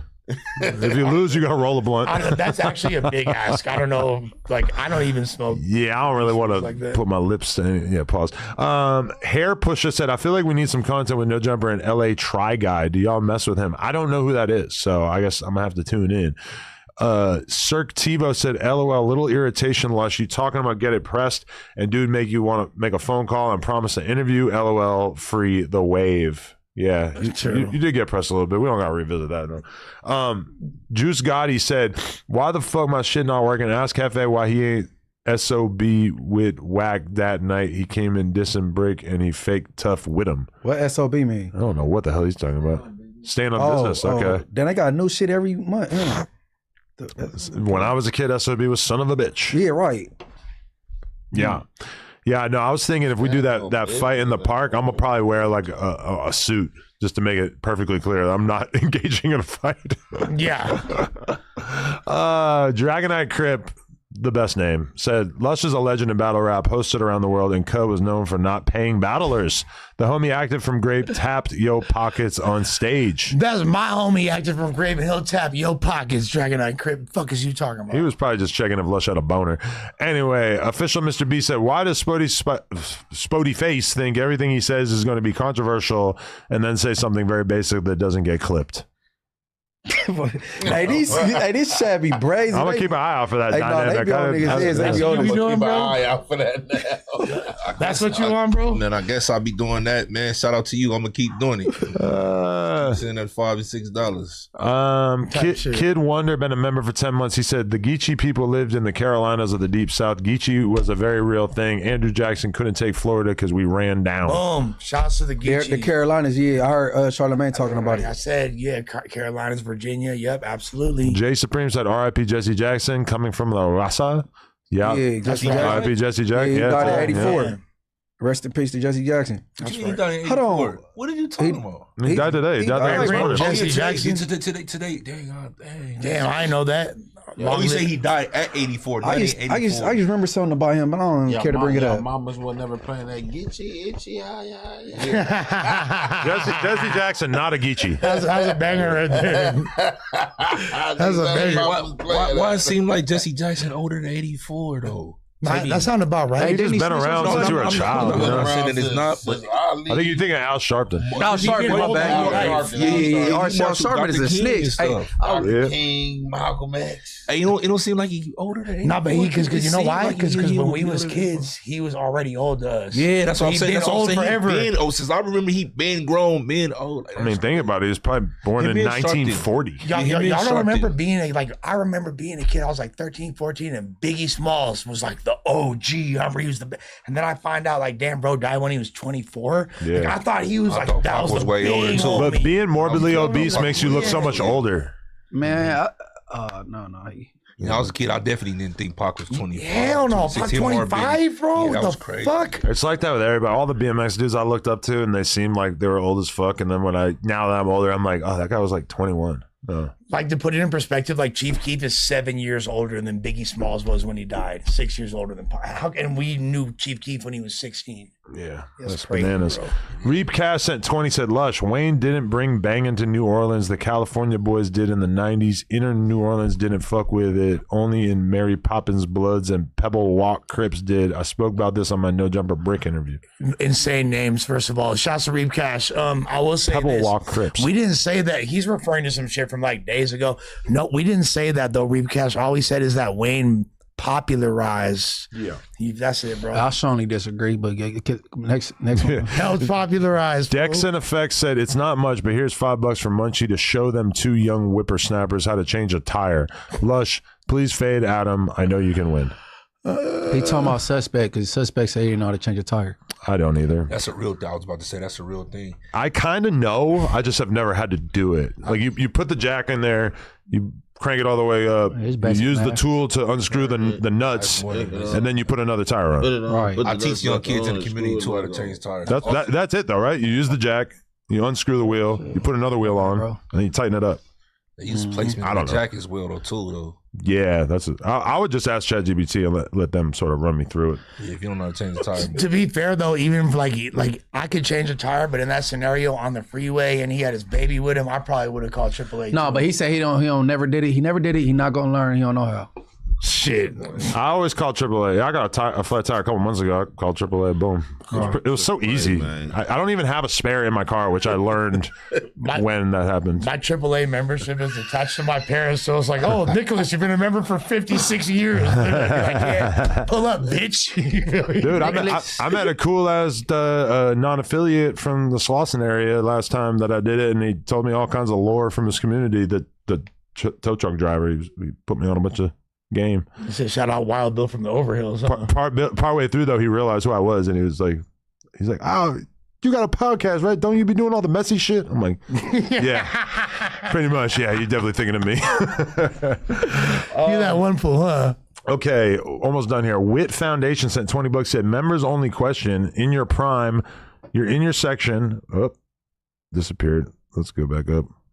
1 second. God damn it. You guys helped out a lot with the donations today. We appreciate that. Okay, you're in your section. When a cop car pulls up and throws something out of the car, you walk up and discover it's a rival. Do you A, beat him, B, interrogate him, C, let him go, or D, all three? I guess that's primarily for you guys. So the cops pull up, they throw a guy out. You immediately realize he's an op. Do you beat him, interrogate him, or let him go? Let me give him a ride. But the essays was cool, so they took us to the hospital. Exactly, that's what Menace to Society. The essays was cool, so they took us to the hospital. Yeah. That's right. Yeah, first of all, we don't think that's a setup off the drill. That's what I'm saying. It's like a bait car type scenario. Yeah, that's Menace to Society what they did. Okay. Well, yeah. I can still remember my mom smiling, which, that was nice. And then that, like when we first saw Menace in the theater, you feel me? Yeah. I mean, unless this guy has done something specific to your community, I feel like, maybe give him a kick in the ass and film it for IG. It depends on who get through out. I ain't gonna lie. It depends on who get through out. Yeah. Run. A couple neighborhoods where Crip Mac probably ain't gonna just be given a pass. Man, look, we ain't doing no police dirty work, man. We dropping them off, man. It depends on who it is. We all automatically gonna think that's a setup anyway. Right? Yo, in the chat, somebody said, Adam, does your family have ties to Epstein? Me and my family were just joking around about that in the group chat the other day. Nah, my dad never met him. My dad never really, I don't think my dad ever even spoke to a billionaire. So I heard some shit like that recently or some shit. Epstein. About me? Shit. My dad actually. About the Epstein. Bro, if my dad even had ever spoken to Jeffrey Epstein, there would be YouTube channels running content about it 24/7. God damn. I said, what's the old girl that was recruiting the little kids like Jiz Lane that live by y'all or some shit? Man, live by y'all. You want me? Let's look that. Am I tripping? You never heard that, Adam? No, did Jiz Lane Maxwell live near? Yeah, she's from New Hampshire. Live by your house. Hampshire. That would be amazing if this was true. Whoa. She was living in a secluded 156-acre estate in Bradford, New Hampshire when she was arrested by the FBI. That's funny because in Breaking Bad, when he has to basically like escape from society, he goes to New Hampshire as well. Is that because there's no taxes? Hey, listen, I heard a whole theory in your connection to all that, bro. I heard a whole theory. That's how I know she lived in New Hampshire by your house. Not at Bradford, I'm pretty sure it's pretty far from Nashua, but yeah. When I interviewed my dad on No Jumper, he never met Jeffrey Epstein, but he had met that fool. What's it called, Harvey Weinstein? He said he was a dick, and really? Yeah, he talked about it in the interview. Yeah, look, they found Jiz Lane attempting to hide with a cell phone wrapped in tinfoil to avoid detection. Damn, she had mad methods. Does that work? I don't know. I never heard of that before. Right? Have you all seen all the episodes of Breaking Bad? I did, but it was probably 13 years ago. I thought that was antiquated tech. You watched it in 13 years? No, I watched. I would never watch a TV show twice. I don't got the patience for that. But actually, I'm gonna be real. I tried a couple of times to start watching it from the beginning, and like I just couldn't really. It's like I already remember it too good. I don't know. You know what's a good show that I watched, bro? A lot of people probably wouldn't think I'll watch. I was in, of course, prison. That Yellowstone. Oh yeah, I've never seen it, but I went to Yellowstone, and a lot of people suggested. Fire, bro. 5 episodes. I mean, five seasons. Yeah, I was mad at it. Bro, you guys got to watch Tell Me Lies. Which one is that? It's like a news show that came out. It's on fucking HBO. It's the final episode of the final season just aired. It's not the kind of show I would ever normally watch. It's like a drama, and I kind of got sucked into it because Lena told me I should give it a shot, and the fucking lead actress is so unbelievably hot, and it's so good. I'm like, that's better than Severance.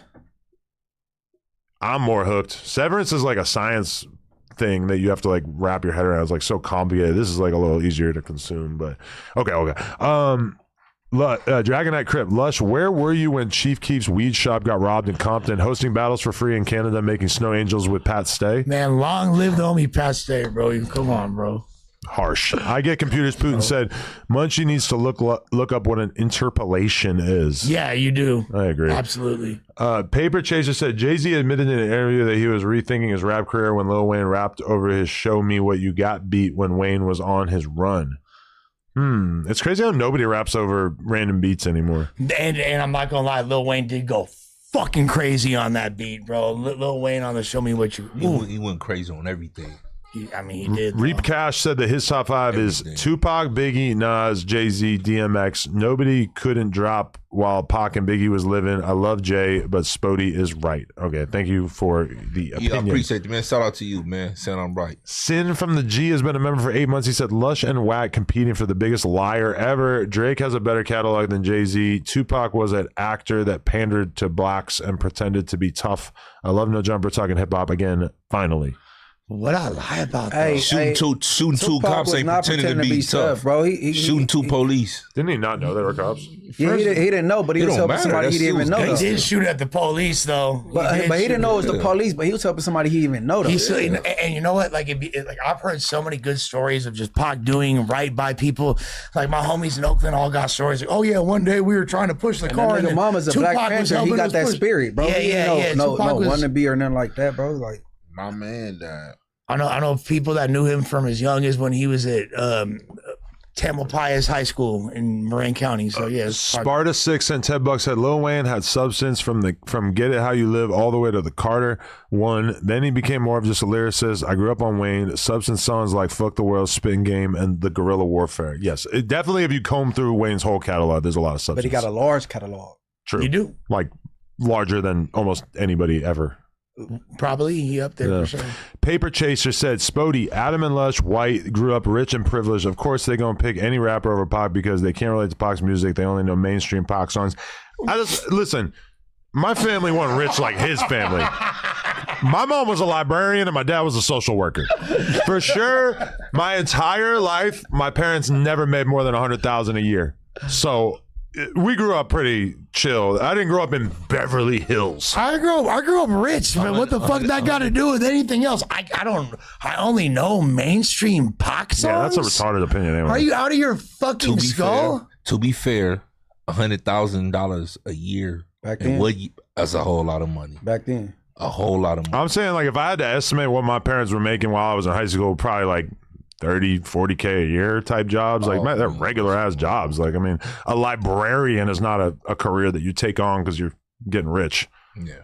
You know, I could literally have probably heard more obscure Tupac songs than this guy has even pondered in his existence. Sparta 6 said, Adam thinking Jay-Z is better than Wayne or Pac. You need to stop asking ChatGPT and go touch the people more. The people will tell you. Well, I mean, literally, like, my answer is like the most common answer in hip hop, which you could use that against me, but don't act like I have some crazy outlier opinion, man. It's like, but Pac just skunked Jay-Z. Yeah, with our troll ass fan base that wants to see me and Lush get triggered. No, beyond that, it's like and Wayne would have. If you would have did it with Wayne would have did it too. Yeah, because they're trying to piss off the white boys. No, it's not even. But that's not even a comment. That's not even a common answer in hip hop. No, Yes, it Jay-Z is. being the best is the default answer in hip No, both people in New York say big over Pac. I hear that a lot. Big over Pac. They got big number one in Pac. But the AI is like the culmination of everything that the AI can find to scrape off of Google. So they're basically saying that, like, of everybody that has an opinion about that they were able to find, they basically landed on. And also they reference like Billboard, all these big publications that kind of have the same opinion as well.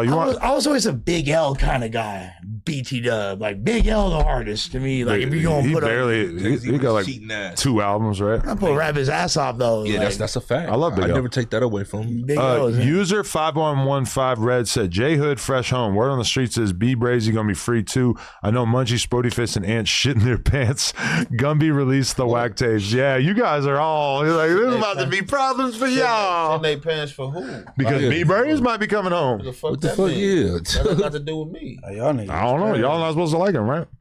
I don't want nobody locked up. Who said me and B Breezy even have a problem? This donation. Man, I'm just fucking around. Shit in their pants. we never saw the one interview that we were waiting for. Been with me in jail. Jay Hood and been with me in jail. Like, look, bro, I ain't scared of no man. Like, Who get out? J Hood from or J Hood from D Block. Oh, they not talking. Yo, shout out J Hood though. I've been talking to him. We're gonna line something up. So this J Hood didn't drag the D blockchain. Remember that? Remember when his mom's house burned down and we all found out that he lived in his mom's house? Yeah, that was when I first realized rappers didn't have money like that. That was like remember like Ransom running up on like Joe Budden's homie's crib? That was an amazing. That's why Joe Budden and Vlad were beefing for 20 years. Yep. Sin from the G. Tupac would have been on Megan's Law. He went from activist to gangster, literally the opposite of sport, and his lyrics forgettable. His hooks saved him.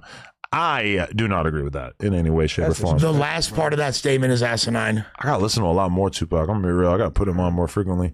Top Ooter said no substance equals no positive message. For example, Nip preaching entrepreneurship, etc. Every song. Shout out to my Unc, Munchie B, and Hefe, Lush, Adam 22, Sporty Face, Fire Pod. Shout out. We gonna nip that nickname in the bud. Even though it was pretty funny.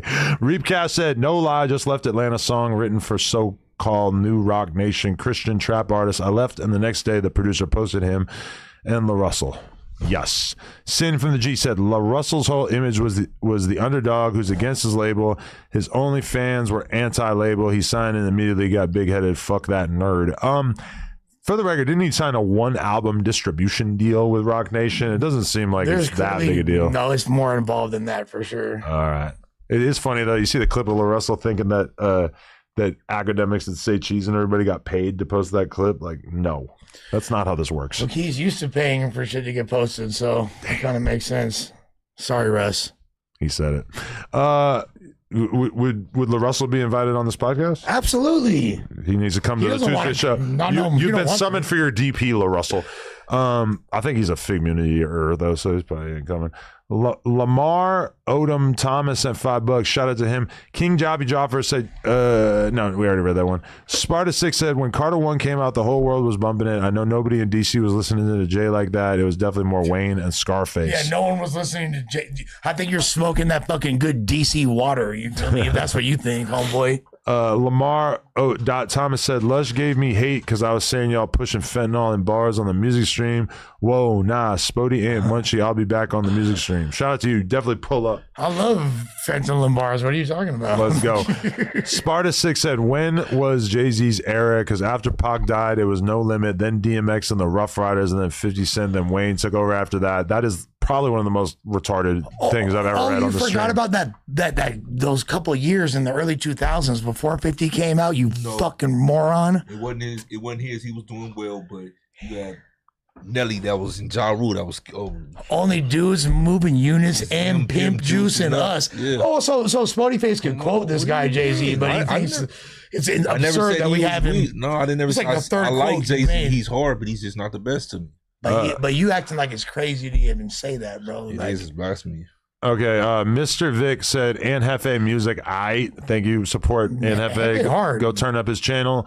I get computers. Putin said $5, and then the message was retracted. Okay, you're not standing on business, my friend. Just kidding. And then Jeter said, "Ask Munchie, how does the blood pronounce Cutwater?" That's